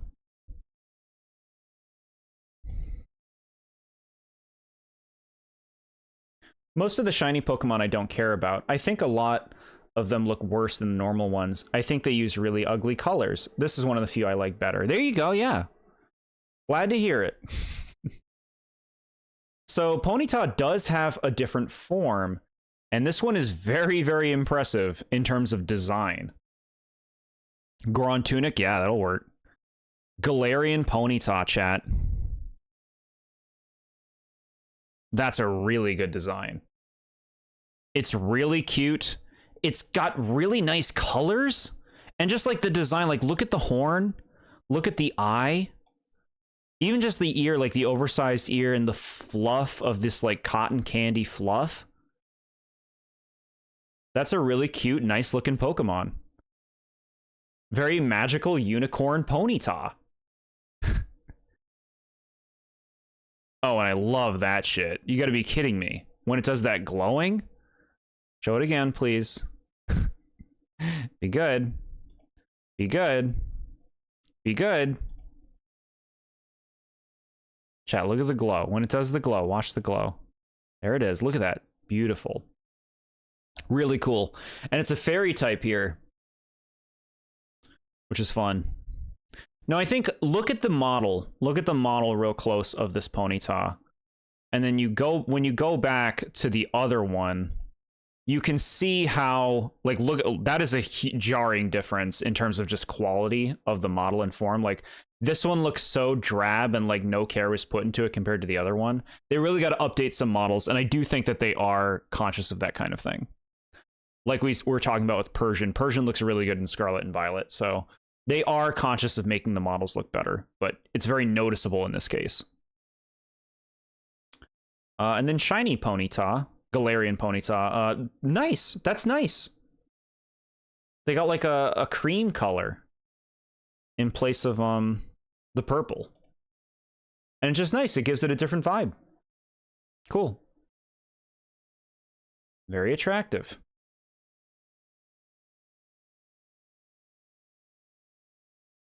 Rapidash. Chat, Rapidash has grown on me tremendously in recent years. I love a fire horse.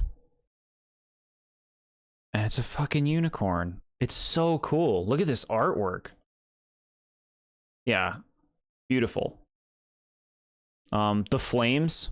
Like, this is another one like the regular Ponyta. This model could be cleaned up. Like, that face doesn't look like a whole lot of care was put into it, but I still really love this Pokemon. The fire coming off of the hoofs. Hooves? How would you say that?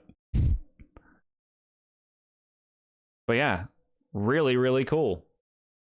Rapidash, man. A fire unicorn. Give it some love. And we're talking nice shinies for these things. You can see it in the image. That is beautiful. That like, it's like a purplish bluish black. Yeah, the purple flames looks gorgeous. Gorgeous, really nice. That's how you do a shiny.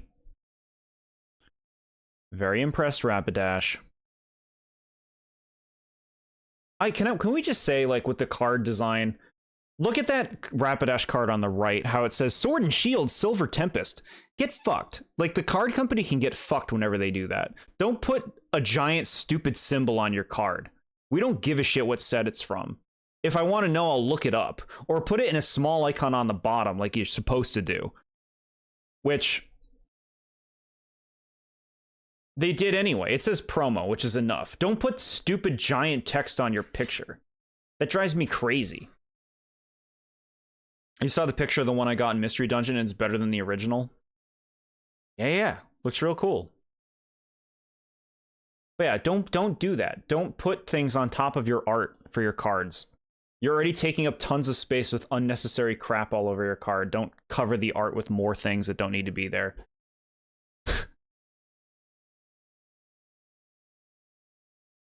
And of course, we have a Galarian Rapidash as well. Now, this is not quite the slam dunk that the Galarian Ponyta was. I still like this. It's very toothpastey. It's very toothpastey, but it's not quite what you expect from a Galarian Rapidash. You're thinking maybe it'll have wings, like a Pegasus or a Pegasus corn or whatever they call them. The horn is great, but like the expression is where you kind of lose me on this one. That's sweet. The glowing is sweet. Just, there's like a disinterested look that I don't love about it. But I do like the rest of the design. I feel like the face is what needs work. But I like the wispy flowing. I like the color palette. The horn looks great, like I said. Yeah, just really cool, really magical. I like it when they make Pokemon that feel very fantasy-like, which I'm hoping they do more in the future. I remember you going on this rant when I showed you Halloween Pokemon cards I found, and there was a Pikachu pumpkin on them. The pumpkin was a lot smaller, though. That's a lot worse. Yeah, just plastering giant words on top of it. I'm glad I'm consistent. Yeah. That is very much a My Little Pony unicorn, yeah. Honestly, really cool. Make more magical stuff like this. I think this is an appealing design. I just feel like, again, like I said, the face.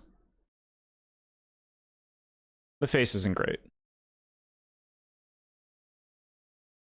And then the shiny, just like the other one, replaces the purple with a cream, which does look good. This makes me want like a fresh slice of cake.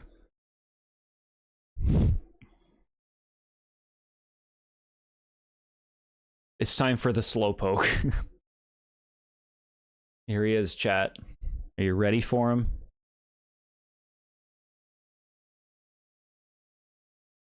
So this big boy is pretty loved in the community for how silly it is. And I mean, I'm honestly there with it. Like, Slowpoke is very cute, very funny. An interesting, there's another creature that's kind of its own thing. You can't really point this as an animal. It's just like a weird little guy. If you don't know, the thing with Slowpoke is it's very slow to respond to things, to do anything, really. But it's cute because of that. You know, there's an appeal.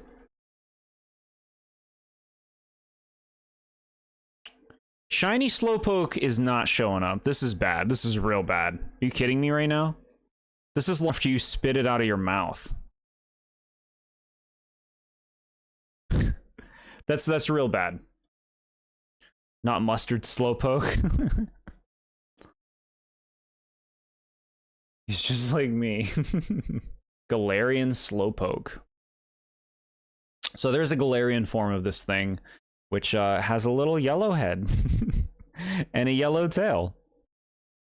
The thing with this one is it loses the water type and becomes a pure psychic type.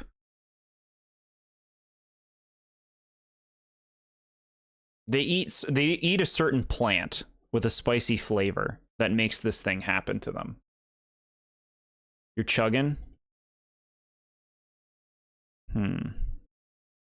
Hold on, I'll make sure until we're done chugging. All right, are we stabilizing?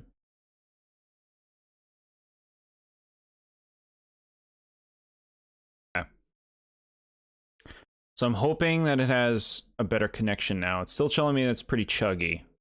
It might take me a moment, chat. Come on now. Man, it's really giving me bad